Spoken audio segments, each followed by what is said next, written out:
Am I wrong for refusing to fund my sister's wedding after she made cruel remarks about my adopted daughter? Natalie, 35, have always been the dependable one in my family. I'm the steady, reliable one who somehow ended up being the one everyone calls when there's a problem. I own a small bakery that I started from scratch, and I'm proud of it. I'm also a single mother to my adopted daughter, Mia, who's 7 years old now. Mia is the light of my life, and everything I do, every choice I make, is for her.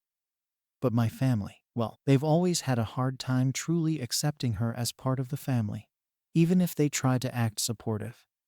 My younger sister, Anna, 29, has always been the golden child. Growing up, she could do no wrong in my parents' eyes. She's the one they'd always go easy on, even when she made impulsive or bad decisions, while I'd get lectures and advice about responsibility. Anna's the fun one, the carefree one who seems to float through life without having to worry too much about consequences because, well, my parents or someone else usually bails her out. Recently, Anna got engaged to her boyfriend, who, from what I can tell, seems nice enough. He's supportive of her, and she's over the moon, planning a big, lavish wedding the type she's dreamed of since we were kids. But here's the thing, weddings are expensive. Anna and her fiancé don't exactly have the funds to pull off the wedding she wants. My parents are willing to contribute what they can, but they don't have a lot of money saved up either. So, of course, their eyes turn to me. My mom started dropping hints a couple of weeks ago, mentioning how nice it would be if Anna could have the wedding she deserves, and how they wished they could do more to help her. I could feel the ask coming, the inevitable moment when they would directly approach me for money, but I tried to put it out of my mind. After all, I've always been willing to help my family out financially when I could. I've covered Anna's bills more than once, helped my parents with little things here and there, and even let Anna stay with me rent-free for a few months when she was between apartments. It's just what I do as the responsible one. Eventually, my parents did ask me if I'd help cover nearly half of the wedding costs. They positioned it as a kind of family investment in Anna's happiness, saying it would mean the world to her. I was hesitant from the start. Weddings are huge expenses, and it's not that I don't want Anna to have a nice wedding, but I have Mia to think about. I've been setting money aside for her future, for school, for all the little things that could come up down the line. Plus, Mia's getting older, and I want to make sure she has everything she needs to feel secure and loved. But it wasn't just the financial aspect that held me back.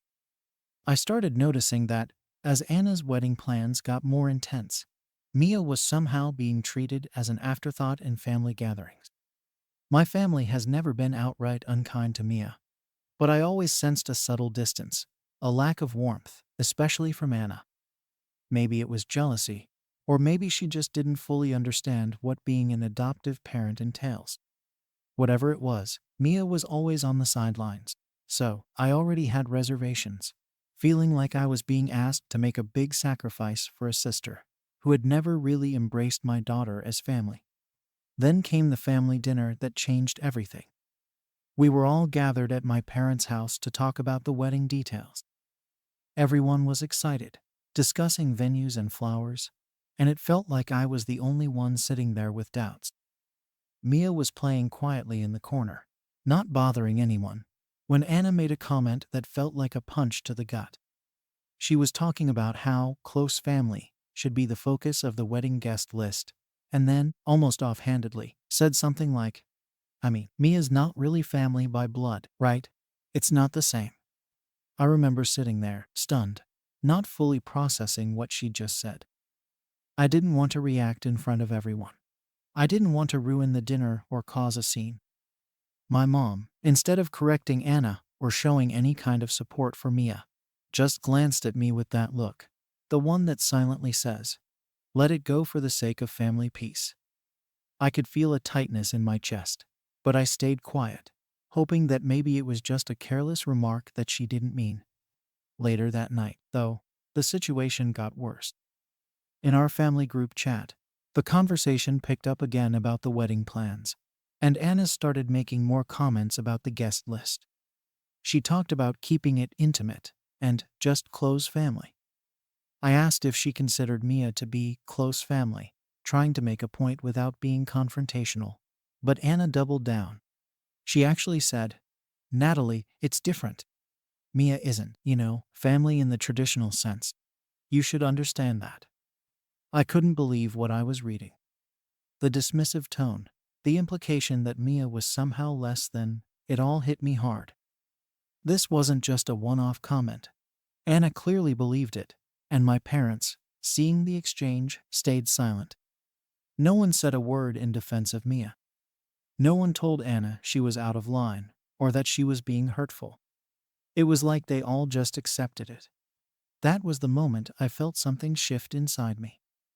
I couldn't just sit back and pretend like everything was okay. I've always been the one to keep the peace, to support my family no matter what. But this time was different. My daughter is my family, my entire world, and seeing her dismissed like that by people I've sacrificed so much for, it was more than I could bear. At that point, I started to seriously reconsider contributing to the wedding. It wasn't about the money anymore. It was about respect, about family, and about my daughter's place in our lives. I felt like I was being asked to fund an event where my own child would be seen as an outsider. How could I, as a mother, do that to Mia? How could I support something that didn't include her, that didn't honor her as part of our family? I knew this would lead to a confrontation, but I wasn't sure what to do next. I was still trying to process the hurt and frustration.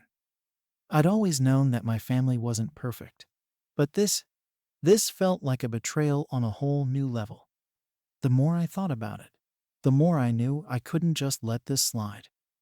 Mia didn't deserve to be treated as less than family, especially by someone who was supposed to be her aunt. It wasn't about me anymore. It was about standing up for my daughter and making it clear that she deserved respect. I decided that I needed to talk to Anna directly about her comments. Maybe she didn't realize how hurtful her words had been, or maybe she'd apologize once she understood how serious this was to me. When I brought it up with her privately, I tried to stay calm and explain that her remarks about Mia not being real family were hurtful and inappropriate. I told her that Mia was every bit my daughter, and if she didn't see that, then we had a serious problem. I didn't want to start an argument. I just wanted her to understand. But Anna's reaction stunned me. She brushed it off as a joke, saying that I was being too sensitive and that she didn't mean any harm. She even laughed a little, as if I was the one making a big deal out of nothing. I couldn't believe it. I thought maybe she'd at least pretend to understand, but she seemed more annoyed than anything. She said I was ruining her happiness, and that I should just focus on being supportive of her big day instead of making it all about Mia. The more she talked, the clearer it became that she didn't really care about how I felt. She didn't even seem to recognize Mia as her family, not in any meaningful way. She just wanted me to keep quiet and do my part to make her wedding perfect, as if my only role in the family was to be the responsible, reliable one who'd always step up, no matter how hurtful things got. After that conversation, I knew I couldn't go through with helping pay for the wedding. I'd tried to give her a chance to understand, and she'd shown me exactly where she stood. If she couldn't respect Mia, if she couldn't even try to understand why her comments were hurtful, then I didn't see why I should contribute financially to her big day. It felt wrong to put money towards a celebration where my own daughter wasn't seen as family. When I told my parents that I wouldn't be helping with the wedding costs, they were furious. They immediately took Anna's side, accusing me of being selfish and overreacting. My mom told me that family meant putting aside our differences and supporting each other, especially for big milestones like a wedding. She said that I was punishing Anna over a small misunderstanding, and that I needed to be the bigger person. I couldn't believe that. Once again, they were asking me to just swallow my feelings and ignore the hurtful things Anna had said. It was like Mia's place in the family didn't matter to them at all. My dad tried to reason with me, saying that Anna was under a lot of stress with the wedding planning and probably didn't mean what she said. He kept pushing the idea that family is family, no matter what, and that we should always be there for each other. But to me, family means respecting each other and accepting everyone for who they are. How could they ask me to support Anna's wedding when she wouldn't even acknowledge my daughter as family? I tried to explain this to them, but they weren't having it. My mom kept saying that I was holding a grudge and that I was going to regret it if I didn't help out. She told me that family doesn't hold grudges and that I was overreacting. They even suggested that if I didn't help, they'd have to use their retirement savings to cover the wedding costs, trying to guilt me into changing my mind. It hurt to see that they were so willing to go to such lengths to defend Anna, but they couldn't find it in themselves to defend Mia. It wasn't long before the rest of the family got involved. Anna started telling our cousins, aunts, and uncles about the situation, framing it as if I was being stubborn and ruining her wedding over something trivial. Suddenly, I started getting messages from relatives, asking me why I was being so difficult and urging me to let it go for the sake of family harmony. They kept telling me that Anna's wedding was a once-in-a-lifetime event, and that it wasn't worth causing drama over something so small.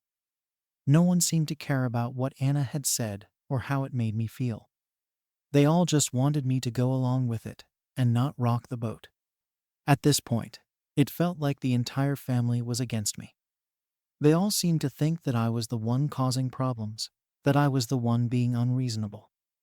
But no one would acknowledge that what Anna had said was hurtful and wrong. They were all so focused on keeping Anna happy and making sure her wedding went smoothly that they couldn't see the damage she was doing to our family. It was as if Mia's feelings and mine didn't matter at all. I started feeling isolated, like I was the only one in the family who saw how wrong this was. I didn't want to turn this into a big family fight, but it was hard to ignore the fact that everyone was so quick to side with Anna. I had always been there for my family, always the one to step up when they needed help, and now, when I needed their support, they were nowhere to be found. It hurt to realize that they didn't value my family the way I valued them. The more I thought about it, the more I realized that this wasn't just about the wedding anymore. This was about respect, about being treated fairly, and about standing up for my daughter. I couldn't let them treat Mia like she was less than family, and I couldn't keep sacrificing my own values just to keep the peace. But the pressure from my family was starting to wear on me. I felt like I was being forced to choose between my daughter and my family, and it was a choice I never thought I'd have to make. As time went on, the tension in my family just kept getting worse. Every time I talked to my parents, they'd bring up the wedding, urging me to reconsider. They couldn't understand why I was standing my ground. To them, this was just another one of Anna's big life events that we all needed to support. They kept telling me that I was going to regret this, that family didn't let little disagreements get in the way of important moments.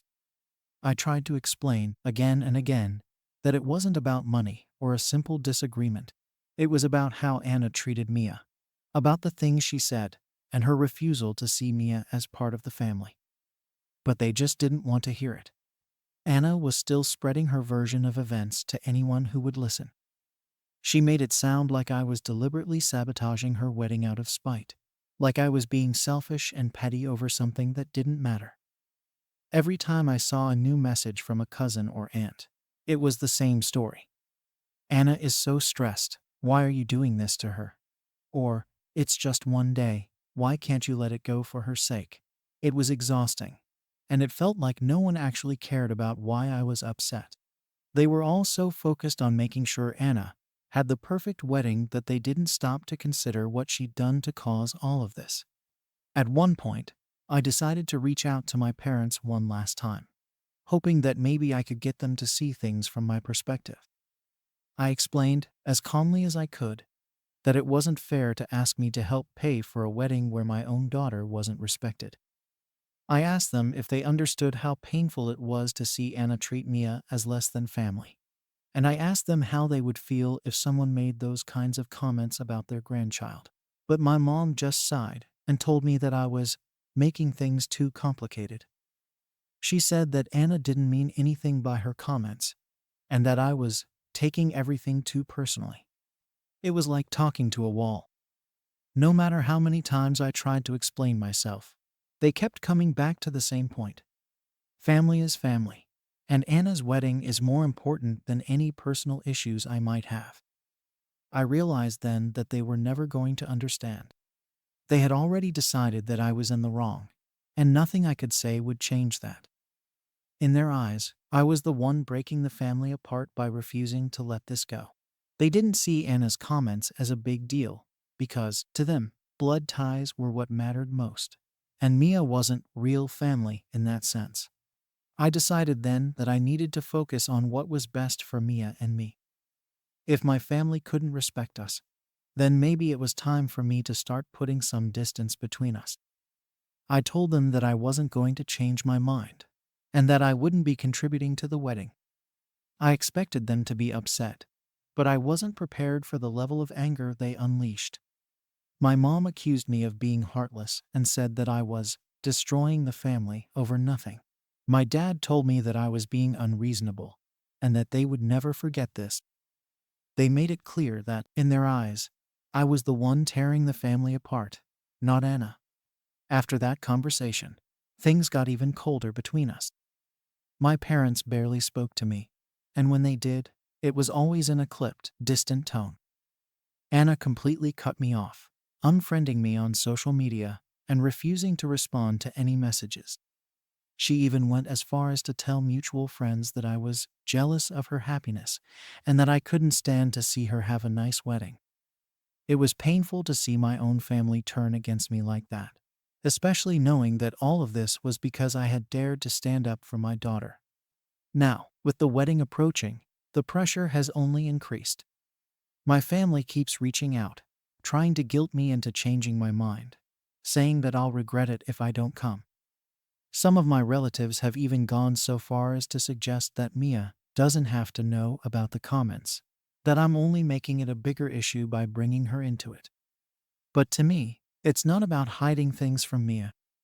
It's about setting a boundary and showing her that she deserves to be treated with respect. I don't want her growing up thinking that she has to accept being treated like an outsider in her own family. There's a part of me that wishes things could be different, that my family could just see how hurtful their actions have been.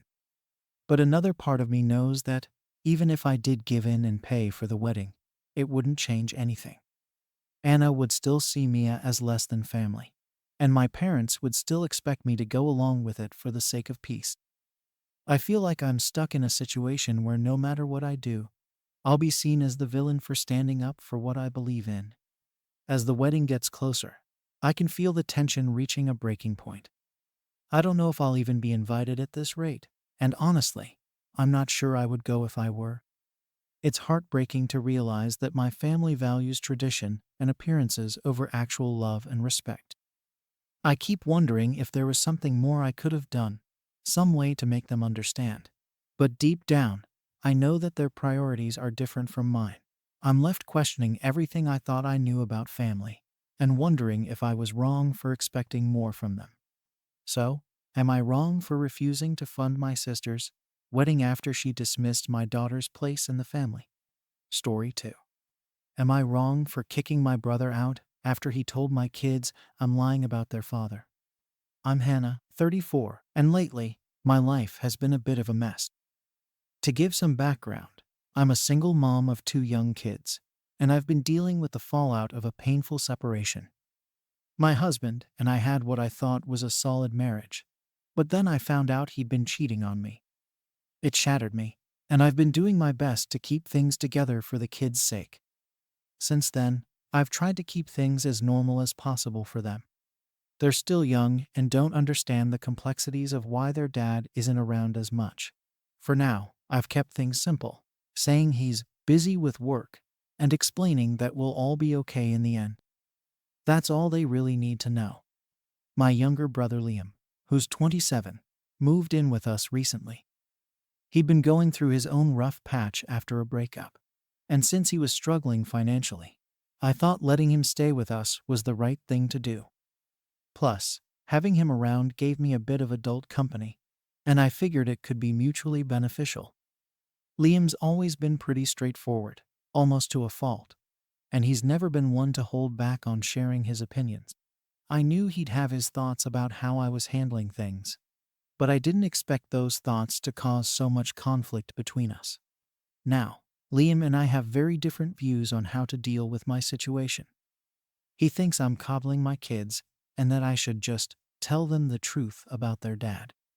According to him, they're going to figure it out sooner or later, so why not just be upfront about it? I, on the other hand, don't think it's necessary to burden them with the details of their dad's choices. They're kids. They don't need to know everything, at least not yet. I'm trying to protect them, to keep things as stable and simple as possible while they adjust. But Liam doesn't seem to get that. Every time we talk about it, he gets more and more frustrated with me, saying I'm not doing them any favors by sugarcoating things. This all came to a head at a family dinner. My kids were sitting there, enjoying their food, when one of them, my youngest, casually asked where Dad was. It's a question that comes up now and then, and I usually handle it by repeating the same story that he's away working, and we'll talk more about it when they're older. I just started to answer when Liam suddenly interrupted me. Without even glancing at me, he looked straight at the kids and said, "Your dad didn't just go away to work. He left because your mom won't let him come back." I froze. For a second, I didn't even know how to respond. My kids just sat there, looking from me to Liam with these wide, confused eyes. They're too young to fully grasp what he was saying, but they understood enough to know something wasn't right. Suddenly, the atmosphere at the table went from comfortable to tense, and I felt this mix of shock, betrayal, and anger rise up in me. It was like Liam had thrown a grenade right in the middle of everything I'd been trying so hard to hold together. I tried to steer the conversation back, but the damage was done. My oldest started asking questions, wanting to know what Liam meant. They wanted to know why I hadn't told them the truth sooner, why their dad really wasn't around. I could feel the control slipping out of my hands, and I struggled to find a way to reassure them without unraveling everything I'd worked to protect them from. Liam just sat there, watching, as if he didn't see the harm in what he'd just done. After that dinner, things felt different. My kids were more withdrawn, more questioning, like they didn't quite trust me anymore. I tried to talk to them, to explain that sometimes adults have complicated problems that are hard to understand, but they weren't really buying it. They kept bringing up what Liam had said, and I could tell it was eating away at them. I felt so helpless, like all my efforts to create a stable environment for them had been undone in a single moment. Later, I confronted Liam about it. I told him he'd crossed a line and that he had no right to interfere like that. He looked at me like I was the one being unreasonable, saying he was just trying to help and that the kids deserved to know the truth. He didn't apologize. He didn't even seem to understand why I was so upset. To him, he'd done me a favor by ripping off the Band-Aid, as he put it. I couldn't believe it. Here I was, trying to protect my kids, and he acted like I was the bad guy for not telling them everything. Word of the argument somehow got out to other family members and friends, and suddenly everyone had an opinion on the matter. Some sided with Liam, saying I should have been upfront with my kids from the start, that I was only delaying the inevitable. Others thought Liam was way out of line and should have respected my choices as their mother. People were divided, and it only made me feel more isolated. Every time someone brought it up, I felt like I was being judged, like everyone thought they knew better than me how to handle my own kids. Meanwhile, the tension in the house became unbearable. Liam kept trying to act like nothing happened, going about his day as if he hadn't just torn open a wound in our family. But I couldn't just pretend like everything was fine. Every time I saw him, I was reminded of that dinner and the look on my kids' faces when they heard his words. It was like he'd shattered this delicate balance I'd worked so hard to create, and he didn't even seem to care. I could barely look at him without feeling a surge of anger. At the same time, I started questioning myself. Was I being too protective? Had I been naive to think I could shield my kids from the truth? I'd always believed I was doing the right thing by keeping things simple. But now, thanks to Liam, I couldn't shake this nagging doubt. Maybe he was right. Maybe they did deserve to know more than I'd been telling them. But then again, they're just kids. They don't need to carry the weight of their parents' mistakes. I thought I was doing what was best for them, but now I wasn't so sure. Despite all the doubts creeping in, I still couldn't get over the feeling of betrayal. Liam was my brother, someone I'd trusted to support me during one of the hardest times in my life. And he'd just bulldozed over my boundaries like they didn't matter. He had no right to make that decision for me. No right to throw my kids into turmoil for the sake of his own idea of honesty. After that dinner, the atmosphere in the house completely changed. My kids became more withdrawn, especially my oldest. They started asking questions I couldn't answer, or rather, didn't want to answer. I felt like I was constantly on guard, trying to explain things without painting their dad or myself in a bad light. Every conversation felt like it could unravel into something that would only hurt them more, and I was exhausted from trying to keep things together. Liam's words had thrown them into a place of doubt, and I could see the trust they had in me was shaken. It wasn't just with the kids either. My relationship with Liam was now full of tension. He went about his days like nothing had happened, like he hadn't just thrown a grenade into our lives. I'd walk into the kitchen and find him there, making himself coffee or watching TV, and it would set me off all over again.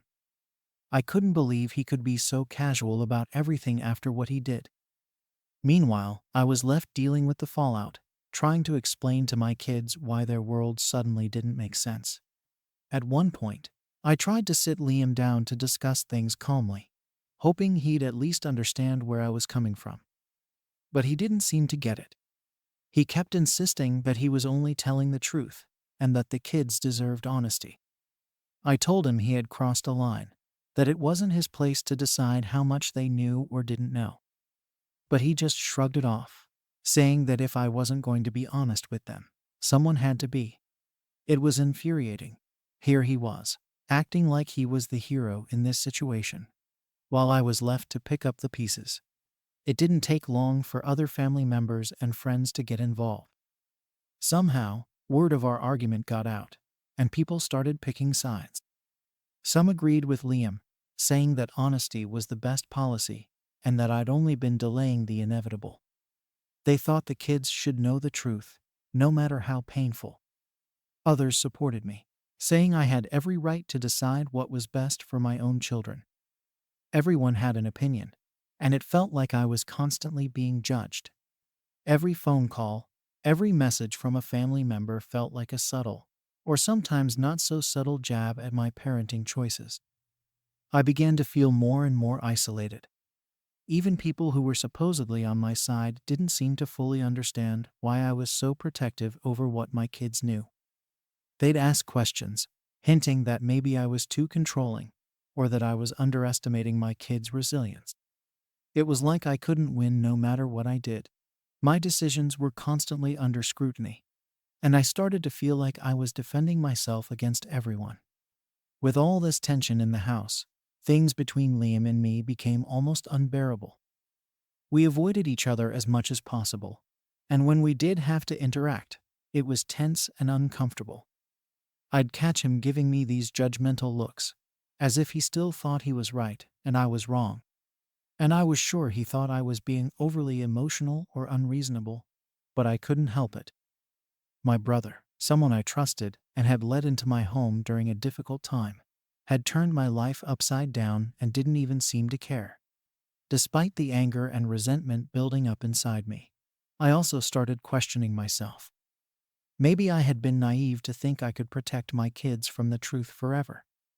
Maybe Liam had a point, even if his methods were completely out of line. I'd always believed that keeping things simple was the best way to shield them. But now I wondered if I'd underestimated them. Were they stronger than I'd given them credit for? Had I been wrong to try and delay the inevitable? These thoughts started to eat away at me, making me doubt everything I thought I knew about parenting. But every time I leaned toward Liam's perspective, I'd remember the look on my kids' faces that night at dinner, the confusion and hurt in their eyes. It was my job to protect them, to make sure they felt safe and secure. They didn't need to know all the messy details of their parents' lives. I kept telling myself that I was doing the right thing, that shielding them from this harsh reality was what they needed. Still, Liam's words kept echoing in my head, and I couldn't shake the doubt. As the days went on, I tried to focus on my kids, helping them process what they'd overheard without giving them too much detail. I spent more time with them, answering their questions as best as I could, reassuring them that I loved them and that everything would be okay. But no matter what I said, I could tell there was a part of them that was still hurt and confused. I didn't know if I'd ever be able to fully undo the damage Liam's words had caused, and that thought weighed heavily on me. Eventually, I reached a breaking point. The tension with Liam, the judgment from family and friends, the constant doubt and second guessing, it all became too much. I couldn't keep living like this, with someone in my home who didn't respect my boundaries or my role as a mother. I decided I needed to set some serious boundaries with Liam, even if it meant he'd have to find somewhere else to stay. I knew it would cause even more drama, but I couldn't keep compromising my kids' well-being just to keep the peace with my brother. As I prepared to confront Liam, I found myself feeling a strange mix of anger and guilt. Part of me felt justified, knowing he had crossed a line and disrupted my family's peace. But another part of me couldn't shake the feeling that maybe I was overreacting. Maybe I should have handled things differently, been more open to his perspective. So, I reached the point where I couldn't stand having Liam around anymore. The tension, the constant second guessing, the feeling of betrayal, I just couldn't take it. I realized I needed to take action for my kids' sake, even if it meant kicking my own brother out. After all, I'd invited him into my home during a time when he needed support, and this was how he repaid me. I couldn't believe I was even in this position, but here we were. I told Liam he had to leave. I laid it out clearly, telling him that after everything, I couldn't trust him anymore. I explained that he'd completely undermined me as a parent, and that my kids' well-being had to come first. He looked at me like I was overreacting, shaking his head and saying I was being dramatic. He didn't even apologize. Instead, he just acted like he was the victim in all of this. According to him, he was only trying to help, and he couldn't understand why I'd throw him out for telling the truth. That made me even angrier. He'd lived with us, seen how hard I'd been trying to keep things stable for my kids, and still thought he knew better than me. I couldn't help but feel like he was gaslighting me, acting like his actions were somehow justified because he thought I was wrong. The worst part was that he didn't seem to feel any remorse. He just packed his things, muttering under his breath about how I was making a mistake and how one day I'd see he was right. After he left, the house was quieter, but the tension lingered. My kids were still shaken, and I didn't know how to fully rebuild the trust Liam had shattered. I reached out to a therapist, hoping for some guidance on how to help my kids process everything without overwhelming them. I explained the situation, how their uncle had told them things they weren't ready to hear, and asked for advice on how to move forward. The therapist was understanding and supportive, which helped me feel a little more secure in my decisions. But the damage was done, and I knew it would take time to heal. In the days following Liam's departure, I found myself questioning everything. Family members called, wanting to know what happened, and when I told them, the reactions were mixed. Some were supportive, saying Liam had no right to interfere, especially in such a damaging way. Others, though, seemed to think I'd overreacted, saying that Liam was only trying to help, and that maybe I was too controlling. It was frustrating to hear those comments, especially when I felt like I'd done what I had to in order to protect my kids. A few friends even suggested that maybe I should have been more open with the kids from the beginning, that they were eventually going to find out the truth, and I couldn't shield them forever. It's not that I don't know that. I just wanted to give them a few more years of innocence, to protect them from the harsh reality of our situation until they were ready. Hearing all these opinions only made me doubt myself more. Was I really wrong to kick Liam out? Should I have just let him stay, despite what he'd done? Every night after he left, I'd sit in my room, replaying everything that happened. I kept thinking about Liam's parting words, about how I'd regret pushing him away, and how he was convinced he'd done me a favor. I started to wonder if he'd ever even understood why I was so hurt, or if he genuinely believed he was helping by forcing the truth on my kids. Part of me wanted to reach out to him, to see if we could somehow mend things, but I just couldn't bring myself to do it. I felt too betrayed to even think about reconciling, especially when he hadn't shown a shred of remorse. As time went on, the impact of his words started to fade, but the damage he'd done lingered. My kids seemed to settle down a bit, and we slowly got back into a routine, but I could still see the effects of that night. They were more cautious when they asked about their dad, almost like they were afraid of what I might say. I tried my best to reassure them, to explain things in a way that felt safe and comforting, but I couldn't undo what Liam had done. It was like a scar on our family, one I didn't know how to fully heal. Sometimes I wonder if maybe Liam did me a favor, as twisted as that sounds. Maybe his actions forced me to confront things I'd been avoiding, things I didn't want to think about or deal with. But even if there's some truth to that, it doesn't change the fact that he overstepped, that he made a choice that wasn't his to make. I keep thinking back to that moment at the dinner table, the shock and hurt on my kids' faces, and I know I did what I had to by asking him to leave. I couldn't allow someone in my home who didn't respect my boundaries or my role as a mother. Still, I can't shake the doubts. Was I too harsh? Should I have given him a second chance, explained things differently, or tried to see his perspective? Or did I do the right thing by standing my ground and protecting my kids from someone who didn't understand the damage he was causing? Am I wrong for kicking my brother out after he went behind my back and told my kids the truth about their dad? Story 3. Am I wrong for confronting my fiancé's sister at her wedding? I'm 28, and I've been engaged to my fiancé, Mike, 30, for just over a year now. Mike and I have a good relationship, solid, supportive, and honestly pretty low on drama.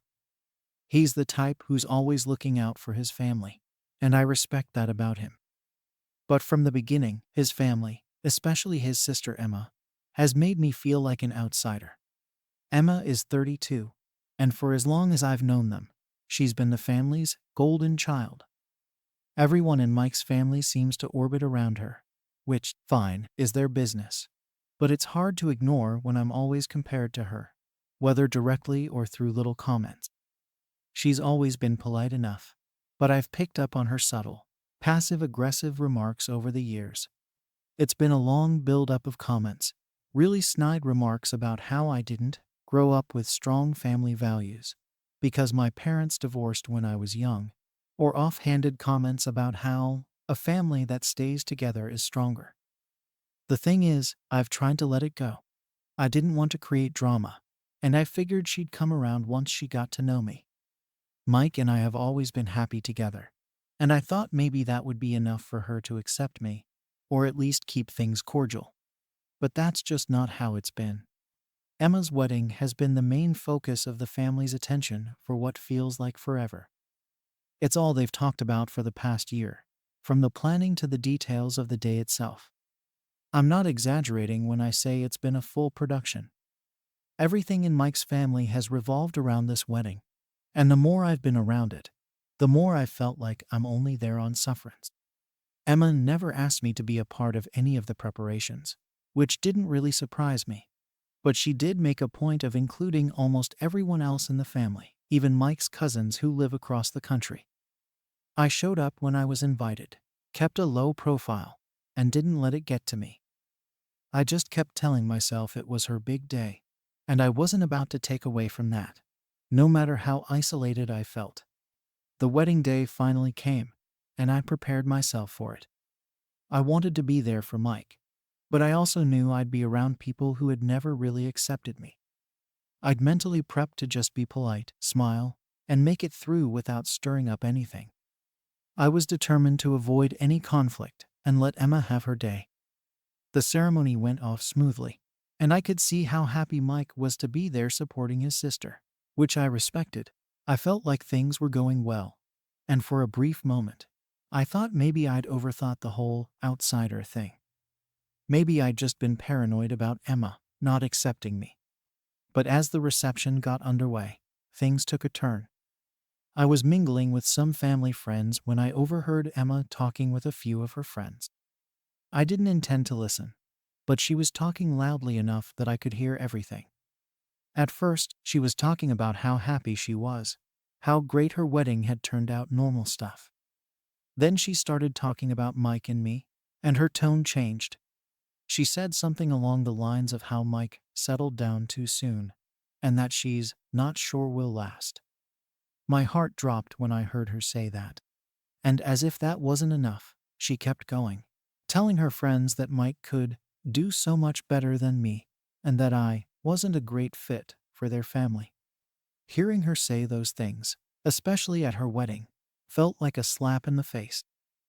Here I was, putting in effort to support her, and she couldn't even hold back her opinion on what was supposed to be the happiest day of her life. I was standing there, feeling humiliated and exposed, wondering if this was what she'd really thought of me all along. All those passive-aggressive comments over the years suddenly made sense. It was clear that she never respected me or thought I was good enough for her brother. I felt small, like I was the subject of a private joke, except it wasn't private anymore. It was right there in front of her friends, right where anyone could hear. I tried to brush it off, to not let it get to me. After all, this was Emma's day, not mine. But as I kept hearing her talk about me, I could feel something in me snap. I realized that I'd been holding back for so long, avoiding conflict, swallowing my pride, and pretending everything was fine. I'd put up with it for Mike's sake, hoping things would eventually smooth over. But in that moment, hearing her tear me down to her friends, I couldn't keep quiet anymore. I didn't want to make a scene. But I also knew I couldn't just let it slide like I always had. So, I went over to her.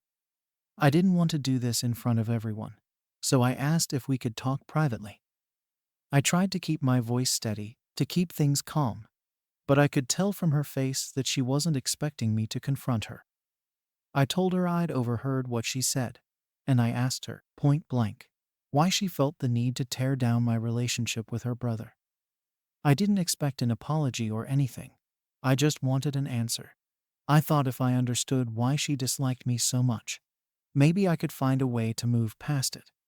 But Emma didn't respond the way I'd hoped. Instead, she looked shocked, like I'd just ruined her entire day. She immediately got defensive, saying I was overreacting and that I shouldn't have eavesdropped. She made it sound like I was the one in the wrong for even bringing it up, completely ignoring the fact that she'd been talking about me in the first place.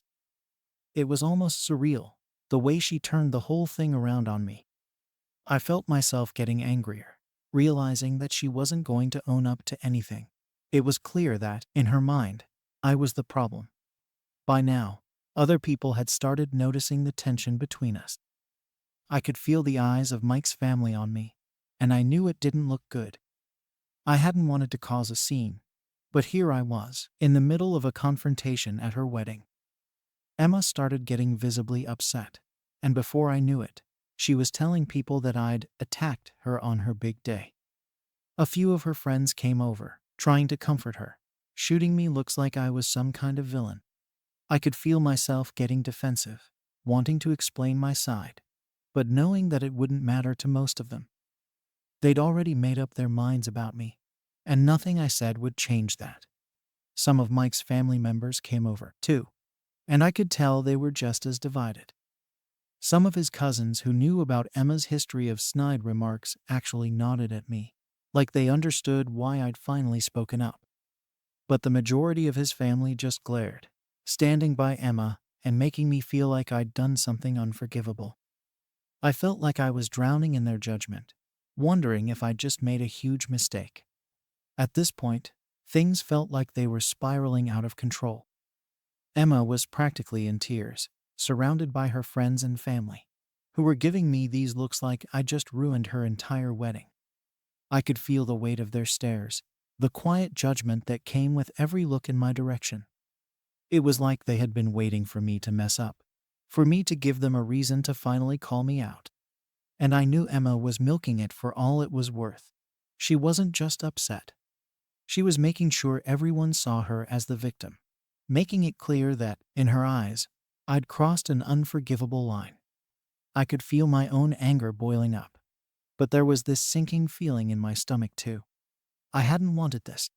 I didn't want to be the person causing drama at someone else's wedding, let alone Mike's sister's. But hearing her talk about me like that, as if I was disposable, like I didn't belong in their family, had felt like a final straw. I'd spent years biting my tongue, trying to prove myself, and here she was, tearing me down in front of everyone. Part of me wanted to walk away, just leave the whole situation behind. But another part of me felt like I had to stand my ground. I couldn't just let her get away with it this time. Mike was there too, looking as uncomfortable as I'd ever seen him. He kept glancing between Emma and me, not really saying anything, like he didn't know whose side to take. I wanted him to say something, to defend me, or at least acknowledge that I wasn't in the wrong for finally speaking up. But he just stood there, caught in the middle, torn between his loyalty to his sister and whatever feelings he had about the situation. It felt like he was silently asking me to let it go, to just apologize and make it all go away. But I couldn't bring myself to do it. I'd held back for so long, and I knew that if I backed down now, nothing would ever change. Emma's friends were consoling her, saying things like, "I can't believe she would do this to you," and "she should have known better." They were feeding into her narrative, supporting her version of events without even knowing what had actually happened. It was frustrating, knowing that no one was willing to hear my side. I was being painted as the bad guy, the one who'd supposedly ruined everything, when all I'd done was ask her why she felt the need to undermine me. I hadn't yelled, I hadn't made a scene, I'd just asked for some honesty. But apparently, even that was too much to expect. A few of Mike's cousins, the ones who knew Emma's history of passive-aggressive comments, actually came over to me and whispered that they understood why I'd finally snapped. They said they'd noticed how Emma treated me and that they didn't blame me for standing up for myself. Their support meant a lot in that moment, but it was barely a drop in the ocean compared to the glares and whispers from the rest of the family. It was like they saw me as an outsider who'd overstepped her boundaries, someone who didn't belong in their tight-knit circle, and the more I stood there, the more isolated I felt. After what felt like an eternity of tense silence, I realized I had to do something to defuse the situation. I took a deep breath and decided to apologize, not because I felt I'd done anything wrong by standing up for myself, but because I wanted to salvage whatever I could of my relationship with Mike's family. I looked at Emma and told her that I was sorry if I'd disrupted her day, that it wasn't my intention to make things uncomfortable. But I also made it clear that I wasn't sorry for finally speaking up. I didn't raise my voice or make a scene. I just said my piece as calmly as I could manage. Emma didn't respond. She just stared at me, her eyes red and watery, like she couldn't believe I wasn't groveling. And that silence felt even heavier than the stares from the rest of the family. It was like I just committed some kind of unspoken sin by not bending to her will, by daring to set a boundary. I didn't expect her to forgive me, but I thought maybe she'd at least acknowledge what had led to this moment. Instead, she turned away, clearly done with me, and went back to her friends, who continued to console her, as if she'd been the victim of some terrible injustice. Mike eventually came over to me, and we walked outside to get away from the tension in the room. He didn't say much at first, just stood there with his hands in his pockets, staring at the ground. I could tell he was uncomfortable, maybe even embarrassed, but I was hoping he'd at least acknowledge why I'd done what I did. After a moment, he finally looked up and said, "We'll talk about this later." That was it. No validation, no support, just a vague promise to discuss it at some unspecified time in the future. I felt this sinking disappointment, realizing that he was more focused on smoothing things over with his family than standing by me. The rest of the night was a blur. I kept to myself, avoided any more confrontations, and just waited for the whole thing to be over. I could feel the tension in the air, the way people looked at me with thinly veiled judgment. It was like I'd become the black sheep, the person everyone would talk about in hushed tones after the wedding. I couldn't shake the feeling of being unwelcome, like I'd crossed an invisible line that couldn't be undone. When we finally got home that night, Mike and I barely spoke. I could tell he was upset, maybe even a little angry, but he didn't bring it up. I didn't know how to start the conversation either, so we just sat in silence, each of us avoiding the topic that was hanging in the air between us. It was like there was this wall between us now, built from the tension and unresolved anger from that night. A few days passed, and Mike still hadn't said anything about it. I felt like I was walking on eggshells, unsure of where we stood. Part of me wanted to bring it up, to ask him how he felt about what had happened, but another part of me was scared of the answer. I didn't want to hear that he blamed me, that he thought I'd been out of line. I wanted him to see my side, to understand why I'd finally reached my breaking point. But it was clear he wasn't ready to talk about it. It felt like I was stuck in this limbo, caught between wanting to defend myself and wanting to keep the peace. I kept replaying the confrontation in my head, wondering if I could have handled it differently, if there was some way I could have avoided this mess. But every time I thought about it, I came back to the same conclusion. I couldn't keep letting Emma treat me like an outsider, like I wasn't good enough for her family. After a few more days of strained silence, Mike finally brought it up. He sat me down and asked why I had felt the need to confront Emma at her wedding. I could tell he was trying to stay calm, but there was this edge in his voice, like he was holding back how frustrated he really was. I explained everything to him, about how I'd overheard Emma talking about me, saying things about our relationship, and implying that I wasn't good enough for him or his family. I told him that I'd reached a breaking point, that I couldn't just stand there and listen to her tear me down like that, especially not in front of her friends. I tried to make him understand that it wasn't just one moment. It was years of feeling sidelined and dismissed by her. Mike listened, but his expression didn't change. He said he understood how I felt, but he also told me that there's a time and a place for things like that, and Emma's wedding wasn't it. He seemed more concerned about how it looked to his family than the fact that his sister had been disrespecting me. He kept going on about how I'd made things awkward, and how his family just wants things to go back to normal. It felt like he was brushing over everything I'd been saying, like he just wanted to sweep it under the rug and pretend it never happened. I tried to explain that this was my way of standing up for myself, that I'd been quiet for so long because I didn't want to cause any issues. I'd let Emma's comments slide for years, hoping she'd eventually come around. But Mike didn't see it that way. To him, it was like I'd suddenly blown up for no reason, like I'd picked a fight at the worst possible time. He even mentioned that some of his family members were upset with me, that they thought I'd overstepped. Hearing him say that felt like a punch to the gut. Instead of supporting me, it felt like he was siding with his family, putting their feelings above mine. After that conversation, I felt even more alone. It was like I couldn't win, no matter what I did. If I stayed quiet, Emma would keep making her comments, and if I spoke up, I'd be seen as the one causing trouble. I started questioning everything, whether I'd overreacted, if I could have handled things differently, if maybe I was wrong to expect Mike to take my side. Part of me wondered if I should apologize to Emma, just to smooth things over.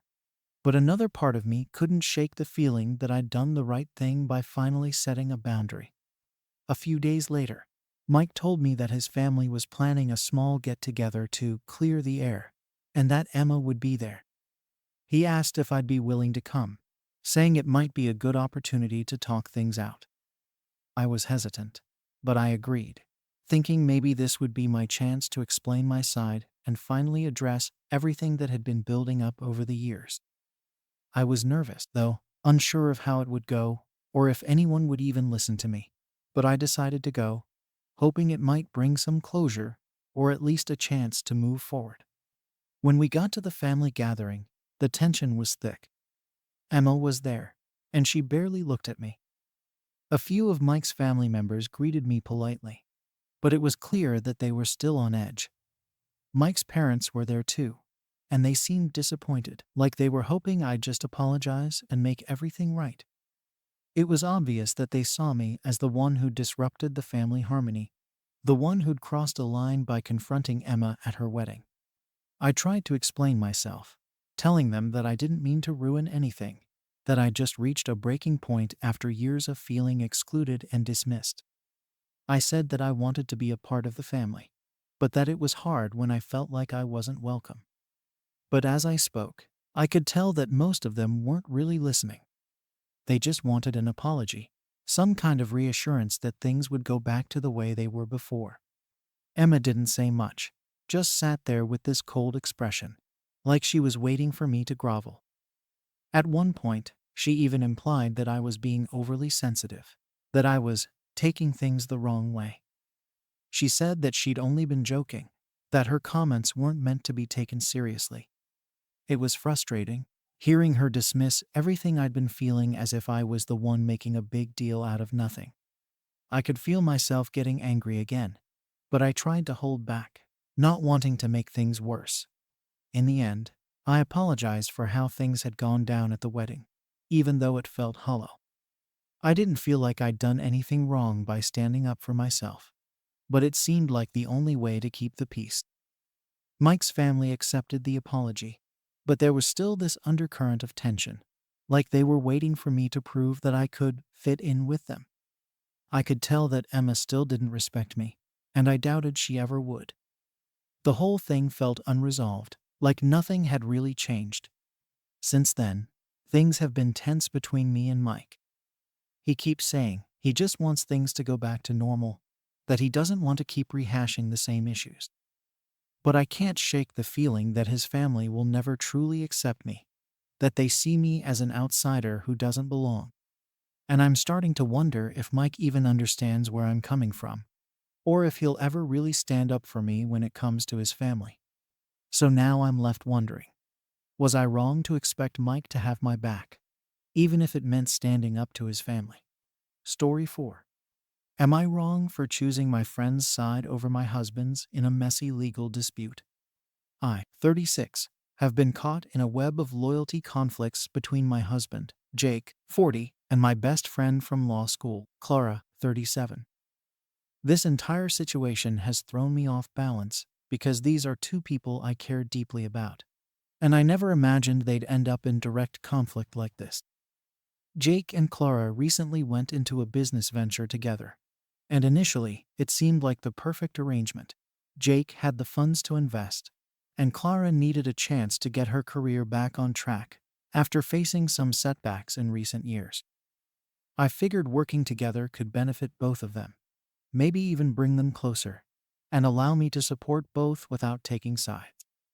But now, I feel like I might have been wrong to hope for the best. Things went smoothly for a while, or at least that's what I thought. Jake didn't mention any issues to me initially, and Clara seemed to be managing everything just fine. I'd hear about the progress casually over dinners, and everything seemed to be going according to plan. Then, out of nowhere, Jake told me he was going to sue Clara. He said it as if it was the only logical next step, like he'd been thinking about it for a while, but hadn't bothered to mention it to me until he'd made up his mind. According to Jake, he'd discovered some unauthorized expenses in the project budget and accused Clara of mishandling funds, maybe even committing fraud. I was shocked, honestly. I've known Clara for years, and financial dishonesty isn't something I'd ever associate with her. But Jake was adamant. He said he had proof and didn't want to argue about it. When I asked if he'd confronted her directly about these expenses or given her a chance to explain, he brushed it off. He said it didn't matter because the facts spoke for themselves. He told me he'd already hired a lawyer and was moving forward with the lawsuit, like this was some routine business decision, not something that would put me in an incredibly difficult position. From that moment, the whole situation became tense. Jake expected me to back him up completely. In his mind, this wasn't just about his business. He saw it as a matter of loyalty. He assumed I would just agree with him because I'm his wife. But it wasn't that simple for me. Clara has been in my life for so long, and I've always known her to be reliable and hardworking. I couldn't just abandon her without at least hearing her side of things. Despite Jake's insistence that Clara was in the wrong, I couldn't shake the feeling that something was off. Maybe it was the suddenness of the whole thing, or the fact that Jake didn't even attempt to talk to her about it before jumping straight to legal action. But when I tried to talk to him about my doubts, he got defensive. He told me I was too sympathetic toward her, and that I was letting my friendship cloud my judgment. It was as if he couldn't see any perspective other than his own, and he didn't want me to, either. I found myself in an impossible position. On one hand, I'm supposed to support my husband, and I understand that he's feeling betrayed and hurt. On the other hand, Clara is pleading with me to hear her out, and it feels wrong to just ignore her. She's been like family to me, and the idea of cutting her off without understanding the full story goes against everything I believe in. But every time I try to reason with Jake, he shuts me down, insisting that he's already made up his mind, and that I should be on his side. The next day, I met up with Clara for lunch. She looked completely devastated, and I could tell she hadn't been sleeping. She said that Jake had blindsided her with the lawsuit, and that she had no idea he felt this way about her handling of the project funds. According to her, every expense she made was necessary and within the scope of the project, and she even offered to show me the records to prove it. She was hurt, confused, and desperate, saying she felt completely betrayed by someone she thought was her friend. Hearing her side of the story only made things more complicated. If Clara was telling the truth, then this whole lawsuit felt like a massive overreaction. But I couldn't ignore Jake's perspective either. He was convinced she'd taken advantage of his trust and his money, and he felt justified in going after her legally. Trying to balance both sides in my head was like mental gymnastics, and no matter what I decided to believe, I'd end up feeling guilty. When I got home that evening, I tried to talk to Jake again. I wanted to tell him what Clara had said, hoping he'd at least consider that there might be a misunderstanding. But he wouldn't listen. He cut me off and accused me of taking her side. He even suggested that meeting with her was a betrayal, that I was somehow helping her prepare her defense. I tried to explain that I just wanted to understand the full story before making any decisions, but he was furious. He said that by even questioning him, I was choosing Clara over him. It was like every attempt I made to be fair to both of them just made things worse. Jake saw my empathy for Clara as a threat, as if I was taking sides against him, when all I wanted was to understand what was really going on. He told me I needed to decide where my loyalties lay, and the way he said it made me feel trapped. I didn't want to be forced into choosing between my marriage and my friendship, but it was starting to feel like that's exactly what he was asking me to do. In the days that followed, the tension only grew. Jake was cold and distant, clearly expecting me to fall in line and stop questioning his decisions. Clara kept reaching out, asking if there was any chance Jake would agree to talk things out instead of dragging this into a full-blown court battle. But every time I brought up the idea of mediation or compromise, Jake shut it down. He insisted that Clara had to learn a lesson, and that I was naive for even considering she might be innocent. My friends and family were divided on the issue. Some of them felt I should stand by Jake, no matter what, because, in their view, marriage means loyalty above all else. Others thought I was right to be cautious, reminding me that true friends don't abandon each other when things get tough. I found myself getting caught in endless arguments and overthinking every decision, terrified of making the wrong choice and ending up hurting someone I care about. I can't help but feel like I'm being pulled in two different directions, and it's exhausting.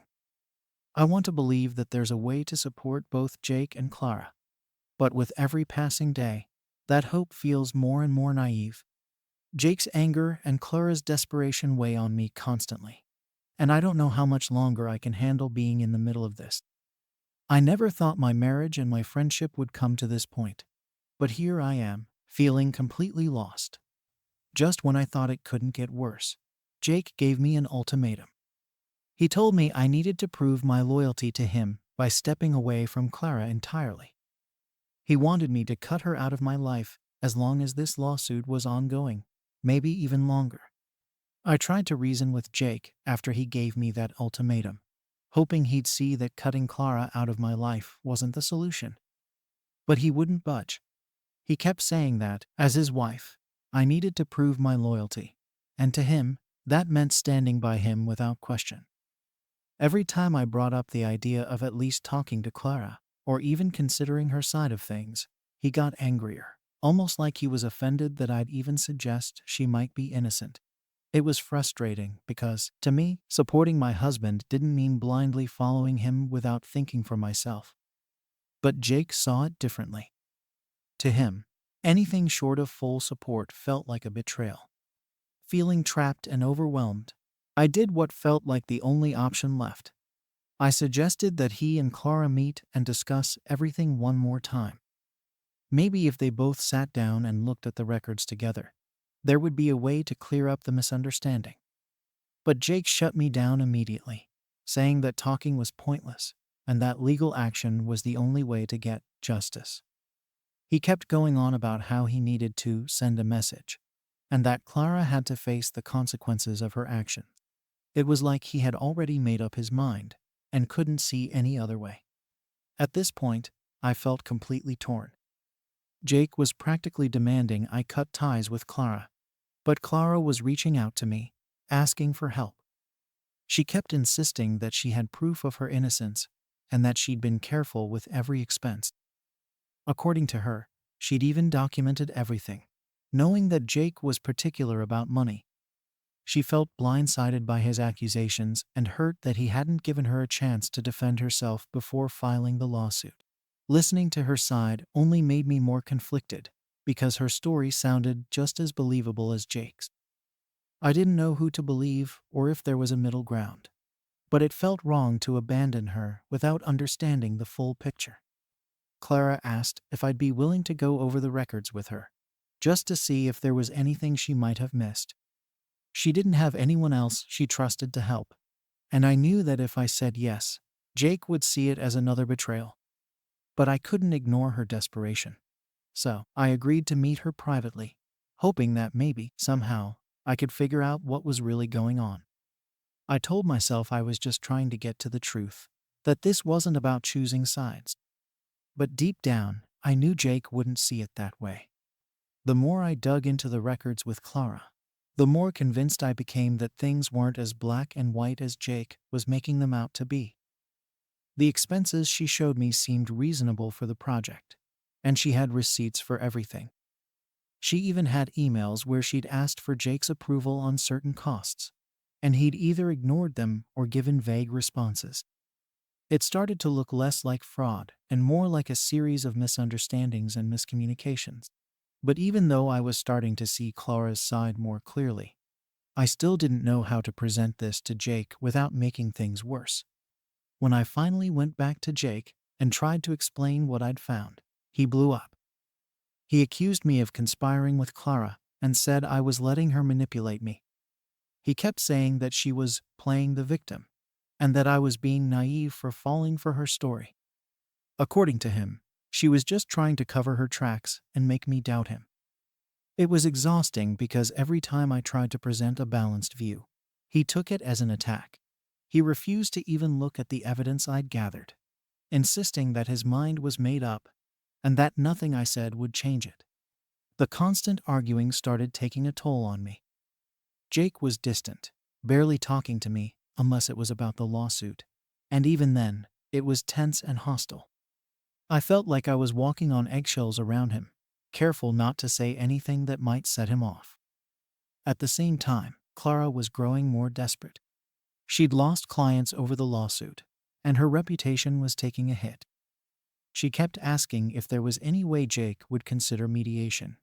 But I didn't know how to even bring it up without causing another fight. It felt like I was stuck in the middle, unable to help either of them, and slowly losing my sanity in the process. My family and friends noticed the strain and started giving me unsolicited advice. Some of them told me to stick by Jake, no matter what, that my loyalty to him should come first. Others thought I was right to question him, and that I shouldn't abandon my friend, especially when her career and reputation were on the line. Everyone had an opinion, but no one really understood how torn I felt. No matter what choice I made, someone I cared about was going to get hurt.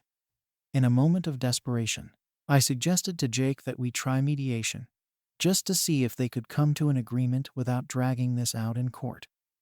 But he dismissed it immediately, saying that mediation was for people who weren't willing to face the truth. He kept talking about how he needed to make an example out of Clara, how she'd betrayed his trust and deserved to be punished.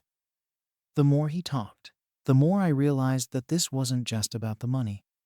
Jake wanted to make her pay, and nothing I said would change his mind.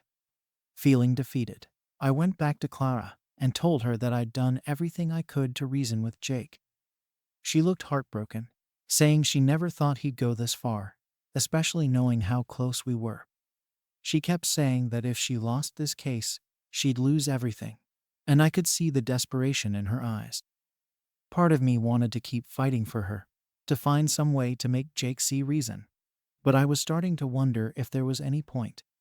It felt like no matter what I did, Jake would see it as a betrayal, and I'd end up losing him.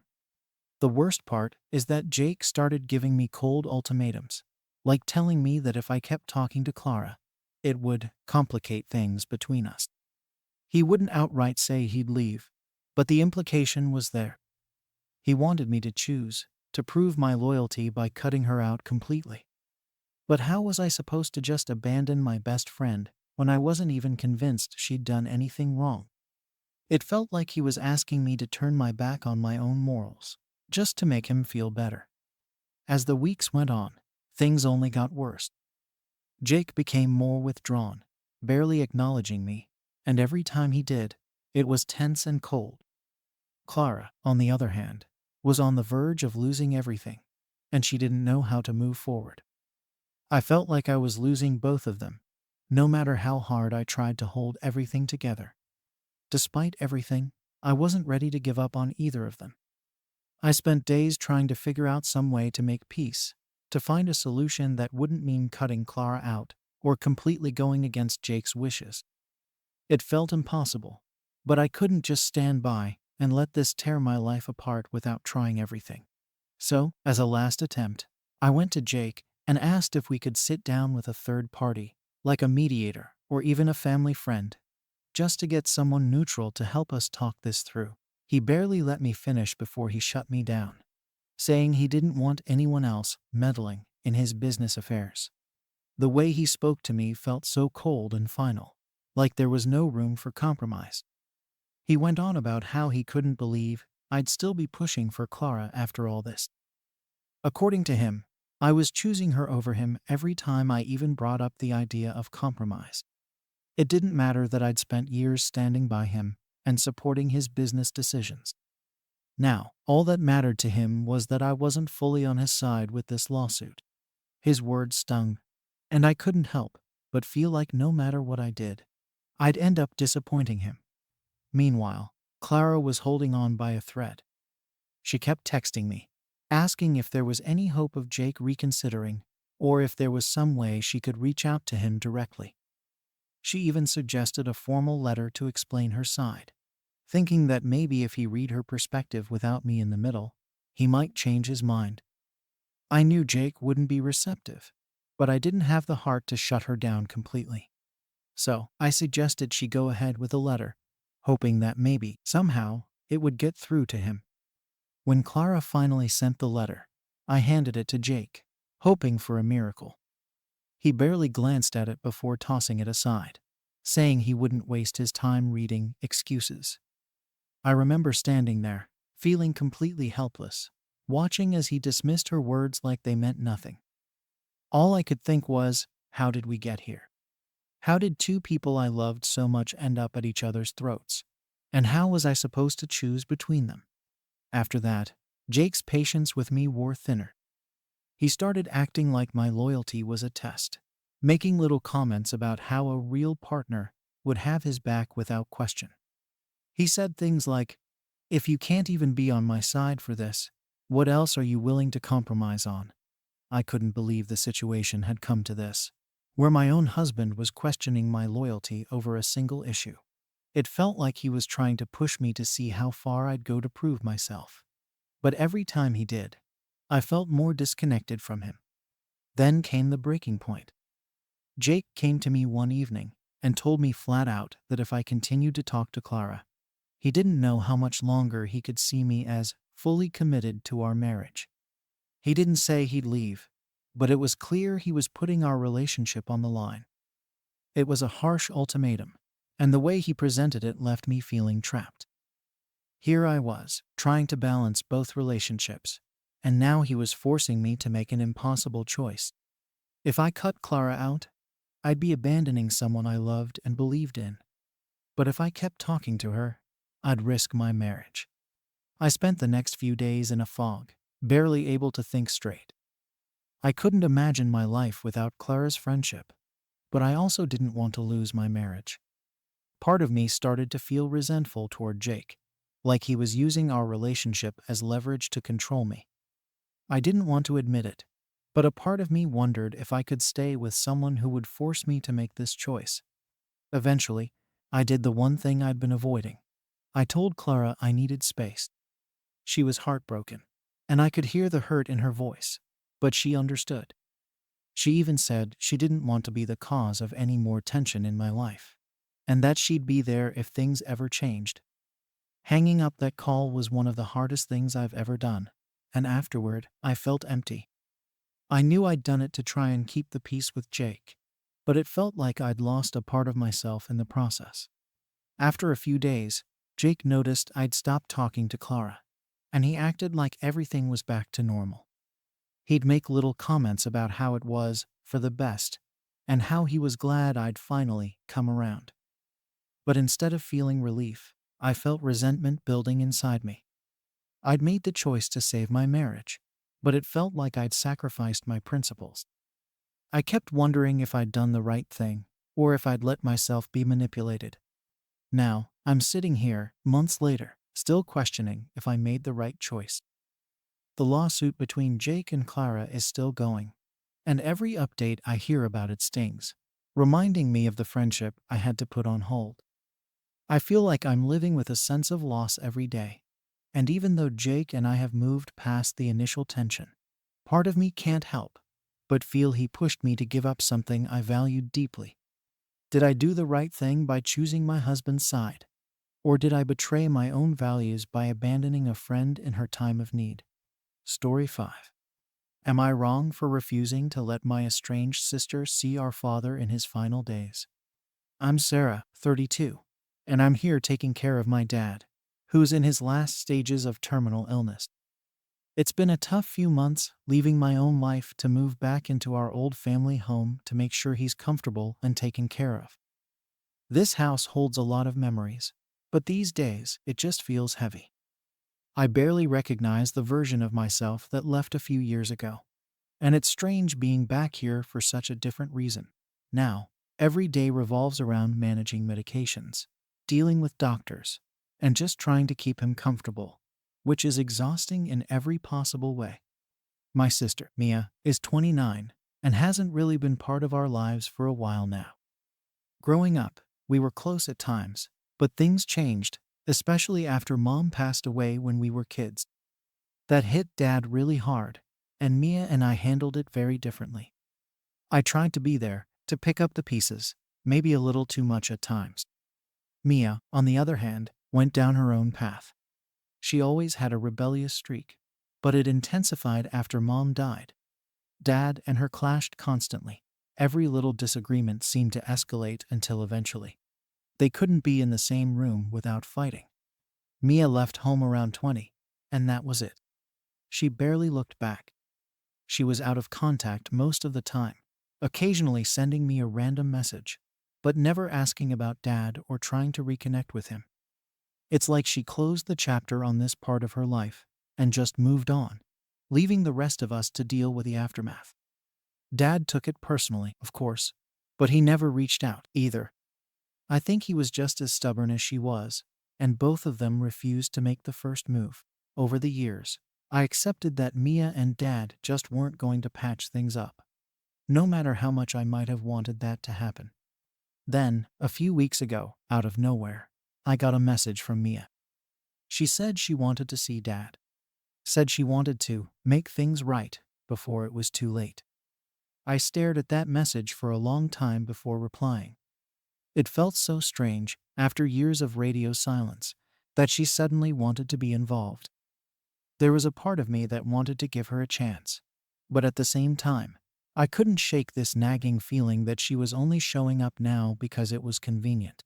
She never made an effort before, even after I told her about his diagnosis. So why now? Dad and I had talked about this possibility a few times.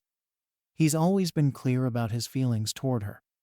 He didn't want her around, especially not in his final days. I think he felt hurt and abandoned by her all these years, and letting her back in now would only reopen old wounds. He told me he wanted his last days to be peaceful, without unnecessary drama, as he called it. Part of me thinks he's afraid she'll come back, cause a scene, and just leave us all dealing with the fallout, just like she did years ago. I knew how much it mattered to him to have control over these final moments, so I felt like I had to respect that. When I told Mia that I didn't think it was a good idea, she flipped out. She accused me of gatekeeping Dad, of trying to make her feel guilty. She threw out a bunch of things, saying I was just trying to look like the perfect daughter, while painting her as the black sheep. It hurt to read that because I've never tried to play the good daughter role. I've just done what needed to be done because that's who I am. But Mia's words dug deep, and for a second, I questioned if maybe I was, in some way, keeping her away to protect my own position here. Her message got me thinking, though, about whether I was right to follow Dad's wishes so strictly. There's a part of me that understands her need for closure, especially if she really does regret how things ended with him. But at the same time, I feel like it's not my place to force him into a reconciliation he doesn't want. Dad's health is deteriorating, and every day is a struggle. He's in so much pain, and it feels wrong to add more stress to his life just to satisfy Mia's need for peace. I tried to explain to Mia that Dad didn't want to see her, that he's in a fragile state, and that any drama or stress could make things worse for him. But she kept pushing, saying I was just making excuses to keep her out. She thinks I'm holding all the power here, that I'm using his illness as an excuse to play gatekeeper and control the situation. I don't even know how to respond to that because I never wanted this role. I didn't ask to be the one handling everything, making all the tough decisions. But here I am, and it feels like a no-win situation. After our argument, I went back to Dad and almost brought it up, but I couldn't. He looked so tired, and I didn't want to burden him with more family drama. I wanted to ask him if he was absolutely sure, if there was any part of him that might want to see her one last time. But every time I try to imagine that conversation, I see the pain it would bring him. He spent years trying to make peace with the fact that Mia is gone from his life, and I don't want to tear open old wounds in his last days. It's tough because part of me feels like I'm the one standing between them. But another part of me feels like I'm just trying to honor what he's told me over and over. He wants peace, and he deserves that much. But I can't shake the thought that maybe I'm doing the wrong thing. Maybe Mia is being sincere. Maybe she does regret how things went and wants to make amends. And if I keep her away, then I'm the one who's taking away her chance to find closure. For now, I'm at a loss. Mia's message really messed with my head.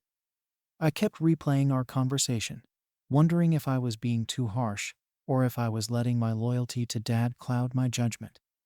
She'd called me a gatekeeper, accused me of using his illness to control the situation, and even hinted that I wanted him all to myself in his final days. It felt like a punch to the gut. I've spent months here, giving up my job, my social life, and basically everything, just to be with Dad.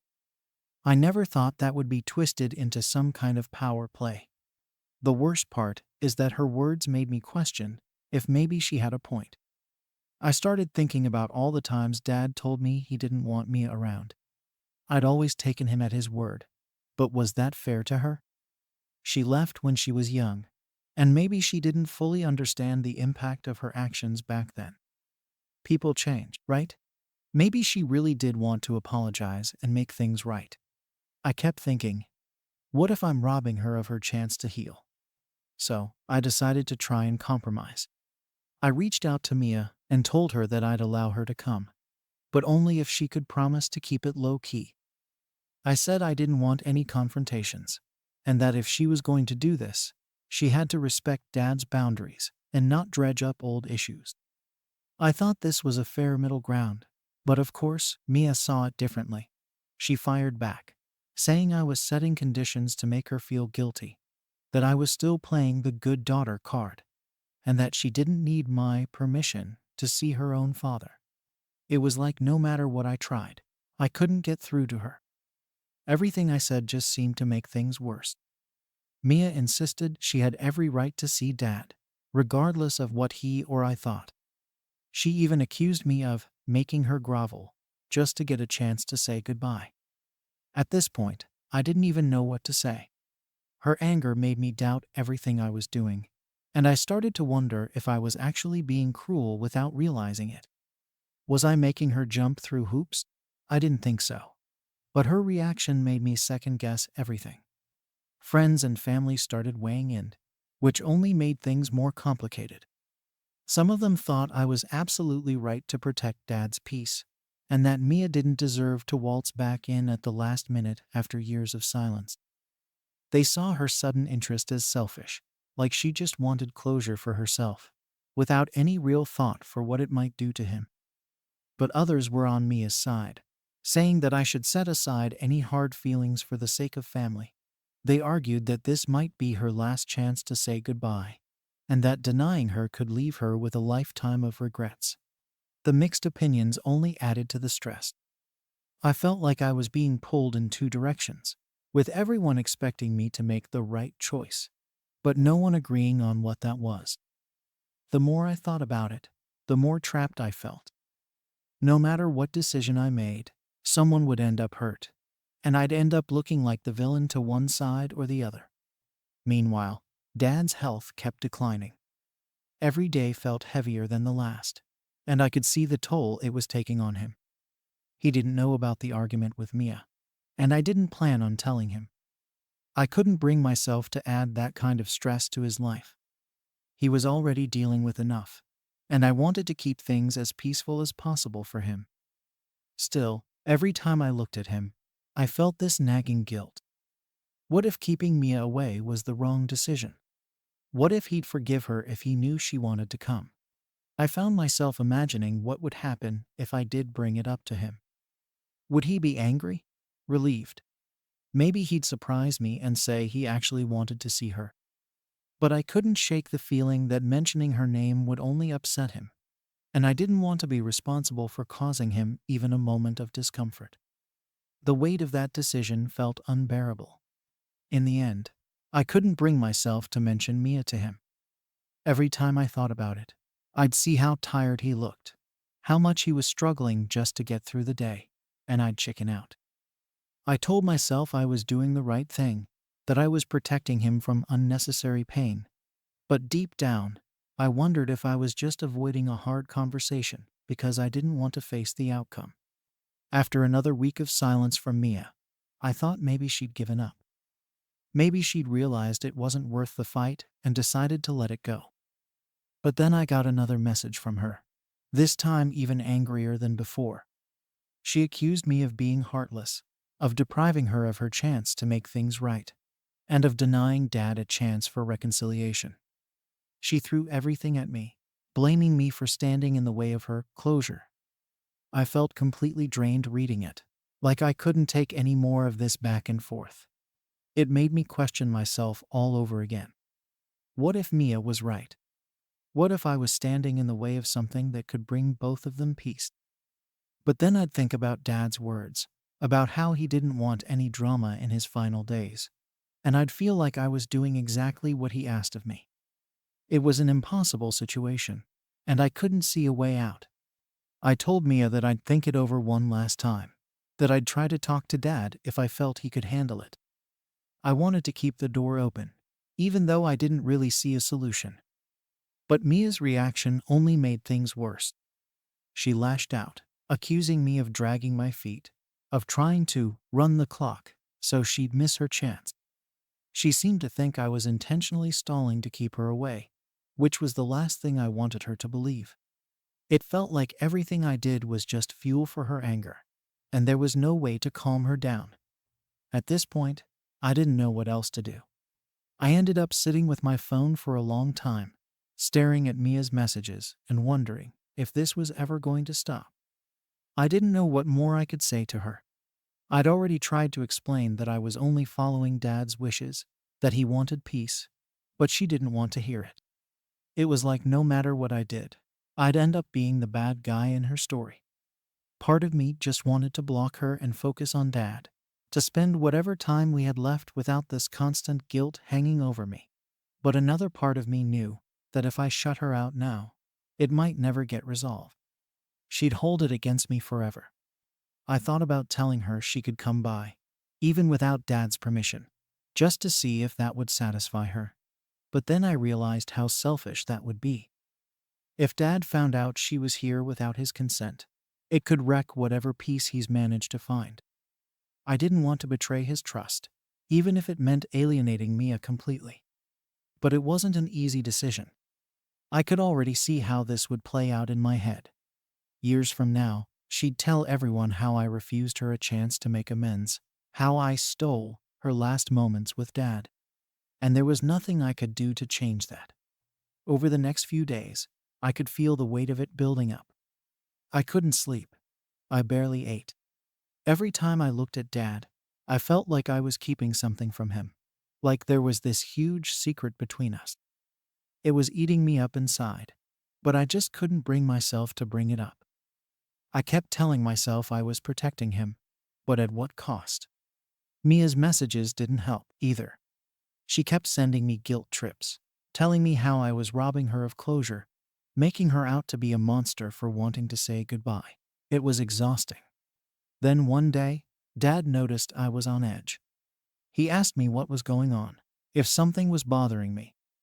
I wanted to tell him about Mia, about the fight we'd been having, and how much it was tearing me up. But when I looked at him, so frail and tired, I just couldn't do it. I told him I was fine, that it was nothing to worry about. He didn't push it, but I could tell he knew I was hiding something. I felt guilty, but I didn't know what else to do. Bringing Mia up felt like opening a door that couldn't be closed, and I didn't want to ruin whatever peace he'd managed to find. Still, Mia kept pushing. She sent me one last message, saying she'd never forgive me if I didn't let her see him, that I'd be responsible for denying her a chance to make things right. She even said that if Dad passed before she got to see him, it would be on me, that I'd have to live with that forever. It was brutal, and it hurt more than I wanted to admit. I started to doubt everything again. Was I really doing the right thing, or was I letting my loyalty to Dad cloud my judgment? Maybe Mia was right, and I was robbing them both of a chance at reconciliation. But even as I questioned myself, I couldn't shake Dad's words. He'd been so clear that he didn't want any drama, that he wanted to spend his last days in peace. I knew that if I went against his wishes, I'd never forgive myself. So I decided to stick to my guns. I told Mia one last time that unless Dad changed his mind, I couldn't let her come. I tried to explain that I was only following what he'd told me, that it wasn't personal, but she didn't respond. That was the last message I got from her. In the end, I feel like there was no right answer. No matter what I chose, someone was going to be hurt, and I was going to be the villain to someone. I just don't know if I did the right thing, or if I've made a mistake that I'll regret for the rest of my life. Did I do the right thing by honoring Dad's wishes, or should I have given Mia the chance she was asking for? Story 6. Am I wrong for confronting my sister's fiancé about his rude behavior at my wedding reception? I'm Sarah, 28, and I just got married last weekend. The wedding was everything I'd hoped for: small, intimate, and full of the people who mean the most to me. I've never been a fan of over the top events, and big crowds make me anxious, so we decided to keep it simple, inviting close family and a few of our friends.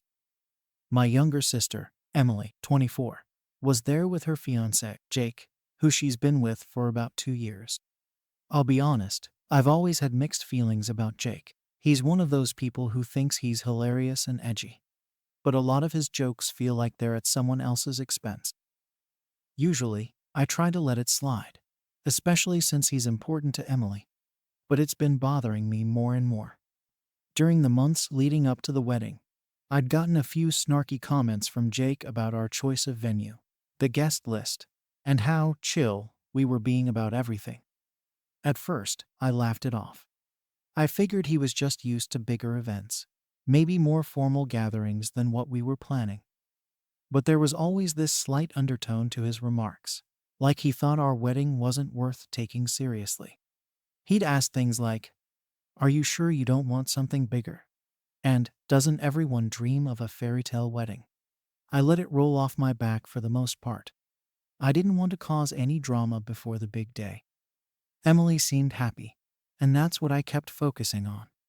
Then, the day of the wedding finally arrived, and I was on cloud nine.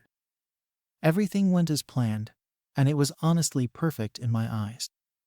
The ceremony was beautiful, the weather was lovely, and I felt like everything I'd envisioned had come together. But it wasn't long into the reception before Jake started up again. I didn't want to let it ruin my mood, but I was starting to feel that same uncomfortable sting I'd felt before.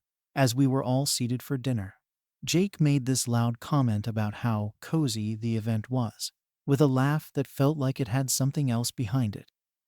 My mom and dad glanced at each other, clearly a bit taken aback. I tried to ignore it, convincing myself that he didn't mean anything by it, and that I should just enjoy my night. But as the evening went on, he kept making little remarks to anyone who would listen. At one point, he asked my parents, "So, did Sarah just not want to go all out?" He laughed as if it was the funniest thing, but I could tell my parents were uncomfortable, and my mom's smile looked forced. I tried to keep my focus on other things, like mingling with guests and making sure everyone was having a good time. Still, every time I saw Jake, I felt this little knot of tension building up in my chest. It was like he couldn't go 5 minutes without some sort of backhanded comment. The final straw came when he made a joke about the wedding being on a backyard budget, right as I was walking past him. He was talking to some of our friends, and the comment was just loud enough for me to catch it. I froze for a second, my stomach dropping. I felt embarrassed, angry, and hurt all at once. I knew I had chosen a smaller wedding because that's what felt right to me, but hearing him reduce it to something budget just felt like he was belittling everything I'd put so much effort into. I'd worked so hard to make this day feel special, and here he was, acting like it was some cheap, thrown together event. At that moment, I knew I couldn't just brush it off anymore. I felt like if I didn't say something, I'd regret it later. I decided I'd confront him about it, but I knew it had to be in private. I didn't want to make a scene or ruin the vibe for everyone else, so I waited for a chance to catch him alone. The rest of the evening was a blur as I kept replaying his words in my head, trying to focus on enjoying the reception, but feeling that nagging sense of disrespect every time I thought about it. Finally, later in the evening, I saw him step outside for some fresh air. I took a deep breath, knowing this was probably the only chance I'd get to talk to him without everyone around. As I walked over, I tried to keep calm and remind myself that I just wanted to understand why he felt the need to make those comments. I didn't want to accuse him of anything, but I couldn't keep quiet anymore. The whole day had been about celebrating love and happiness, and I couldn't understand why he seemed determined to bring it down. I approached him and asked if we could talk for a minute. He looked a bit surprised but nodded, and we stepped off to the side where it was quieter. I tried to stay composed as I explained how his comments throughout the day had made me feel. I told him that this was a special day for me, and it hurt to hear someone I considered family making light of it. I wasn't expecting a full apology, but I thought he'd at least understand where I was coming from. Instead, he just shrugged, brushing it off like I was making a big deal out of nothing. He laughed a little and said I was being too sensitive, that he was just joking around. I felt this frustration rising inside me. Here I was, opening up to him about something that genuinely hurt me, and he was acting like it was all just in my head. I started to explain why it felt disrespectful, but he cut me off, saying I needed to chill out and that I was ruining my own vibe by focusing on something so minor. I was honestly stunned. It was clear he didn't take any of it seriously, and his dismissive attitude just made it worse. At that moment, I noticed Emily walking over. She must have seen us talking and decided to check in. As soon as she got close enough to hear, Jake started telling her that I was upset over a few harmless jokes. Emily looked at me with this confused expression and asked why I was letting something so small get to me. I felt cornered. Here I was, trying to express something important, and now my own sister was taking his side, acting like I was the one causing trouble on my wedding day. I tried to explain my side, but Emily just looked at Jake and rolled her eyes, telling me I was making drama out of nothing. It felt like the whole evening had taken a sharp turn. My own sister, who I thought would have my back, was standing there, siding with her fiancé without even trying to understand where I was coming from. I felt a mixture of anger and sadness, like everything I'd worked to create for this day was slipping away. People started noticing the tension, and I could see some guests glancing over, probably wondering what was going on. I didn't want this to escalate any further, so I just nodded, forced a smile, and told them to forget it. Inside, though, I felt defeated. After that confrontation, things felt awkward for the rest of the night. I tried to go back to enjoying myself, but the whole situation with Jake and Emily left a bad taste in my mouth. I'd wanted my wedding day to be about happiness, love, and the people closest to me, but instead, it felt like I was tiptoeing around my own celebration. I noticed some family members looking at me with confusion, maybe wondering why I looked tense, but I didn't have the energy to explain everything. I thought about talking to my husband, but he was busy making the rounds and chatting with guests, and I didn't want to ruin his mood, too. So, I just smiled and tried to push through the rest of the evening, but that uncomfortable feeling never left. I kept thinking about how dismissive Jake was, and how Emily jumped to his defense so quickly. Part of me wanted to believe I was overreacting, but I knew how much those comments hurt. It wasn't just one or two offhand remarks. It was a series of digs that felt like he was deliberately undermining everything I'd worked for. This was supposed to be one of the happiest days of my life, and he couldn't hold back from making it feel like some sort of joke. And the fact that Emily didn't even try to understand where I was coming from stung even more. She and I have always been close, so seeing her side with him without hesitation was like a punch to the gut. It made me question if I'd done something wrong, or if there was something about the way I'd handled things that caused her to turn on me so quickly. Throughout the reception, I noticed people taking sides in subtle ways. A few friends and family members, who'd overheard bits and pieces of what happened, came over to offer their support or reassure me that Jake's behavior was out of line. They told me I had every right to feel the way I did, especially since it was my wedding day. But then there were others, like my aunt and a couple of cousins, who made comments about how family should be forgiving, or that I should have just let it slide to keep the peace. They didn't say it outright, but I could tell they thought I'd blown things out of proportion by confronting Jake. They probably saw it as me stirring up unnecessary drama, especially at a time that should have been happy and carefree. Meanwhile, Emily and Jake stayed close to each other for the rest of the night, almost like they were making a point of sticking together. It felt like they were showing everyone they were on the same side, and I was the one causing trouble. Emily barely spoke to me after our little confrontation. When we did cross paths, she gave me this look like she was disappointed in me, like I'd somehow ruined things by making a big deal out of nothing. It hurt, but I kept trying to remind myself that I was allowed to feel how I felt. I couldn't just ignore the disrespect and pretend everything was fine. As the night went on, I found myself replaying the whole situation in my head, questioning if I'd handled it the right way. Maybe I could have waited until after the wedding to bring it up with Jake. Maybe I should have just let it go and tried to focus on the positive. But no matter how much I thought about it, I couldn't shake the feeling that I'd done the right thing by standing up for myself, even if it was uncomfortable. After all, this was my wedding day, and if I didn't stand up for myself now, when would I? When the reception finally started winding down, I could feel this sense of relief mixed with disappointment. Part of me was glad the day was over, but another part of me felt let down, like this beautiful day had been tainted by the whole incident. After saying our goodbyes and thanking everyone for coming, my husband and I went back to our hotel, and I filled him in on everything. He was supportive, agreeing that Jake's comments were uncalled for and that I had every right to be upset. He reassured me that I wasn't overreacting and reminded me that we'd had a beautiful day regardless. It helped a bit to know he was on my side, but it didn't erase the lingering hurt I felt from Emily's reaction.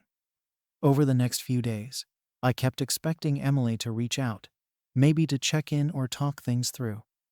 But she stayed silent.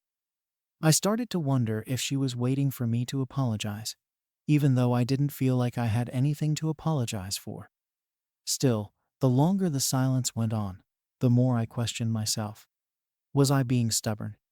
Should I be the one to reach out and try to make things right, even if I felt like she was the one who didn't have my back?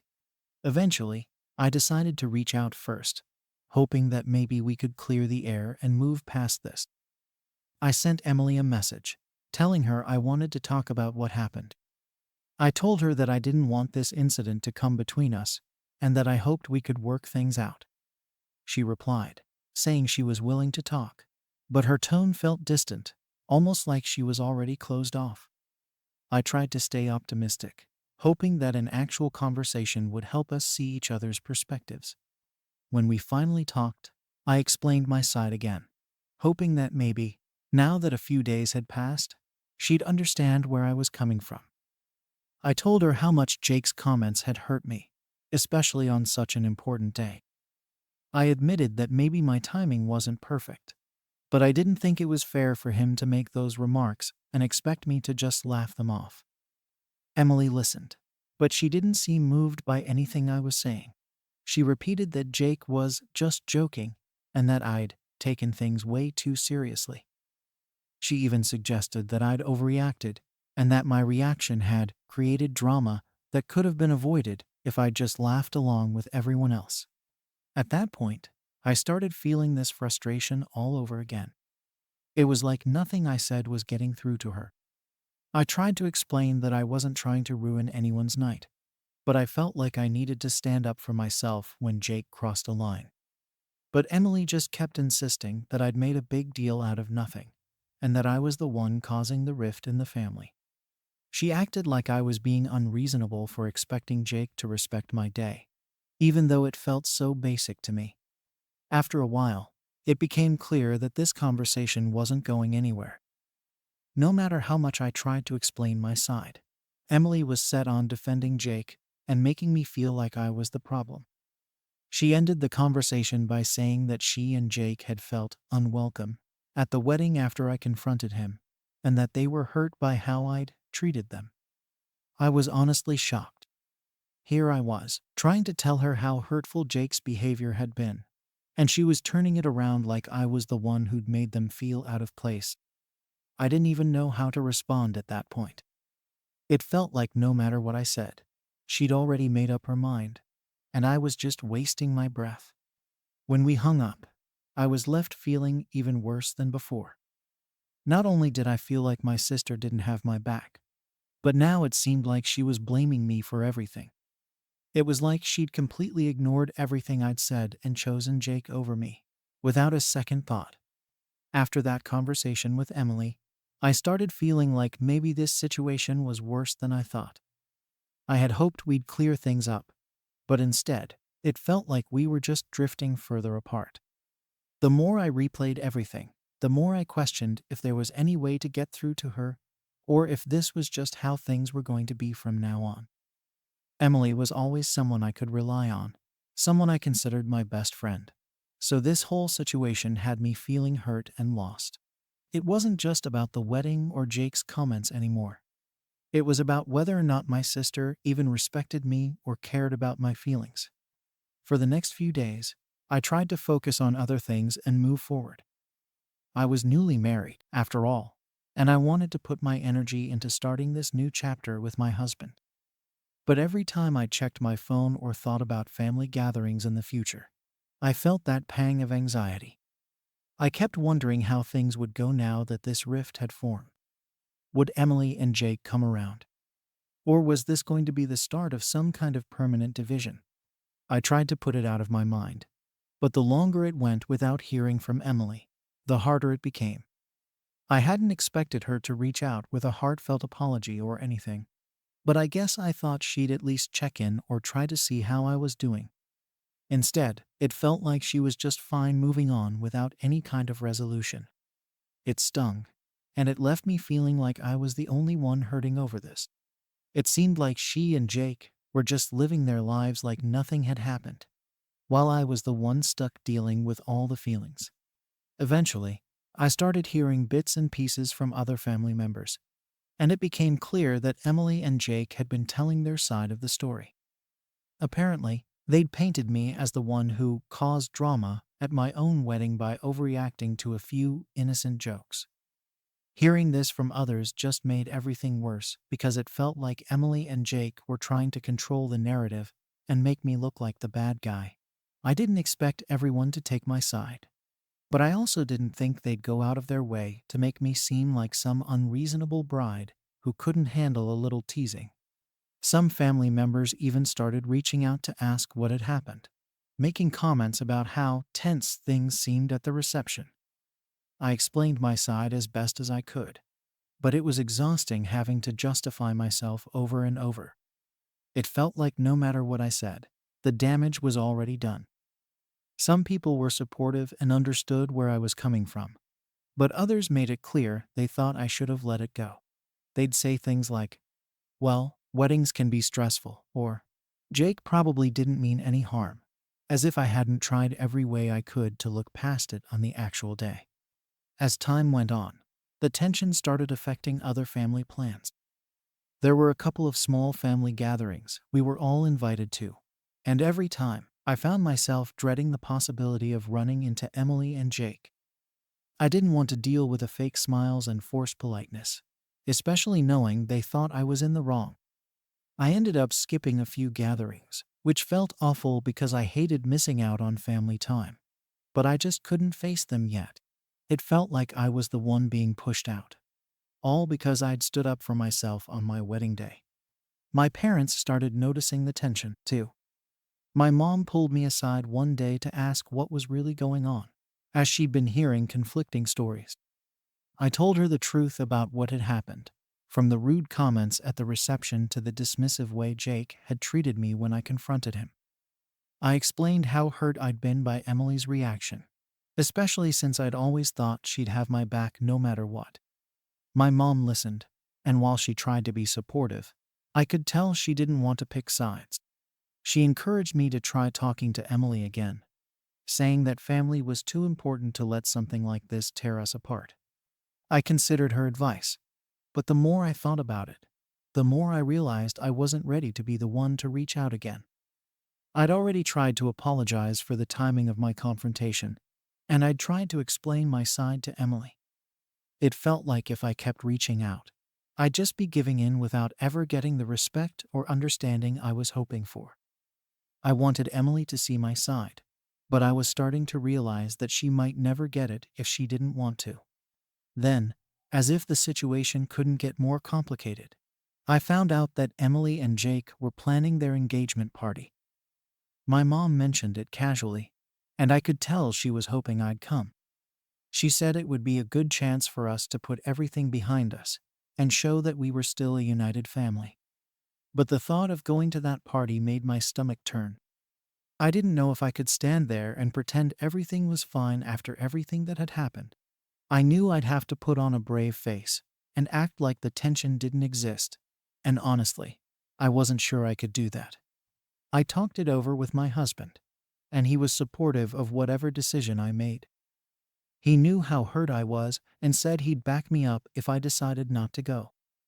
But I could tell he was also hoping we could find some kind of closure or resolution, even if it was just for the sake of family peace.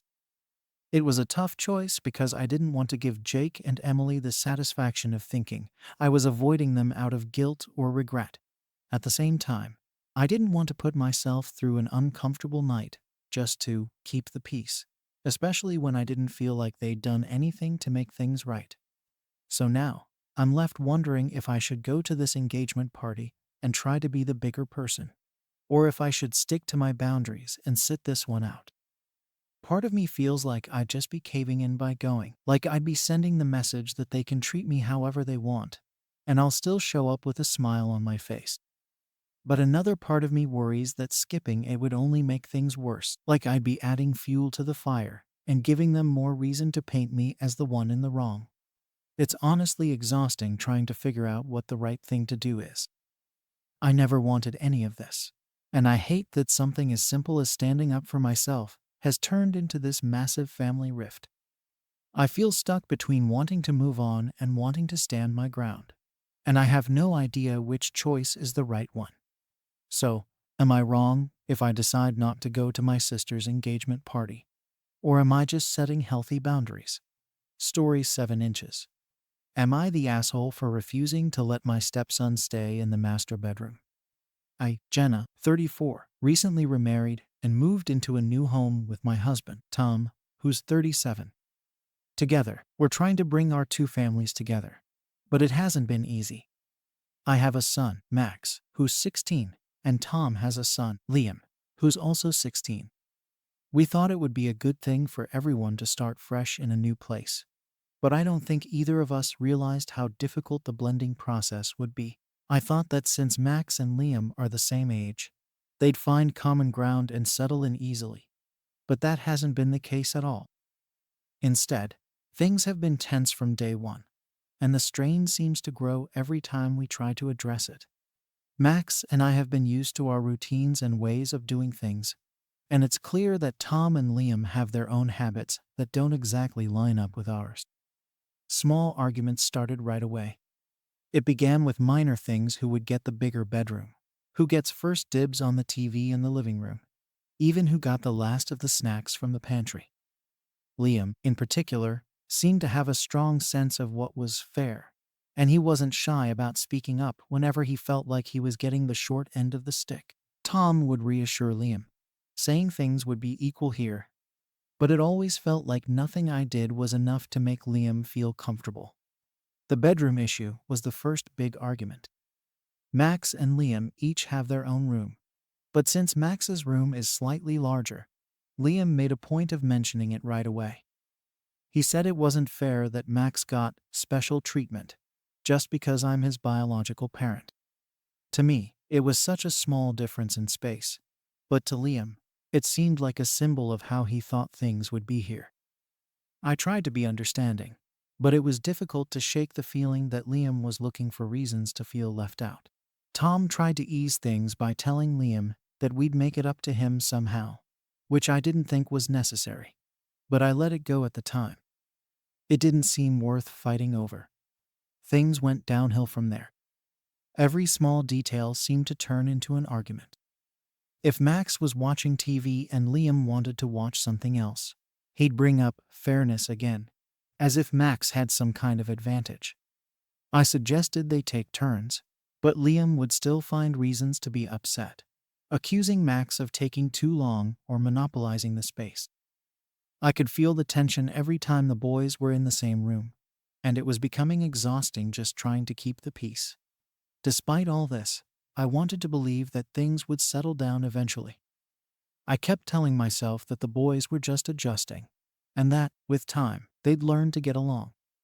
But the biggest issue, the one that really threw me off, came when Liam started insisting that he should be able to stay in the master bedroom whenever I'm not around. It happened one evening when I was out running errands. I came home to find out that Liam had approached Tom and asked if he could sleep in the master bedroom whenever Jen is gone, claiming that it only makes sense since he feels like he's just a guest otherwise. Tom brought it up to me as though it was a normal request, saying we should at least consider it to help Liam feel included. Hearing that suggestion made me feel uneasy. The master bedroom is a space meant for Tom and me. It's our personal area, our retreat. I felt like letting Liam stay there would blur the boundaries of my role in the family. Tom argued that I was making too much of it, and that it might help Liam feel more connected if we gave him this kind of access. But to me, it seemed like too big of an ask. I thought about it for a while, trying to see it from Tom's perspective, but I couldn't shake the feeling that it was wrong to allow Liam into a space that's supposed to be private for us. I told Tom as much, explaining that I'd rather keep that room off limits. Tom didn't push back too hard, but I could tell he was disappointed. He thinks I'm being inflexible, and he's hinted that maybe I'm a bit too protective of my space. After that conversation, things got even more uncomfortable around the house. Liam would make small, passive-aggressive comments whenever he felt slighted, and Tom would give me looks that made it clear he still thought I was overreacting. Meanwhile, Max didn't understand why this was even an issue in the first place. He came to me one night, asking why Liam wanted to be in the master bedroom so badly, and why it felt like the whole house was on edge over it. It's hard to explain to him, but I think he feels the tension, too. He tries to stay out of it. But there's no denying that the atmosphere has changed. As time went on, I started to doubt myself. I couldn't stop wondering if maybe I was being unreasonable. Maybe I was clinging too tightly to the idea of my space and not seeing the bigger picture. But whenever I tried to picture Liam staying in the master bedroom, it didn't feel right. I thought about all the other things I'd offered him to make him feel more at home, like redecorating his room to his liking, or even giving him the entire basement as his own space to relax in. But he rejected every idea. For him, it seemed like nothing but the master bedroom would do. Tom tried to keep things light, but I could tell he was getting frustrated with me. He would hint here and there that I needed to be more flexible, reminding me that Liam was struggling to find his place here. It hurt to feel like Tom was blaming me for the tension in the house, but I didn't know how else to explain my discomfort. I don't think he sees it from my perspective that giving Liam access to the master bedroom feels like a step too far, like I'm giving up a part of my identity in this family. It's not that I don't want Liam to feel welcome, but there are limits to what I feel comfortable giving up. As the days passed, Liam's resentment only grew. He began pulling away from family activities, and whenever I suggested something we could all do together, he'd find an excuse to avoid it. I could sense the bitterness in his tone, and it was hard not to take it personally. Tom's patience with me started to wear thin, too. He'd sigh heavily when I brought up my concerns, and often reminded me that Liam needed to feel like he wasn't an outsider in his own home. I kept trying to make things work, to find a middle ground, but it felt like I was hitting a wall every time. At this point, I feel trapped. I want to keep peace in the family and make Liam feel comfortable, but I can't bring myself to let go of my boundaries. The tension is there every day, building and seeping into everything we do as a family. Tom and I barely talk about it anymore, but the distance between us is growing, and I know it's because of this unresolved issue. Max tries to keep a low profile, but he's feeling the strain, too, and I hate that this is affecting him as well. I don't know what to do next. After that first conversation with Tom about the master bedroom, I thought the issue might blow over, or at least quiet down. But instead, It was like everything I did just made things worse. No matter how much I tried to explain my reasoning to Tom, he still thought I was being unfair. Liam continued with his passive-aggressive attitude, and I started noticing the tension in every little interaction we had. If I asked him to do something as simple as setting the table, he'd sigh heavily, make a face, or do it so reluctantly that it felt like a chore just watching him. Max tried to ignore it, but I knew he could feel the tension, too. I offered other solutions to help Liam feel more comfortable. I suggested we redecorate his room, or even set up a separate lounge area in the basement where he could have more privacy. I thought maybe if he had a space that was distinctly his own, it might help him feel more settled. But every idea I brought up was dismissed. He seemed to take offense to anything that wasn't the master bedroom, like it was the only thing that would prove he wasn't second best in the family. It was frustrating, because I felt like I was making an effort to be accommodating, but nothing seemed to satisfy him. Then there was the issue of family time. I'd try to plan activities that we could all do together, hoping it might help us bond. But Liam would either make an excuse to avoid it or go along grudgingly, clearly not wanting to be there. The few times we managed to sit down for a family dinner, he'd barely speak, only joining in to make snide comments about things being unfair. If Max mentioned something about his day, Liam would cut in with a sarcastic remark or make it sound like he was the one being ignored. I could see that Tom was uncomfortable with these interactions, but he rarely stepped in. It was like he thought addressing it might just make things worse. At this point, I was feeling isolated in my own home. It was supposed to be a fresh start for all of us, but I was beginning to wonder if blending our families had been a mistake. Tom and I hadn't had a meaningful conversation in days, and when we did talk, it was almost always about Liam and the bedroom situation. Tom would bring it up subtly, mentioning that maybe we should reconsider the master bedroom arrangement, just to avoid more drama. I'd remind him that I'd already offered several alternatives, but he would only sigh and say that Liam needed more than just a bigger room or a lounge area. One night, after yet another tense dinner, I pulled Tom aside and tried to explain how uncomfortable the whole situation was making me. I told him I felt like I was losing my space and my peace, and that I needed him to understand why the master bedroom felt like a boundary I wasn't willing to cross. But Tom seemed to think I was being overly dramatic. He told me I needed to show more flexibility, that Liam was struggling to find his place, and that I was making it harder by being so set in my ways. Hearing him say that hurt, but I didn't know how else to make my feelings clear. I was starting to feel like my perspective didn't matter, like I was just supposed to give in to whatever would make things easier. Liam's behavior continued to escalate. He started outright avoiding me, barely speaking, unless it was to make a pointed comment or complain about something he didn't like in the house. If I made a suggestion, he'd scoff or roll his eyes, as if I were some unwelcome guest instead of his stepmom. The hostility was draining, and I could feel myself getting worn down by it. I tried talking to Tom about it again, but he kept brushing it off, saying that Liam just needed time and space to adjust. Meanwhile, I was left feeling like an outsider in my own marriage.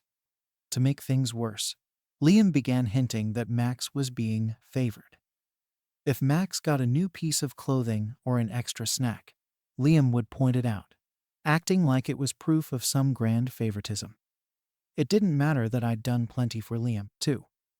He was set on this narrative that I was only here for Max and didn't care about him. Tom's silence on the issue only made things harder. I wanted him to defend my choices, or at least acknowledge the effort I was putting in, but he just stayed quiet, as if he didn't want to rock the boat. I could tell that Max was starting to feel uncomfortable with the whole situation, too.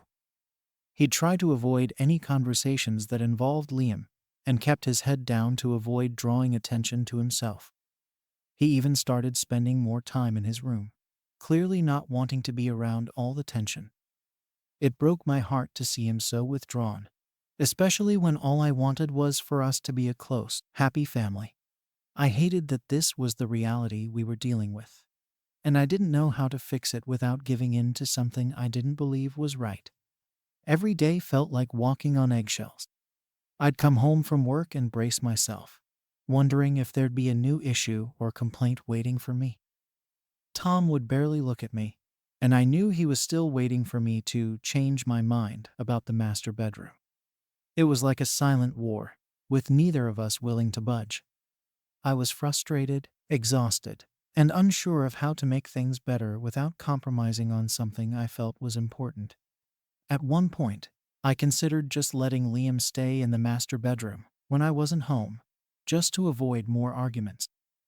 But the thought made me uneasy. It felt like giving up a part of myself, like I was sacrificing my own comfort just to keep the peace. I couldn't shake the feeling that it would set a precedent, that it would only lead to more demands in the future. And honestly, it felt wrong. The master bedroom is a space meant for Tom and me. And letting Liam stay there didn't feel like a compromise. It felt like an invasion of privacy. Still, the pressure from Tom and the constant tension were wearing me down. I was beginning to feel like maybe I was the one causing all the problems. Maybe I was being too stubborn, too unwilling to see things from Liam's perspective. But every time I tried to convince myself of that, I'd think back to all the things I'd already offered, all the ways I'd tried to make him feel included. And then I'd wonder why that wasn't enough. In the end, I still couldn't bring myself to agree to Liam's request. I held my ground, insisting that the master bedroom was off limits. But the distance between Tom and me only grew, and Liam became more hostile with each passing day. I felt like I was losing control of my own family, like everything was slipping through my fingers, and I didn't know how to stop it. I can't deny that part of me wonders if giving in would have been the easier choice, even if it didn't feel right. Maybe then we'd have some semblance of peace. But at what cost? I tried my best to keep going as normally as possible, but the atmosphere at home was unbearable. Every day, it felt like I was facing the same conflict, the same tension, and I was constantly on edge. Tom's silence and Liam's bitterness were relentless, and no matter how hard I tried to brush it off, it was impossible to ignore. Every small action I took seemed to spark another round of passive-aggressive comments from Liam, and Tom would act like he hadn't noticed anything. It was becoming clear that I was alone in this. I started to notice that even the smallest decisions I made were scrutinized by Liam. If I bought a small gift for Max, Liam would sulk or make comments under his breath about how I was only looking out for my own. I felt like I couldn't do anything without Liam accusing me of favoritism.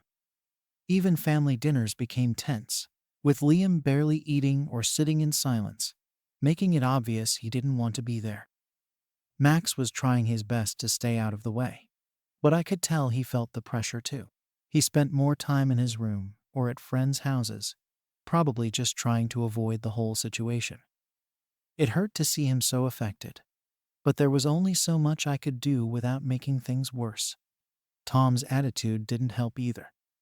Every time I brought up my feelings or suggested that we address Liam's behavior together, he'd brush it off, saying Liam was just going through a phase and would get over it eventually. I wanted to believe that, but it felt more like he was using that as an excuse to avoid taking any real action. I was reaching my breaking point, feeling like I was the only one who cared about the constant tension in the house. I knew that Tom was probably feeling the strain too, but he seemed more willing to ignore it than to actually work on a solution. Every time we spoke about it, I was left feeling like I was the one overreacting, that maybe I was imagining how bad things had gotten. Then came the breaking point. One night, after I'd come back from a long day at work, I found that Liam had taken over the master bedroom. My things had been shoved aside, and he was lying on the bed, scrolling through his phone like he owned the place. When I confronted him, he looked at me with this defiant smirk and told me that he didn't see the big deal since I wasn't using it anyway. The sheer audacity of it took me by surprise, and I could feel my patience finally snapping. I told him that the master bedroom was not his to use, and that he needed to move back to his own room. But he didn't budge. Instead, he accused me of treating him like an unwanted guest, saying that he had every right to stay there if I wasn't home. Tom arrived home just as things were escalating, and instead of backing me up, he actually asked if maybe I was overreacting. I couldn't believe it. Here was his son, blatantly disrespecting our boundaries, and instead of addressing it, Tom was standing there acting like I was the unreasonable one. I felt like I'd been slapped. I could barely even process what was happening. I was standing in my own home, being told by my husband that maybe I should just give in, let his son have his way to keep the peace. That night, I ended up sleeping in the guest room. I couldn't bring myself to stay in the same room as Tom, not after the way he disregarded my feelings. I lay awake for hours, going over everything in my mind, wondering how things had gone so wrong. I felt betrayed, isolated, and completely helpless. I'd tried to compromise to make things work for everyone, but it felt like I was the only one making any effort. I'd been patient, understanding, and flexible, but it seemed like none of that mattered. Tom had made it clear where his priorities were, and they didn't include supporting me. Over the next few days, I barely spoke to Tom. He acted like nothing was wrong, like we could just move on without addressing what had happened. But I couldn't. The resentment was growing inside me, and I knew that I couldn't keep living like this. Every time I saw Liam, it felt like a reminder of everything that had gone wrong, and it was getting harder and harder to hide my frustration. I started avoiding both of them, spending as much time out of the house as possible, just to get some peace. Eventually, Tom tried to bring up the issue again, suggesting that maybe I could be the bigger person and let Liam have some privileges in the house to ease the tension. He still didn't seem to understand that it wasn't about the bedroom itself, but about respect and boundaries. I explained to him again how uncomfortable I was with the idea of Liam being in our personal space, how it felt like an invasion. But it was like talking to a brick wall. He kept saying that Liam needed to feel like he was part of the family, that I should give a little for the sake of harmony. But how much more was I supposed to give? Max noticed everything. He saw the distance growing between Tom and me, and I could tell he felt guilty about it, even though he had nothing to do with the situation. I hated that he was being dragged into this mess, that my attempts to protect my boundaries were affecting him too. I didn't want him to feel like he was in the middle, but I didn't know how to fix it without completely compromising myself. The final straw came when Liam, once again, tried to use the master bedroom while I was out. I came back early from an errand to find him in there, sprawled out like he owned the place. I told him to leave, and this time he didn't even argue. He just laughed and said, "You're just being dramatic." I felt something snap inside me. I couldn't keep pretending that this was something I could handle on my own. I couldn't keep sacrificing my comfort and my peace just to make everyone else happy. I confronted Tom one last time, making it clear that I was done with the compromises and the excuses. I told him that if he couldn't respect my boundaries, then maybe we needed to reconsider how this family was going to work. He looked stunned, like he hadn't realized how serious I was. But I couldn't hold back anymore. I laid it all out: the lack of respect, the constant tension, the way I felt like I was being pushed out of my own life. I told him that I couldn't keep living like this, not if it meant giving up everything I believed in. Now, I'm left wondering if I did the right thing. I can see the strain this has put on my marriage and on Max, and part of me wonders if I should have just let it go. Maybe I was being too stubborn, too focused on my own boundaries. But another part of me feels like I had no other choice. I tried everything I could to make it work, but in the end, I had to stand up for myself. So, am I the asshole for refusing to let my stepson stay in the master bedroom, even if it's tearing my family apart? Story 8. Am I wrong for confronting my sister's fiancé about his suspicious behavior behind her back? I'm Lily, 27, and I have a pretty tight relationship with my younger sister, Emma, who's 24. Growing up, we were close, But after our parents divorced, we became inseparable. I always felt like I had to look out for her, especially since she's a bit more trusting than me. I'd always try to keep an eye out for her, especially when it came to dating, but I never expected it to be like this. She's engaged to Paul, a guy she met last year, and they're already planning their wedding. Everyone else in the family seems thrilled, but me, I'm not so sure. The first few times I met Paul, he seemed fine. Polite, well-dressed, successful, all the things you'd want in a future brother-in-law. He was charming, always telling jokes, and my family loved him right off the bat. But as time went on, I started noticing things that didn't sit right with me. He'd make comments to Emma's friends or the waitstaff when we were out that just seemed off. I didn't want to make a big deal about it, though, especially since Emma seemed so happy. She'd been through a lot in past relationships, so I wanted to give her this. I kept telling myself maybe I was just being paranoid or overprotective. But then there was the time we all went out for dinner with some of her friends, and Paul was just a little too friendly with them. He'd laugh a bit too loud at their jokes, compliment them a bit too much, and it felt like he was trying to charm everyone around him, not just Emma. I thought maybe he was just a social guy, but I saw the way some of her friends looked at him, kind of uncomfortable. At one point, Emma went to the restroom, and Paul immediately slid over to one of her closest friends, Sarah. I was sitting across from them, and it was like he forgot I was even there. He leaned in, whispering something to her, and I could see her face change. She looked like she didn't know what to do, glancing toward the restroom, probably wishing Emma would come back. I felt a knot in my stomach, watching him. It wasn't even what he said, because I couldn't hear, but the way he looked at her, like he was testing boundaries. Sarah gave this nervous laugh, like she was trying to brush it off. But he kept talking, getting closer. I felt like I was going to explode just sitting there. By the time Emma came back, Paul had scooted back to his seat and was acting like nothing happened.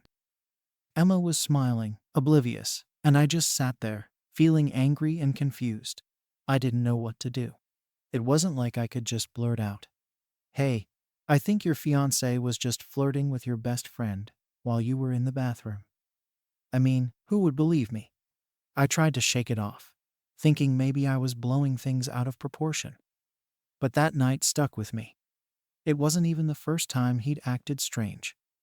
There were other times, smaller things like him talking to waitresses or being extra friendly with Emma's friends. But this felt different, more intentional. I started wondering if I should say something, but I didn't want to upset Emma. She's finally found someone she's in love with, and they're planning this whole future together. I didn't want to ruin that for her based on what could be nothing. A few days later, my mom invited us over for a family dinner. Emma and Paul came, along with some of our other family members. It was one of those dinners where everyone was catching up, sharing stories, and laughing. Paul was, as usual, charming everyone. He seemed to know just how to make everyone feel like they were the only person in the room. I kept watching him, though, and he caught me staring a few times. Each time, he'd give me this little smirk, like he knew I was onto him, but didn't care. After dinner, Emma was helping our mom in the kitchen, and most of the family was chatting in the living room. I walked into the dining room to grab something, and there he was, talking to Sarah again. This time, he wasn't even trying to be subtle. He had his hand on the back of her chair, leaning in close, and she looked completely uncomfortable. I couldn't hold it in anymore. I walked over, clearing my throat loudly, and they both looked up. Sarah looked relieved to see me, but Paul, he just smiled, as if daring me to say something.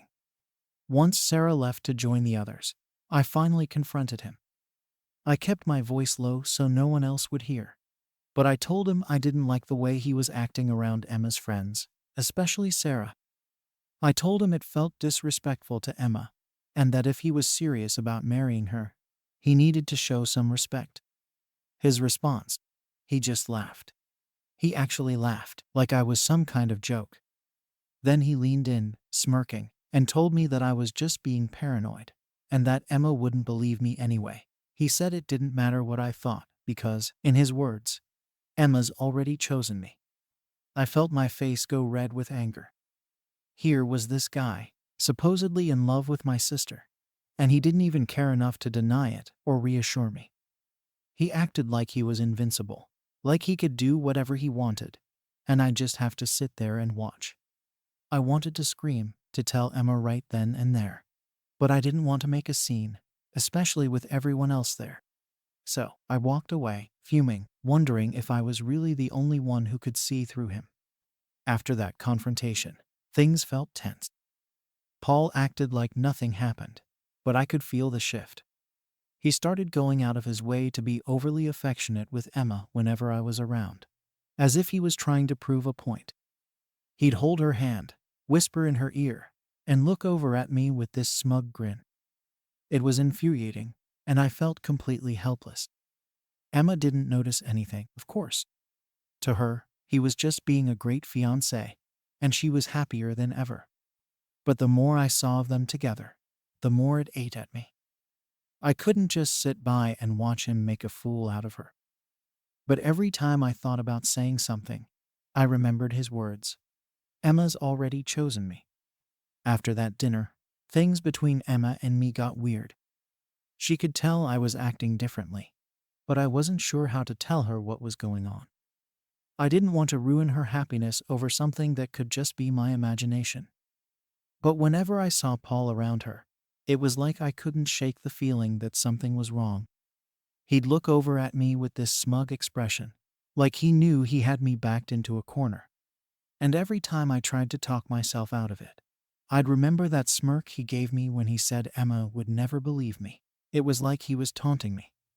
One night, Emma pulled me aside when we were alone, saying she'd noticed I'd been distant lately. She asked if something was wrong, and I could see she was hurt, wondering why I'd suddenly started acting cold. I didn't want to lie to her, so I just told her that I had some concerns about Paul. I kept it vague, hoping I wouldn't have to explain everything. But Emma immediately got defensive, saying she didn't understand why I was being this way when she was finally happy. She even accused me of being jealous, like I didn't want her to get married and start her own life. Hearing her say that made me feel awful. I didn't want her to think I was trying to ruin her relationship, or that I couldn't be happy for her. I tried to tell her I just wanted her to be careful, that I thought maybe Paul wasn't as committed as she thought. But she shut me down. She said I was overreacting and told me she needed some space to figure out if she could handle having someone in her life who didn't support her relationship. That really hit me. Here I was, trying to look out for her, and instead, I'd become the villain. After that conversation, Emma started avoiding me. She wouldn't answer my calls or texts as quickly, and when she did, it was always short, like she couldn't wait to end the conversation. At family gatherings, she'd keep her distance, sitting with Paul and acting like I wasn't even there. It hurt to see her so distant, but I didn't know what else to do. Every time I saw Paul acting like the perfect fiancé around her, it just fueled my frustration. I felt like I was watching someone manipulate my sister, and there was nothing I could do about it without losing her completely. Around this time, I started noticing the rest of the family acting a bit off too. I could tell Emma had probably talked to them, maybe saying I was being unsupportive or jealous. My mom was sympathetic, but even she hinted that I might be overreacting. She'd say things like, "Maybe you're reading too much into things," or "Emma seems happy, shouldn't that be enough?" It felt like everyone was starting to take Paul's side, and I was being pushed out. But I couldn't let it go. I knew what I'd seen, and I couldn't shake the feeling that Paul was hiding something. I felt alone, like I was the only one who saw him for who he really was. The tension just kept building, especially whenever Paul was around. He'd go out of his way to act like he was the best guy in the world, making Emma laugh, bringing her flowers, and doing these grand gestures that only seemed to get bigger when I was there to watch. It felt like he was putting on a show, and everyone was falling for it except me. One night, after another family dinner where Emma barely spoke to me, I decided I couldn't take it anymore. I went to Paul directly, trying to clear the air. I apologized for the confrontation and told him I wanted to put it behind us, for Emma's sake. I thought maybe if I made peace with him, things would calm down. But Paul just looked at me, smirked, and told me I was doing the right thing by staying in my lane. The way he said it, like he was patting me on the head, made my blood boil. He wasn't even trying to pretend he respected me or my relationship with Emma. I felt stuck. I'd tried talking to Emma, tried reasoning with Paul, but nothing worked. It was like he had everyone wrapped around his finger, and I was the only one who could see through him. Emma wouldn't listen to me, and my family thought I was overreacting.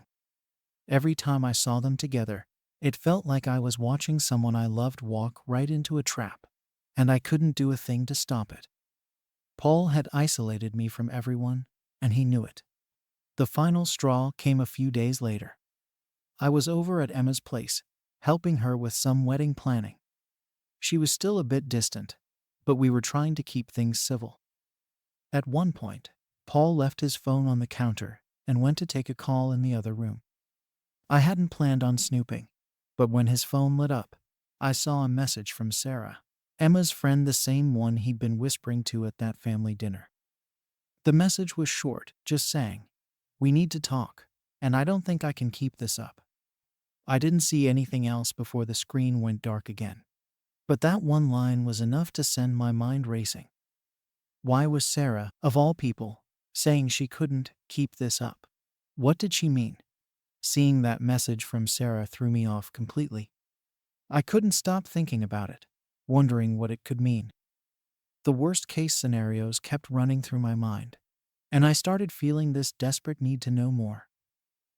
Here was a message from one of Emma's closest friends, saying she couldn't keep this up with my sister's fiancé. It felt like proof that something shady was happening, that maybe I wasn't being paranoid after all, but I also knew that just going to Emma with half a message I happened to see wasn't going to get me anywhere. For the next few days, I was a wreck. I couldn't stop thinking about whether I should confront Paul again, or maybe even talk to Sarah directly. I was desperate to protect Emma, but I didn't want to keep pushing her away, especially since we were already on shaky ground. I went back and forth on it, trying to figure out what to do. Part of me wanted to just grab Sarah and demand she tell me what was going on, but I knew that would probably make things worse. And if I was wrong, it could end up ruining Emma's friendship with her. So, I decided to take a different approach. I texted Sarah and asked if she wanted to meet up, just to catch up. I made it sound casual, hoping she wouldn't get suspicious. She agreed, and we ended up meeting at a coffee shop later that week. When we started talking, I tried to keep things light at first, but eventually, I couldn't hold it in any longer. I told her I'd noticed some things with Paul that were bothering me, and I was worried about Emma. I didn't mention the message I'd seen, but I hoped she'd open up if I just laid out my concerns. Sarah looked uncomfortable, shifting in her seat and avoiding eye contact. She kept insisting that Emma seemed really happy, that Paul was a great guy, but there was something in the way she said it that didn't feel genuine. I pushed a bit more, saying that as Emma's sister, I just wanted to make sure she was with someone who truly valued her. Finally, Sarah looked at me and said something vague about how relationships were complicated and sometimes people made mistakes. I asked her what she meant by that, but she clammed up, saying she didn't want to get involved in anyone's personal issues. I left that conversation feeling more uneasy than ever. Sarah's reluctance to talk only confirmed my suspicions, but I still didn't have any concrete proof. I knew that going to Emma without something solid would just make things worse, and I couldn't shake the feeling that Paul was somehow manipulating everyone around him, keeping them all on his side. It was like he'd set things up perfectly, making sure no one would believe me if I tried to tell the truth. Things only got stranger after that. Emma invited me over for dinner one night, saying she wanted to clear the air between us. I was hopeful that maybe she was finally ready to hear me out, that we could get past the tension that had been building. But when I got there, Paul was already there, and the whole thing felt more like an ambush than an invitation to talk. Emma was distant, barely looking at me, and Paul sat there with that same smug smile, like he'd already won. Emma told me that she loved Paul, that she was committed to their relationship, and that she didn't understand why I couldn't just support her. She said she felt like I was trying to sabotage her happiness, and that maybe it was time for me to step back and let her make her own choices. Hearing her say that felt like a punch to the gut. I'd always been the one looking out for her, and now she was acting like I was some kind of enemy. After that dinner, I barely spoke to Emma. She started pulling away even more, not inviting me to things and ignoring my texts. It was clear that Paul was winning, that he'd managed to isolate her from me. I felt helpless, like there was nothing I could do. My family wasn't much help either. They were all convinced I was overreacting, that I needed to just let Emma be happy. Even my mom was telling me to back off, saying that maybe I was too close to the situation to see things clearly. A few days later, I got a text from Sarah out of the blue. She said she needed to talk to me about something important and asked if we could meet up again. I agreed, hoping this would finally be the breakthrough I needed. When we met, she looked nervous, like she was about to spill a big secret. She told me that she'd been feeling guilty about something for a while and couldn't keep it to herself anymore.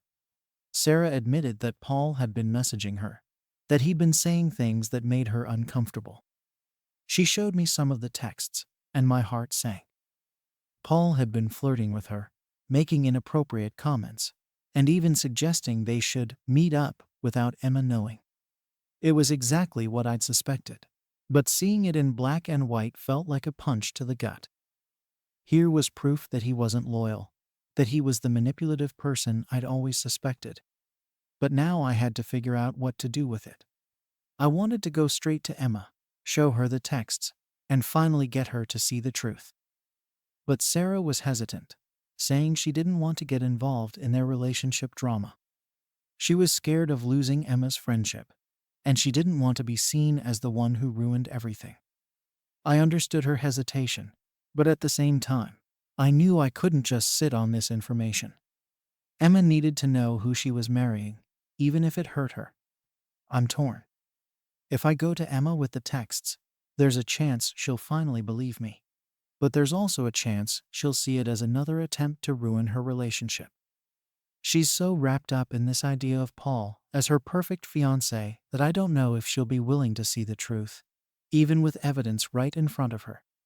And if Sarah backs out or changes her story, I'll be right back where I started, with Emma seeing me as the bad guy. So, am I wrong for wanting to confront my sister with this proof, even if it means risking our relationship? Story 9. Am I the asshole for keeping my deceased husband's family heirloom away from my new husband's daughter?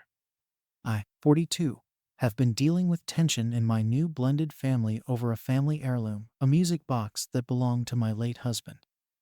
My late husband and I were together for 10 years before he passed away in a sudden accident. It was one of those completely unexpected, turn your world upside down moments that just wrecks everything. We had a son, who was only 9 when it happened, and since then, I've done my best to be both mom and dad to him, while keeping his father's memory alive in whatever ways I could. One of the main things I've held on to from his father is this music box, which was actually passed down in his family for generations. It's not only valuable financially, but deeply meaningful emotionally, especially to my son and me. It's one of those few things that feels like a link to a past that feels like it was ripped away from us. 3 years after his death, I met Tom, who became my second husband. He's a good man, and we've been building a life together with his teenage daughter, Emma, who's 15. Tom and I went into our relationship knowing there would be challenges when we decided to blend our families. We both had histories, both had kids, and we were aware that merging all of that into one household would take time and understanding from everyone. At first, things were going fine, if not a bit rocky here and there.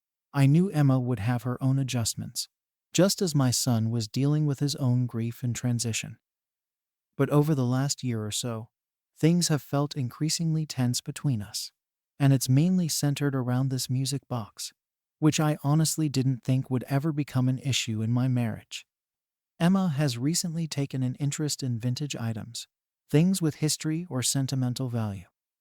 She's talked about how she loves the stories behind old things, how she thinks they add charm to a home, and so on. It's harmless, and honestly, it's something I encourage. It's good to appreciate things with meaning, to understand the value of keeping memories and treasuring objects that have been around for a long time.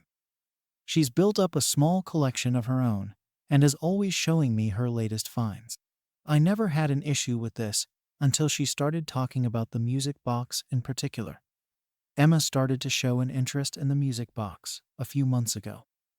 I noticed her lingering around it, examining it, asking questions about it. At first, I didn't think much of it. I mean, it is a beautiful piece, one of those intricately designed, carved music boxes with inlays that shine differently depending on the light. She'd asked me about its history, about who it belonged to before, and about why I had it. I told her the story how it was my late husband's, passed down through his family, and how it was one of the few things my son had left to remember his dad by. Emma seemed genuinely interested, and I thought it was nice that she cared about something that meant so much to me. But then she started making comments about how, one day, she'd love to have something like that, or how it would fit perfectly in her own collection. I remember feeling a bit uneasy about it, but I brushed it off as just a teenager's excitement for pretty things. I figured she was just expressing admiration, not that she actually expected to own it. But slowly, her comments became more specific. She started asking outright if she could have it one day. The first time she asked directly, I was taken aback. I had to tell her gently that the music box was something I was keeping for my son, that it was meant for him, a memory of his dad that he'd treasure one day. She seemed to understand, but I could see a hint of disappointment. I thought that would be the end of it, but it wasn't. A few weeks later, we were having dinner, just a regular family meal. Out of nowhere, Emma started talking about the music box again, this time in front of Tom. She was saying how beautiful it was, how much she admired it, and how she hoped she could inherit it someday. I felt like I had to jump in and remind her that it was something that I was keeping for my son, that it was meant to stay in his father's family. But then Tom did something that I didn't expect at all. He sided with her. He started saying that maybe it would be nice to share the music box as a way to help our family feel more united, more connected. He even suggested that by giving Emma something meaningful from my first marriage, it could bring our blended family closer together, that it would be like inviting Emma into my family's past. I honestly didn't know what to say. I felt like I was in a surreal moment, like this couldn't possibly be happening. The music box is one of the only things my son has to remember his father by, and to think of it going to anyone else felt wrong. But Tom didn't seem to get that. He kept pressing the idea, saying that it would be a way to make Emma feel like she truly belongs.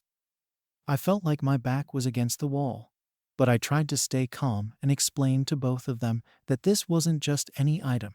This was a piece of my son's heritage, a piece of his father's life, something irreplaceable. But as I was saying this, I could see the look of disappointment on Emma's face, and I could feel Tom's frustration building up as well. He gave me this look, like he couldn't believe I was being so possessive over what he saw as a thing. Ever since that dinner, the atmosphere in our home has felt off. Tom's made a few more comments here and there about how it's unfair that my son has so many mementos of his father, while Emma has nothing from our family. It's become a sore point, and every time it comes up, I can feel the tension rising. He seems to think that I'm putting my son's needs above Emma's feelings, that by keeping the music box for him, I'm somehow excluding her. He even went as far as to say that maybe I need to let go of my attachment to the past and focus more on building a future for our new family. Emma's been a bit colder toward me, too. She's still polite, but there's a noticeable distance. I feel like she's starting to believe that she's somehow less important to me, that by refusing to give her the music box, I'm making a statement about her place in this family. And the worst part is, my son is picking up on all of this tension. He's come to me, visibly upset, asking if I'd ever consider giving his dad's music box to Emma.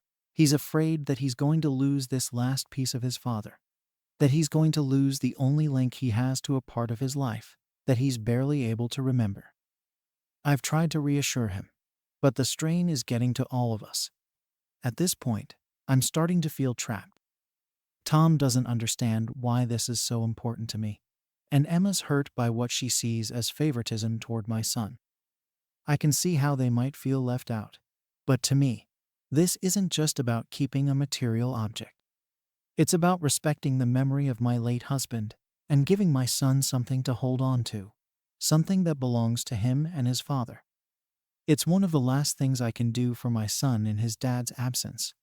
I've tried to find a compromise. I suggested to Tom that I'd take Emma to a few antique shops to find something unique and meaningful just for her, something that could be hers to cherish. I thought this was a fair way to show her that she is important to me, that I value her as part of our family. But Tom didn't seem satisfied with that. He thinks it's not the same, that Emma doesn't want just any old antique item. She wants something that feels like it has history with our family. He keeps telling me that the music box is a symbol, and that by keeping it from her, I'm sending a message that she's only part of this family. I'm at my wits' end trying to make them understand. To Tom, it's just a music box. To Emma, it's a token of belonging. But to me and my son, it's a piece of his father, a piece of the life we once had. I'm left questioning if I'm somehow the one creating the wedge in our family, or if I'm justified in holding on to this piece of our past. Ever since that dinner where Tom suggested that I should consider giving Emma the music box, things haven't felt the same in our home. It's like there's this unspoken tension that's just sitting between us, always there in the background. Tom and I barely talk about it, but I can feel his frustration simmering under the surface. I get it, he's trying to create a bond, to make his daughter feel like she's fully part of this family. But to me, this whole thing feels completely wrong. It's not just a simple keepsake. The music box was a part of my late husband's life and his family's legacy. And honestly, I'm struggling to understand how Tom doesn't see that. To him, it's just an item that could bridge the gap in our blended family, something that could make Emma feel included. But to me and my son, it represents something so much bigger. It's like he's asking me to erase part of my son's past just so Emma can feel connected. And that idea feels wrong to me. I know Tom's intentions aren't malicious, but it's like he's refusing to see the emotional significance behind this. I've tried to explain it, but he just doesn't seem to get it. I feel like I'm the only one who sees the damage this whole situation is causing. My son has become more withdrawn lately. He's not the kind of kid who opens up easily, and losing his dad left him with a lot of feelings he still doesn't fully understand. Now, on top of all that, he's dealing with the fear that the last piece of his father might be taken away from him. I tried talking to him to reassure him that the music box would stay with him, but he's still so worried. And honestly, I can't blame him. He's starting to feel like he doesn't have a voice in his own home, and that's breaking my heart. Tom, on the other hand, keeps bringing it up in subtle ways, always hinting that I should reconsider. He's framed it as though my decision not to share the music box is somehow damaging to our new family. He keeps saying that Emma doesn't have anything special to connect her to our family history, and that by keeping it only for my son, I'm keeping her on the outside. He even made a comment once that if our roles were reversed, he'd have no problem sharing something sentimental if it made my son feel more at home. I didn't know what to say to that. It was like he was trying to guilt me into changing my mind. Emma, meanwhile, has become more withdrawn around me. I know she's hurt. She's a teenager, and I can tell she feels like she's being excluded. I've tried to make it clear that this has nothing to do with her personally, but I don't think she fully understands.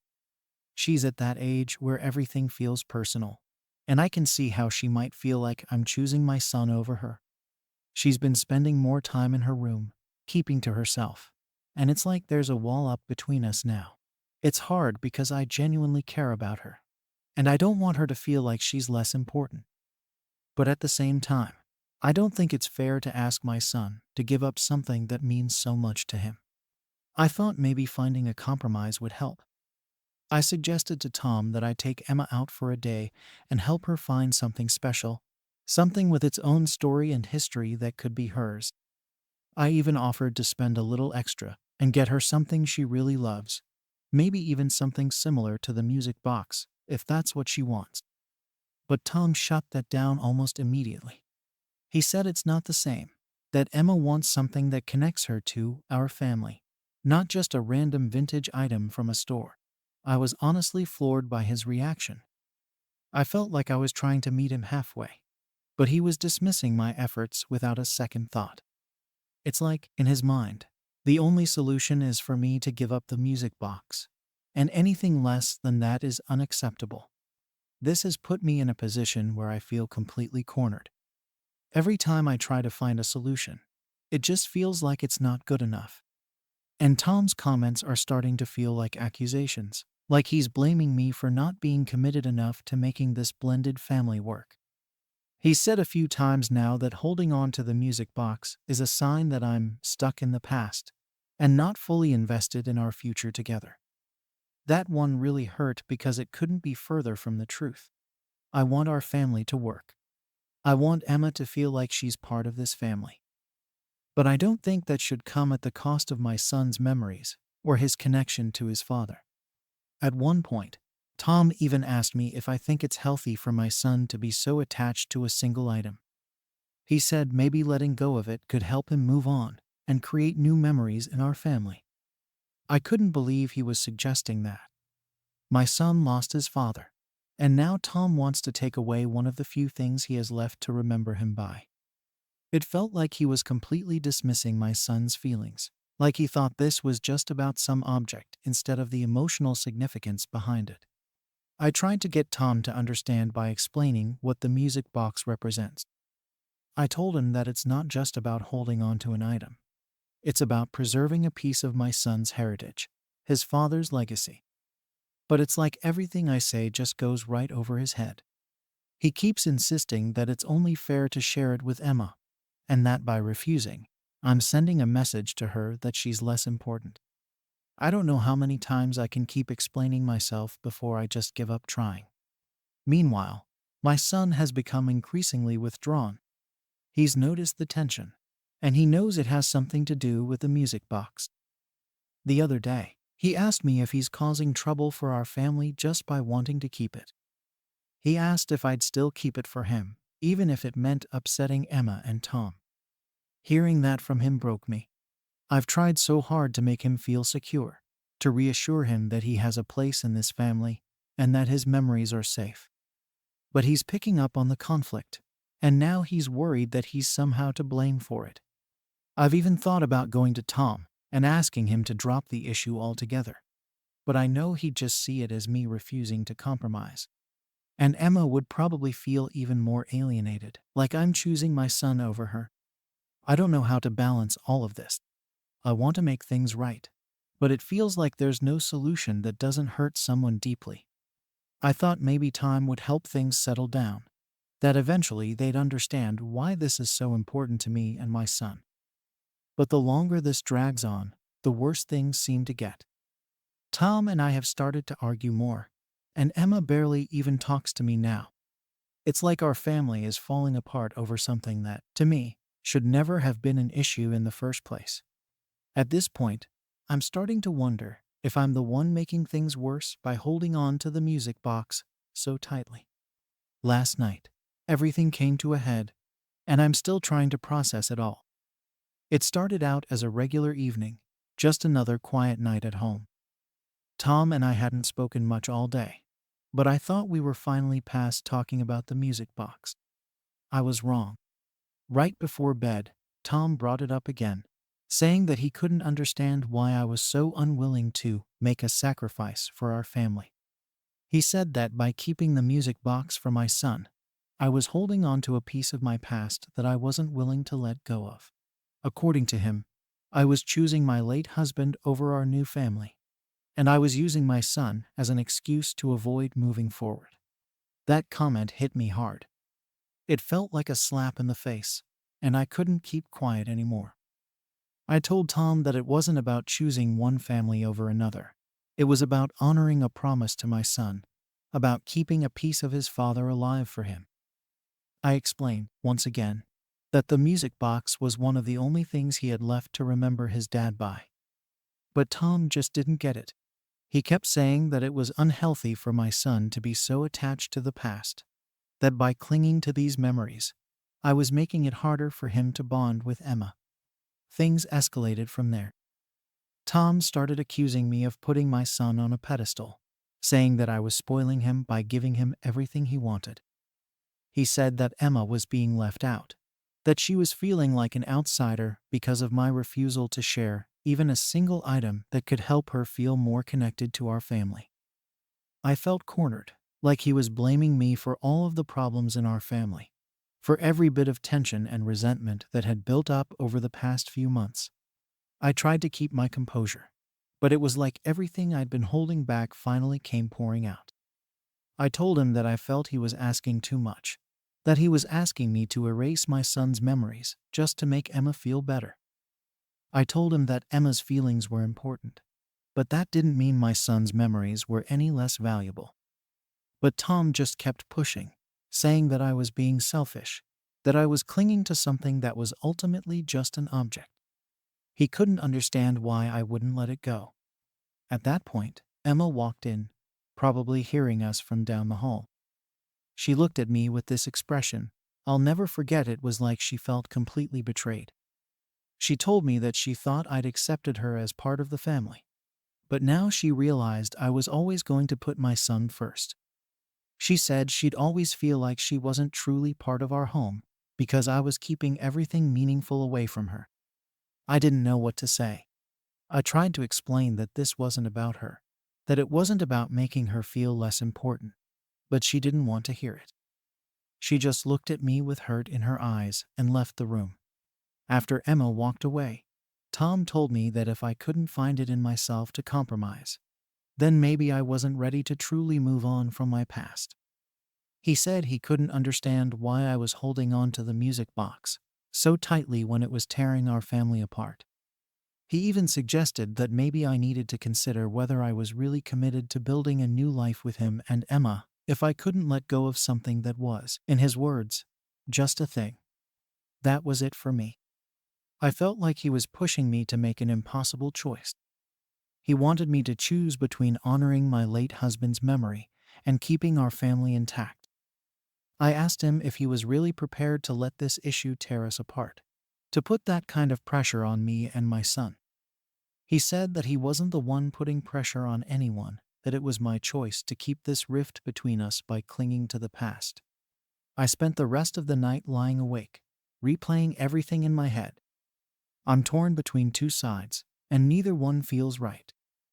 On one hand, I understand that Emma wants to feel like she belongs, that she wants to be included in our family's history. But on the other hand, I can't shake the feeling that asking my son to give up something so precious to him is just wrong. I keep thinking about how much this music box means to him, how it's one of the only connections he has to his father. Now, things are tense with everyone in the house. My son is pulling away even more, sensing the tension, and probably feeling like he's the cause of it.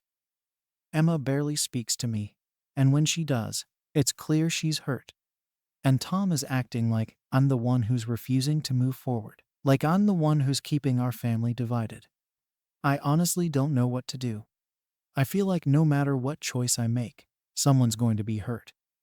I can't keep the peace without sacrificing either my son's memories or my commitment to this new family. And now I'm left wondering, am I the asshole for holding on to the music box, even if it risks breaking our family apart? Story 10. Am I wrong for telling my sister to choose between me and her new husband? I'm Emily, 29, and I've been incredibly close with my younger sister, Sarah, 27, ever since our parents passed away when we were teenagers. After they died, we relied on each other to get through everything life threw at us, and I ended up stepping into a bit of a parental role, especially since I was the older sister. We live in the small family home that our parents left us, and I always assumed we'd stay there together for as long as we wanted. Sarah's my only family left, so our relationship means everything to me. Sarah and I have always been a team, but that started to change when she met her now husband, Liam. At first, I thought he seemed nice enough. He was polite, had a good job, and seemed like he genuinely cared about Sarah. I didn't have any immediate red flags with him, just a vague sense that maybe he wasn't as warm as he came across. He seemed guarded, I guess. But I figured that was just his personality, and that maybe he would warm up to me and the rest of Sarah's family and friends over time. It wasn't long after they started dating that I began to notice some changes. Sarah, who used to be open and chatty with me, suddenly seemed to be keeping things to herself. I'd ask about her day or what she and Liam had been up to, and her answers were shorter, less detailed, like she was purposely leaving things out. I didn't want to jump to conclusions, so I told myself that maybe she was just enjoying a bit of privacy in her new relationship. After all, it's natural to want some space from family when you're falling in love, right? So, I held back from pressing too hard. As their relationship progressed, Sarah became even more distant. We used to have regular family dinners, but she started skipping them or only showing up briefly, saying she had to leave early to meet up with Liam. It was as if her life was gradually becoming a closed book. I tried not to take it personally, but I'd be lying if I said it didn't hurt. I missed my sister, the one I could always talk to about anything. I started feeling like I barely knew what was going on in her life anymore. Things got even worse after she and Liam got married. They had a small wedding, nothing too elaborate, and I was happy for her, really. I wanted her to have a good marriage, to be happy and settled. But I couldn't shake this feeling that Liam was pulling her further and further away from me and everyone else who had always been part of her life. After the wedding, it was like an invisible wall went up between us. Sarah's texts became brief, almost formal, like she was checking in with a distant relative rather than her sister. She'd only tell me the bare minimum, like, busy with married life, or lots to do around the house, and that was it. The warmth that used to be in her messages was gone. I wanted to believe that this was just a phase. Maybe she was adjusting to married life, and it was overwhelming for her. Maybe Liam needed her attention more than I realized, and she was just trying to be a good wife. But it still stung that she couldn't or wouldn't make time for me. I was her sister, the one who'd been there for her through everything, and now it felt like I was being pushed aside. One weekend, I invited both Sarah and Liam over for dinner. I thought that if we spent some time together as a group, maybe things would start feeling normal again. I was looking forward to it, honestly. I cooked a nice meal, set the table, and made everything feel warm and welcoming. But when the day came, they didn't show up. Sarah texted me an hour after they were supposed to arrive, saying that Liam wasn't feeling well and they couldn't make it. No apology, no suggestion to reschedule. Just a blunt message and radio silence afterward. I spent the evening alone, wondering why she didn't even bother to come by herself, if Liam was the one who wasn't feeling well. After that, I stopped reaching out as much. I didn't want to push her or make her feel like I was invading her life.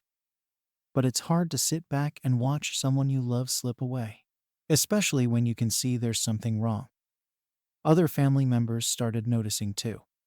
Our cousin, who had always been close to Sarah as well, mentioned that Sarah seemed stressed and withdrawn every time she saw her, especially if Liam was around. It wasn't just me seeing this change, other people who cared about her were picking up on it too. Then came the moment that turned everything upside down. We were at a small family gathering, and Liam found a way to get me alone. He approached me when Sarah had stepped away, and right off the bat, he told me that I was making things difficult for Sarah. He said that she was feeling trapped living in the family home, and that it was unhealthy for her to stay so close to her past. He didn't mince words. He outright said that I was holding her back and that I needed to let her go. He even went so far as to imply that my relationship with her was unhealthy. I was in shock. I couldn't believe he had the audacity to confront me like that, to tell me that I was somehow the problem. For years, it had just been Sarah and me, and we'd gotten through everything together. And now, here was this man who barely knew her a couple of years ago, acting like he knew what was best for her. I tried to keep my cool, but I must have looked furious because he just gave me this smug look, like he knew he'd gotten to me. After he walked away, I felt this sinking feeling in my stomach. I realized that Liam was serious about separating Sarah from me, from all of us. I wanted to brush it off as paranoia, but his words kept echoing in my head. Was I really holding her back? Was our close bond somehow unhealthy? The more I thought about it, the more upset I got. I couldn't understand how Sarah could have agreed with him on any of this. Later that night, when we were both home, I tried to talk to Sarah about it. I didn't tell her about my conversation with Liam directly. I didn't want to cause any drama if I didn't have to. But I brought up how distant she'd been, how I missed the way things used to be between us. She brushed it off, saying she was just busy with married life, the same line she'd been using for months. I tried pushing a little further, telling her that it felt like she was purposely distancing herself from me, from our family. But she just got defensive. And then, to my utter shock, she admitted that she agreed with Liam. She said that she did feel obligated to stay in the family home because of me, and that maybe it was time for her to move on with her life. Hearing her say that felt like a punch to the gut. I'd only ever wanted her to be happy, and here she was, acting like I was some kind of burden. I didn't know what to say. I stood there, staring at her, feeling like the ground had shifted under me. I tried to explain that I was just looking out for her, that I was worried because it seemed like she was isolating herself. But she just shook her head and told me I needed to let her go. After that conversation with Sarah, I felt like I was losing her for good. It was like she had just flipped a switch, and suddenly, everything I thought we had meant nothing. I'd spent years taking care of her, being there for her, and now she was acting like I was just an obstacle in her life. It hurt more than I could put into words.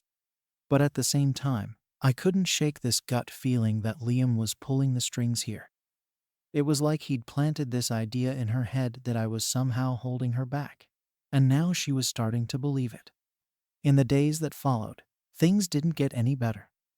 Sarah barely spoke to me, and when she did, it was like she was talking to a stranger. She'd text me the bare minimum, just enough to keep in touch, but nothing close to the way things used to be. I felt like I was reaching out to someone who had already made up their mind to leave. I wanted to confront Liam, to ask him why he was trying to drive this wedge between us, but I knew that wouldn't go over well. If I made it a me versus him situation, I'd probably just end up pushing Sarah away even more. So, I kept my mouth shut and hoped things would somehow work themselves out. But it wasn't just me noticing the changes in Sarah. Our cousin, who had always been close to her too, brought it up one day. She told me that Sarah seemed really on edge, especially whenever Liam was around. It was like she couldn't relax or be herself if he was in the same room. Hearing that made me feel even worse. It wasn't just my imagination, other people were seeing the same things I was. I started to worry that Sarah was being manipulated or controlled, but I felt helpless to do anything about it. Then, one weekend, I decided to try talking to her again. I told myself I wouldn't push too hard. I just wanted to let her know that I was there for her, no matter what. But as soon as I brought up Liam, she got defensive. She told me that I didn't understand their relationship, that I was being overprotective, and that I needed to let her live her own life. It was like I couldn't say anything without her taking it the wrong way. She even accused me of being jealous, which was a punch to the gut. I'd never been jealous of her relationship. I was genuinely happy for her when she got married. But now, I was starting to feel like I was the enemy. At that point, I felt like I was losing my mind. I didn't know what to do, and I didn't know how to reach her. Every time I tried, it just pushed her further away. I started questioning everything. Was I really being too overprotective? Was I actually the one causing all this tension between us? Part of me wondered if I should just let her go. Let her live her life with Liam, and hope she'd come back on her own. But another part of me was terrified that if I did that, I'd lose her forever. As I was dealing with all these thoughts, I found out that Liam had been telling people, our mutual friends and family, that I was obsessed with Sarah, that I didn't want to let her grow up and have her own life. He was painting me as this clingy, overbearing sister who couldn't handle the fact that Sarah was married. It felt like he was trying to turn everyone against me, to make me look like the bad guy in this situation. And the worst part was, it seemed like some people were actually starting to believe him. I knew I had to do something. I couldn't just sit back and let Liam ruin my relationship with my sister. So, I tried one last time to talk to Sarah.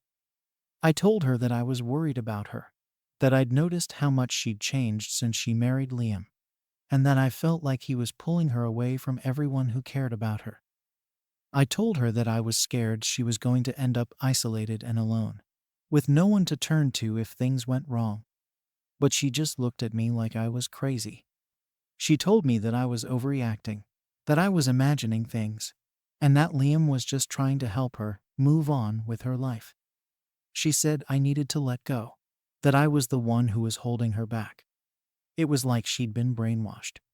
I couldn't believe the things she was saying, the way she was acting. It didn't even feel like I was talking to my sister anymore. I felt like I was talking to someone who'd already decided that I was the enemy. That's when I did something I never thought I'd do. In a moment of frustration and desperation, I told her that she needed to make a choice.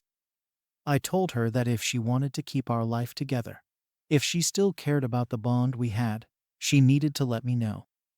But if she was really ready to walk away, then I'd let her go completely so she could live her life with Liam. I hated putting her in that position, but I didn't know what else to do. I needed her to see how serious I was, how much I cared about her, and how much this was hurting me. Sarah just looked at me with this torn expression. She didn't say anything for a long time, and then she just mumbled something about needing time to think. She walked away without another word, leaving me standing there, feeling like I just lost the last person I had in the world. Days turned into weeks after that conversation, and I barely heard from Sarah. Our texts were short and polite, more like two acquaintances than sisters. Every time I'd send something a bit longer, trying to reach out and remind her that I was here, I'd get a one-word answer or a vague reply. It hurt more than I'd admit, but I was too stubborn to say anything. I kept hoping she'd realize how much she was pulling away and reach out on her own. During those weeks, I started questioning myself more than ever. I couldn't stop wondering if maybe I'd pushed too hard, said the wrong things, or made the situation worse by asking her to choose. I wanted to support her, but at the same time, I couldn't just stand by and watch her become someone I didn't recognize. Part of me thought that maybe giving her space would help, that maybe she'd come around if I gave her time. But there was always that lingering doubt that I'd lost her for good. Meanwhile, Liam was still doing his best to paint me as the overbearing sister to anyone who would listen. Family, friends, and a few mutual acquaintances started distancing themselves from me, or at least acting differently when we talked. It was subtle, but I could feel the shift. I wasn't sure exactly what he was telling them, but it was clear that he was making me out to be the bad guy in all this. I wanted to confront him, to tell everyone my side of the story, but I didn't think it would help. If anything, it would probably just make me look even more defensive and desperate. Then, out of nowhere, I got a message from Sarah. She said she wanted to meet up. Just the two of us. No, Liam. I couldn't tell if it was a good sign or a bad one, but I agreed. I'd been waiting for this, hoping she'd come around and see what was happening, so I didn't hesitate to say yes. When the day came, I was nervous and anxious, feeling like everything was riding on this one conversation. When we met, Sarah looked tired. There was this look in her eyes, like she wasn't entirely sure of herself. She sat down and didn't say anything for a while, just fidgeted with her phone and avoided looking at me.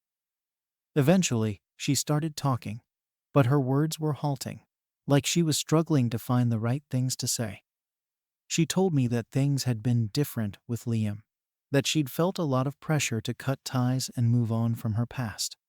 She said she didn't know if it was coming from him or from herself, but she felt torn between her new life with him and her old life with me. I listened, trying not to jump in or say anything that might make her shut down. I could tell she was wrestling with something, and for the first time, it felt like maybe she was starting to see what I'd been worried about all along. She admitted that she'd been feeling isolated, like she was losing herself and trying to fit into this version of life that Liam had laid out for her. But then, as quickly as she'd opened up, she closed off again. She told me that maybe this was just part of growing up, of being married and making sacrifices. I wanted to shake her and tell her that marriage shouldn't feel like giving up who you are, that it shouldn't mean cutting off everyone who cares about you. But I held back, trying not to push too hard. Instead, I told her that I'd always be there for her, no matter what, and that she didn't have to feel like she had to choose between me and Liam. I thought maybe, just maybe, she'd start to see that she could have both. We ended the conversation on an okay note, and I felt a little hopeful.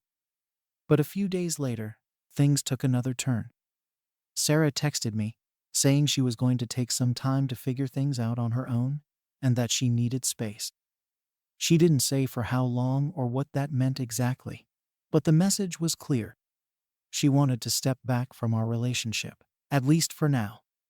I felt crushed. I'd thought we were making progress, that she was finally starting to see the problem. But now it felt like we were back to square one. I tried to respect her wishes, as hard as it was. I didn't reach out, didn't try to push her. I just waited, hoping that maybe she'd come around. Weeks passed, and then months, with only the occasional text from her. It was like I was watching my sister disappear in slow motion, and there was nothing I could do about it. I kept hearing bits and pieces from friends who'd seen her, saying she looked different, quieter, like she was fading into the background. It killed me to hear that. But I knew that anything I said or did would only push her further away. Then, just as suddenly as before, I got another message from her. This time, it was a lot longer, more emotional. She said she felt lost, that she wasn't sure if she'd made the right choices, but that she didn't know how to go back. She said she missed me, missed the way things used to be, but didn't know if things could ever go back to the way they were. Reading her words was like a punch to the gut. I wanted to run over and hug her, tell her that everything would be okay, but I knew that wasn't what she needed. Instead, I told her that I was here whenever she needed me, and that I didn't expect things to be perfect. I just wanted her to know that she wasn't alone, that she didn't have to go through this by herself. She didn't reply right away, but a few days later, she sent a short message thanking me. It wasn't much, but it was something, and I held on to it, hoping it was a step toward rebuilding our relationship. Now, I'm left wondering what to do next. I don't want to push her, but I don't want to sit back and watch her drift away either. I don't know if I should keep trying, or if I should respect her space and let her come to me when she's ready. I just feel stuck, like I'm in this endless waiting game, unsure if I'm helping her or just making things worse. Am I wrong for holding on to hope that she'll come back? Or should I just let her go and accept that our relationship might never be the same? Story 11. Am I wrong for exposing my sister's secret to her fiancé to save our family? I, 29, have been dealing with my sister's manipulations for years. My younger sister is 25, and she's always been the golden child in our family. To everyone else, she's perfect, charming, ambitious, and always seeming to land on her feet. To me, though, she's always been manipulative, someone who knows exactly how to play people to get what she wants. The worst part is, My parents have always been blind to it. They overlook her flaws, coddle her, and enable her whenever she messes up. Meanwhile, I've always been held to higher standards, expected to do the right thing and act like the responsible one. So, to be honest, I wasn't thrilled when she invited the whole family over for a celebratory dinner at our parents' house to announce her engagement. I knew things could get tense, especially since I had some concerns about her latest relationship, but I went anyway, trying to keep an open mind. When I arrived, the atmosphere was buzzing with excitement. My parents were all smiles, her fiancé looked thrilled, and my sister was glowing, basking in all the attention. Everyone was congratulating her, talking about wedding plans, and the usual questions about venues, dates, and dresses were flying around. My parents were so proud, constantly talking about how lucky her fiancé was to have found someone as wonderful as her. I sat there, listening, nodding along, but I couldn't help feeling uneasy. I knew her fiancé seemed like a genuinely nice guy, but I also knew something he didn't. My sister has a serious problem with money. She has this gambling addiction she's been hiding from everyone, and it's landed her in huge debt multiple times. Our parents helped her out financially a few times, but they never acknowledged it as a real problem. They chalked it up to her being young and having fun, or learning life's lessons. I've always felt like I'm the only one who sees her for who she really is. As the evening went on, everyone seemed completely oblivious to the bigger issues at hand. There was a lot of talk about the future, and her fiancé was even bringing up plans for a family someday, talking about how they were planning to settle down and be financially responsible together. I started to feel this nagging sense of dread.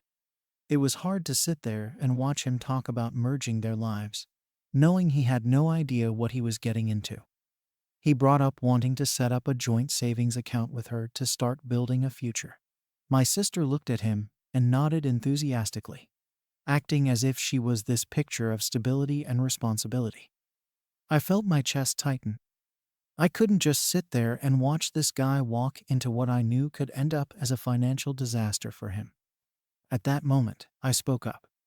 I didn't go into detail, but I made a comment about how it might be good for them to be cautious with finances, given that things can get complicated. I kept it vague, but I could see my sister's face change. She knew exactly what I was hinting at, and she gave me this look, like I was stepping out of line. I could feel everyone's eyes on me, and my parents started to shift uncomfortably. I could tell they wanted me to drop it, but I couldn't. I kept it light, mentioning how it's important to be honest with each other about finances, especially when planning a life together. My sister immediately jumped in, laughing it off, saying I was just being overly cautious and that she had everything under control. But her fiancé looked confused. I could see the wheels turning in his head as he started to realize there was something he didn't know. The room grew tense, and my parents were visibly upset with me. My dad cleared his throat and changed the subject, trying to steer the conversation back to wedding plans. But I could tell the damage was done. My sister was furious. She kept glancing at me with this icy stare, as if daring me to say more.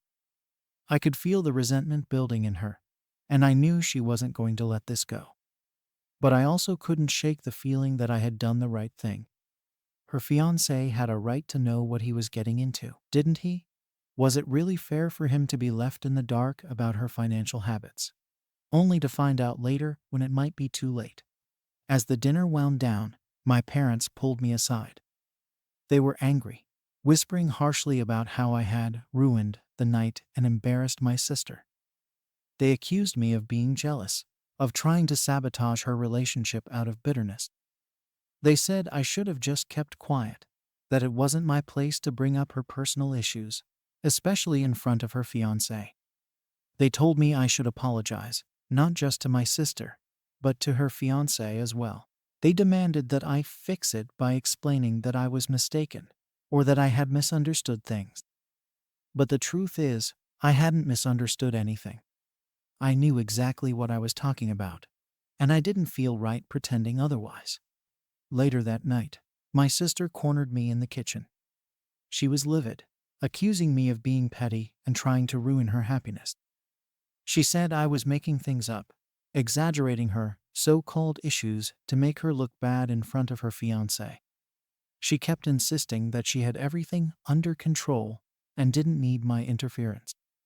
I wanted to believe her, to think that maybe she really was trying to turn things around. But I knew better.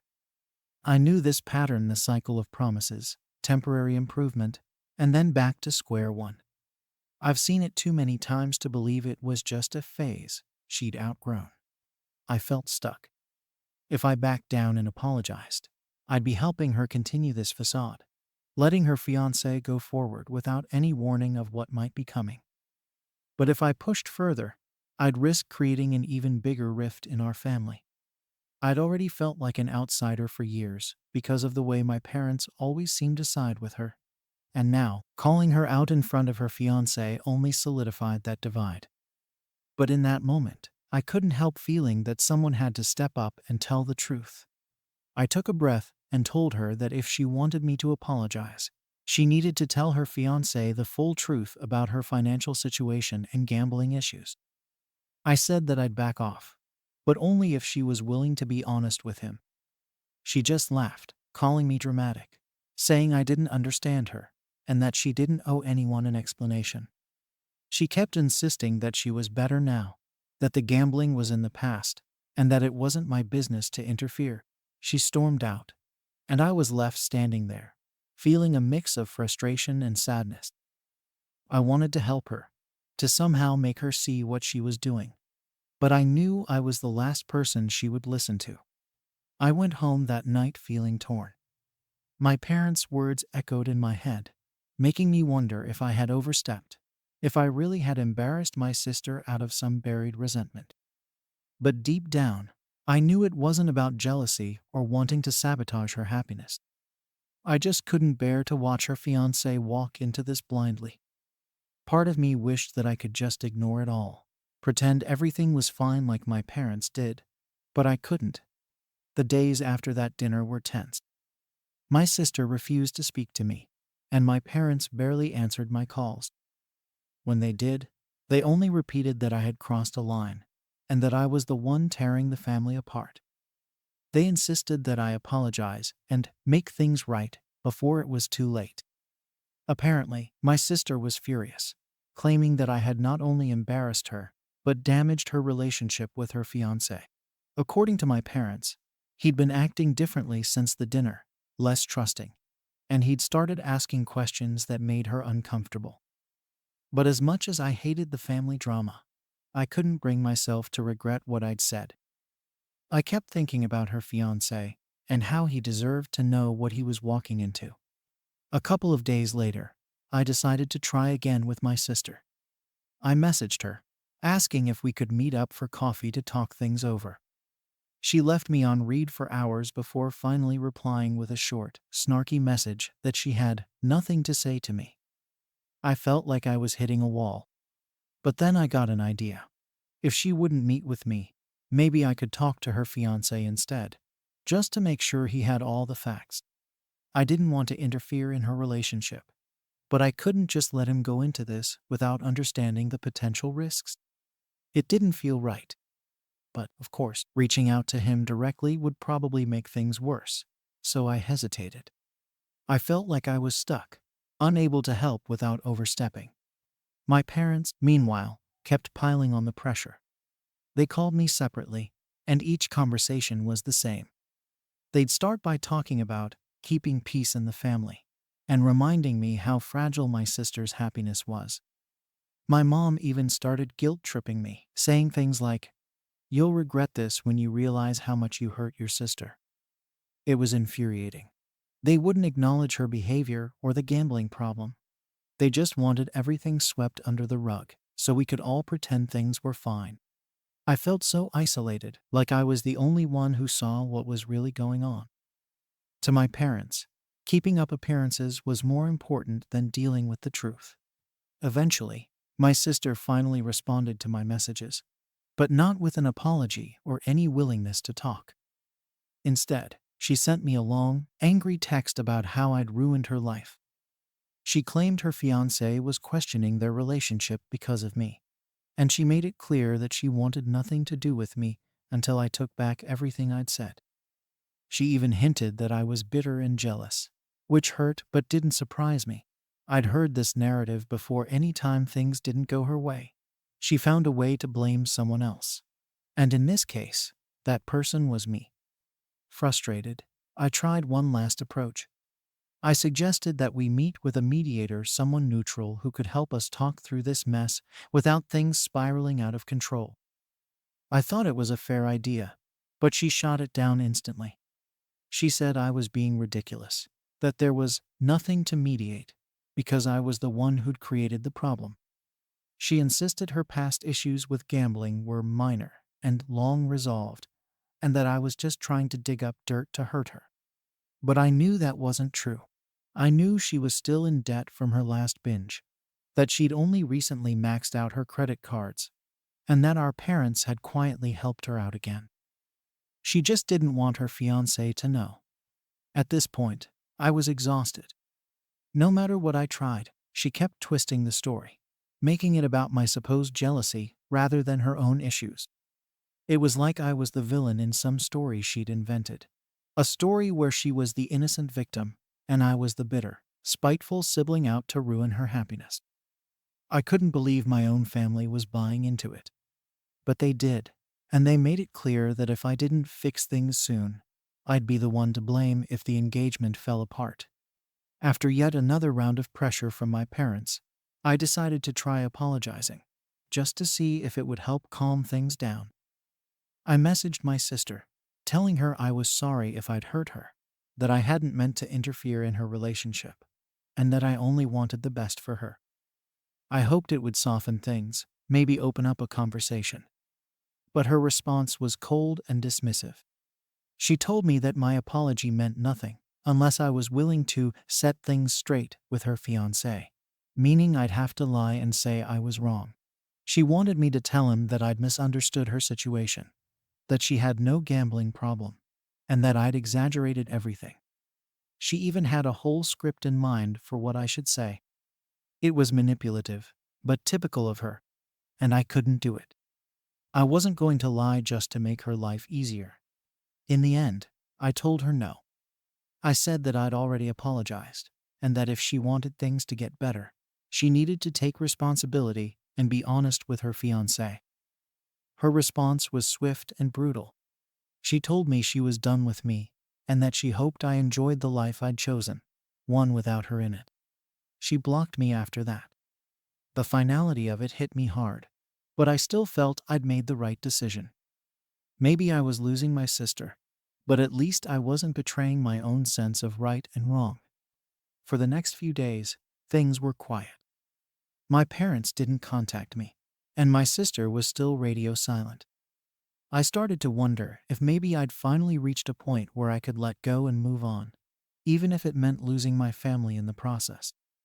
But then, out of nowhere, I got a call from her fiancé. I hadn't expected to hear from him, especially since he seemed to believe my sister's side of things at the dinner. But he sounded serious, almost nervous.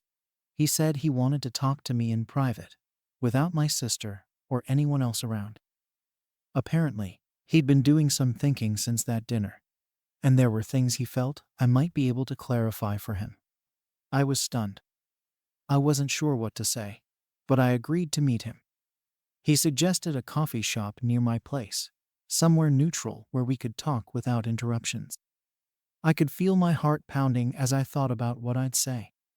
I didn't want to betray my sister, but at the same time, I couldn't lie to this guy. He deserved to know the truth, and I had a feeling that if I didn't tell him, no one else would. My sister was dead set on keeping her secrets, and my parents would rather protect her image than face reality. So, reluctantly, I agreed to the meeting. On the day we met, he looked tense but determined. He thanked me for agreeing to talk, then got straight to the point. He wanted to know if there was anything he should be worried about when it came to finances. He said he'd noticed some things that didn't quite add up, things my sister had brushed off or explained away. But after that dinner, he couldn't shake the feeling that there was more to the story. He looked me in the eye and said, "I just need to know if I'm making a mistake." It was one of those moments where I knew my next words would change everything. I felt like I was standing on a precipice, one wrong step away from completely altering our family dynamic. I took a deep breath and told him the basics. I didn't go into every single detail, but I was honest about my sister's gambling problem, the debt she'd racked up, and the way our parents had bailed her out multiple times. I told him that I loved my sister and that I wasn't trying to ruin their relationship, but that he needed to know what he was getting into. He listened quietly, nodding every now and then, his face getting more serious as I spoke. When I finished, he thanked me and told me he'd think about what I'd said. Leaving that coffee shop, I felt a strange mixture of relief and dread. I'd done what I thought was right, but I knew there would be fallout. I didn't know how my sister would react once she found out, but I was sure it wouldn't be pretty. And as for my parents, I had no doubt they'd be furious if they knew I'd gone behind my sister's back like this. But for the first time in a long time, I felt like I'd done something honest, something real. Whether it was the right thing or not, I guess only time would tell. A few days after meeting with my sister's fiancé, I felt like I was waiting for the other shoe to drop. I had no idea how he'd take what I told him, or if he'd even bring it up with her. Part of me hoped that he'd keep it to himself, try to address it with her in private, and that maybe they could work things out without my involvement coming to light. But I knew that was wishful thinking. My sister has always been quick to shift blame, and if he confronted her about anything I'd shared, she'd probably go straight to accusing me. It didn't take long for things to explode. My phone rang late one evening. It was my mom, and she sounded furious. She demanded to know if I had really met with my sister's fiancé behind everyone's back and filled his head with nonsense about my sister's past. Apparently, he'd confronted her about everything. He'd asked her directly about her gambling, the debts, and the bailouts. My sister denied it all, of course, saying I was making things up to sabotage her relationship out of jealousy. She told him that I had always been bitter and resentful, that I was trying to ruin her happiness because I was miserable with my own life. My mom didn't want to hear my side of the story. She cut me off before I could even explain, telling me that I was selfish, spiteful, and cruel for doing something so underhanded. She said I'd betrayed the family and ruined my sister's life, and she didn't know if she could ever forgive me.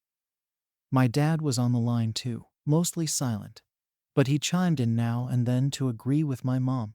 They said that if I cared about my family at all, I would find a way to fix the situation, meaning I'd have to go to her fiancé and tell him that everything I'd told him was a lie. They insisted that I was the one responsible for the mess I'd created, and they expected me to make it right. I couldn't believe what I was hearing. I tried to explain that I hadn't lied to him, that I'd only told him the truth because I thought he deserved to know. But they weren't interested. In their eyes, I was the problem, the one who had crossed a line, and nothing I could say would change that. They ended the call by telling me that I was no longer welcome at family events until I apologized to my sister and her fiancé and took back what I'd said. They made it clear that they would stand by my sister, no matter what, and that if I wanted to be part of the family, I'd have to fall in line. After that call, I felt completely alone. I kept going over everything in my head, wondering if maybe I really had gone too far, if maybe I should have just stayed out of it. But then I'd remember the look on her fiancé's face when he'd asked me if he was making a mistake, and I'd feel a sense of conviction all over again. I'd done what I thought was right, even if it meant alienating my own family. But knowing that didn't make the fallout any easier to deal with. A week later, I found out through a mutual friend that her fiancé had called off the engagement. Apparently, he told my sister that he couldn't be with someone who wasn't honest with him, and that he needed time to think things over. She was devastated, of course, and wasted no time in blaming me for everything. She went around telling everyone that I'd sabotaged her relationship out of jealousy, and that I'd never been able to handle seeing her happy. According to her, I'd spun lies and twisted stories just to hurt her. And now she was left heartbroken because of my selfishness. Friends and extended family members started reaching out.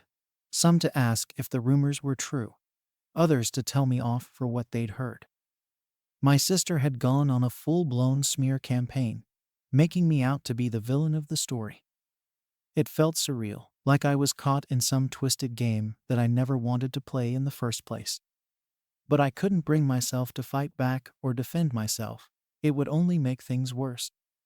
Besides, anyone who really knew me would understand that I wasn't the kind of person to lie or scheme out of jealousy. At least, that's what I hoped. In the end, I decided to lay low and give everyone some space. I figured that eventually, things would calm down and maybe, just maybe, people would start to see things more clearly. But my parents kept their word about cutting me off. I wasn't invited to family gatherings, birthdays, or holidays.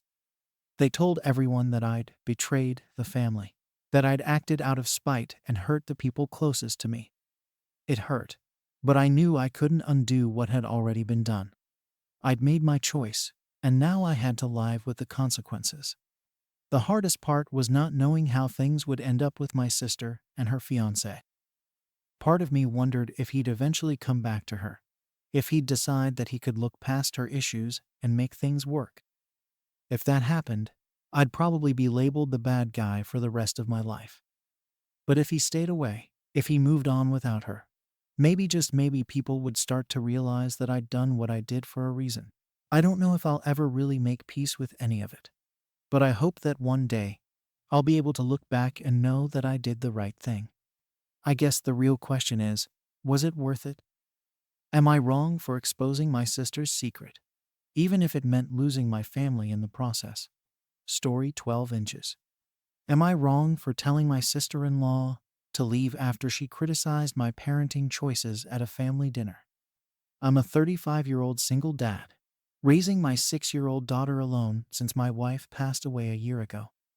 I've been doing my best, trying to keep things normal for my daughter, trying to fill in for both parents, which isn't easy. Ever since my wife passed, I've been under this weird microscope where everyone in the family seems to have an opinion on how I'm doing. Especially my sister-in-law. She's a few years younger than me and has 2 kids. So I get that she might think she knows better than me. But it's like every time we see each other, she finds something to critique. It's always little comments, helpful suggestions about how I should be doing things differently, what's normal for kids her age, how she should have certain hobbies. The whole thing really came to a head recently when I decided to host a family dinner. I thought it would be a good way to reconnect, give my daughter a sense of family, and maybe have a bit of normalcy. Plus, I don't get to see my extended family as often anymore, so I wanted everyone to come together. I spent the day preparing, cooking, making sure the house was set up and comfortable for everyone. My daughter was excited too. She loves having people over, especially her cousins, and it just felt like a good opportunity to bring some warmth back into our lives. So everyone arrived, and for a while it was nice. My parents, my sister, my brother, and of course, his wife, my sister-in-law. Things started off well enough, with everyone catching up and chatting. But I could feel my sister-in-law's eyes on me, watching everything, judging every little thing I was doing. I tried to brush it off because, honestly, I just wanted to enjoy the night without any drama. As we sat down to dinner, the little comments from my sister-in-law started up. She started by asking about my daughter's schooling. I recently decided to homeschool her. It was a choice that made sense for us, given the circumstances, and it's been working well so far. My daughter's happier and less stressed, and I can be more involved in her education. But my sister-in-law had other ideas. She went on about how socializing is so important for young kids and how homeschooling might make her weird or socially awkward. She framed it as just a casual conversation, but I could feel the judgment in her voice, like she was implying I was doing my daughter a disservice. I tried to brush it off, keep the conversation light. I just mentioned that homeschooling has been good for us so far, and that my daughter has plenty of activities and playdates. But it didn't stop there. She went on to question some of my daughter's hobbies, which are a bit unconventional, I guess. My daughter loves art and animals, and she's not really into sports or other activities that her cousins are into. She's got her own unique interests, and I've been trying to encourage her to explore what she likes. But my sister-in-law seemed to see this as some kind of flaw, like I wasn't developing her the right way. She kept bringing up how kids need structure and sometimes parents don't know what's best, which felt like a direct shot at me. She even suggested that maybe my daughter was acting out because she missed her mother and didn't have a traditional family structure anymore. That hit a nerve.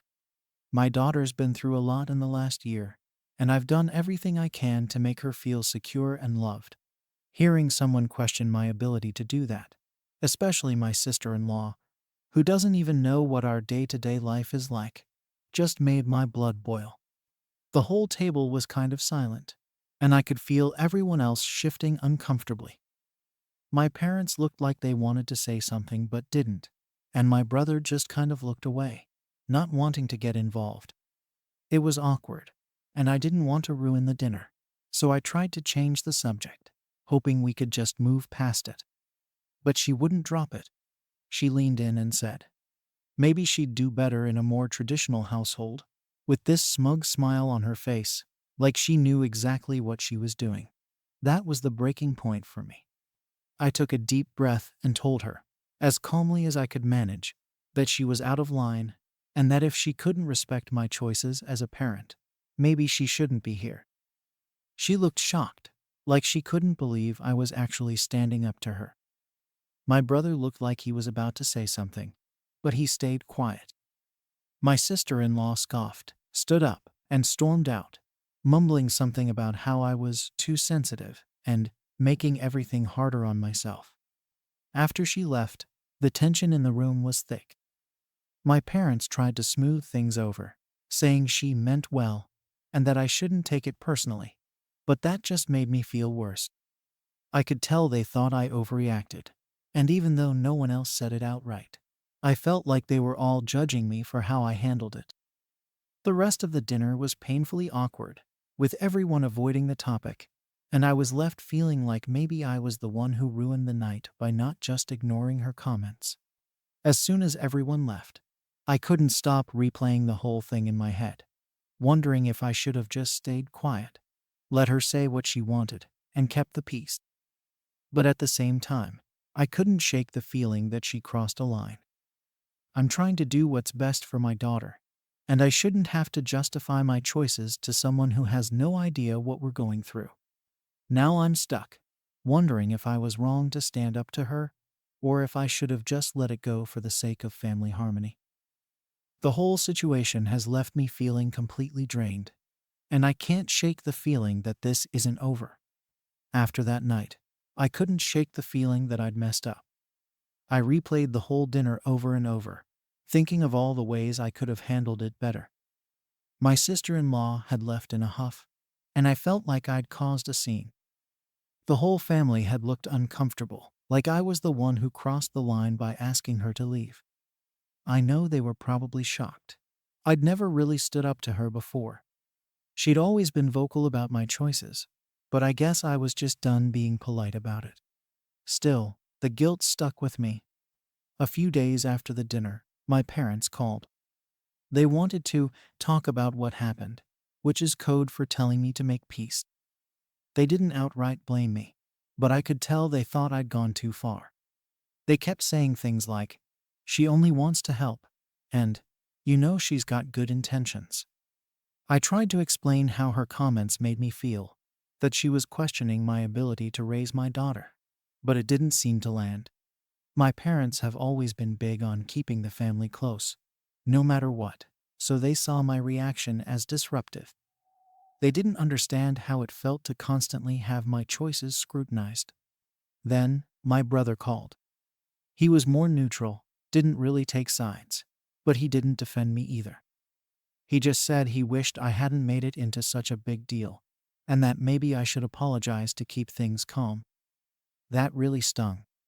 I thought he'd understand, maybe back me up since he knows what I'm going through. But he sounded uncomfortable, almost like he didn't want to get involved. It left me feeling even more isolated, like no one was really on my side in this. The whole situation kept me up at night. I started doubting myself, wondering if maybe I was being too sensitive.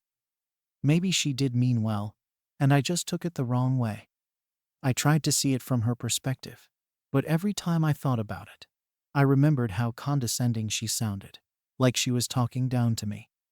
I knew she didn't respect my choices, but I still felt like maybe I should have just let it slide to avoid this fallout. It didn't help that my parents were hinting that she might not come around for a while. They said it in this disappointed tone, like it was my fault she wouldn't be there. It hurt, thinking that I was being blamed for wanting respect in my own home. I also started worrying about my daughter. She's too young to understand everything, but she definitely noticed something was wrong. She's seen me stressed before, but this felt different. She kept asking if everything was okay, if I was mad at someone. I tried to reassure her, but I could tell she felt the tension. It broke my heart to think that she might feel like this was her fault somehow. She didn't say it, but kids pick up on things. The last thing I want is for her to feel responsible for the tension in our family. I ended up talking to a couple of friends about it, hoping for some perspective. They were supportive, said I did the right thing by standing up for myself and my daughter. One of them, who's known me since college, pointed out that I've been bending over backward to make everyone else comfortable since my wife passed. He said maybe it's time to stop worrying about keeping the peace and focus on what's best for my daughter and me. That made sense, but it didn't make the guilt go away. I still felt like I was disappointing my family by not just going along with things. As the days went by, I kept thinking about what my friend said.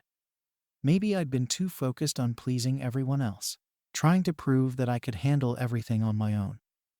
I wanted my family to see that I was capable, that I didn't need to be fixed or guided in how to raise my daughter. But the more I thought about it, the more I realized that they didn't seem to respect that. They just kept pushing their own ideas, as if I couldn't be trusted to make decisions on my own. Despite all that, the nagging guilt wouldn't let up. Part of me felt like I was being unfair, that maybe I should have been more open to her advice. I started to question every choice I'd made since my wife passed. Had I really been too isolated? Was I shutting out the people who were just trying to help? I didn't want to admit it, but my sister-in-law's words kept replaying in my head, and I wondered if maybe I was making things harder on myself by pushing people away. But even with all that doubt, a stronger part of me felt that I'd had every right to stand up for myself. My sister-in-law crossed a line, plain and simple. She made my choices feel small and wrong, like I was failing my daughter just by doing things differently. I couldn't shake the feeling that if I let her get away with it, it would just keep happening. I didn't want to spend the rest of my life second-guessing every decision just because she didn't approve.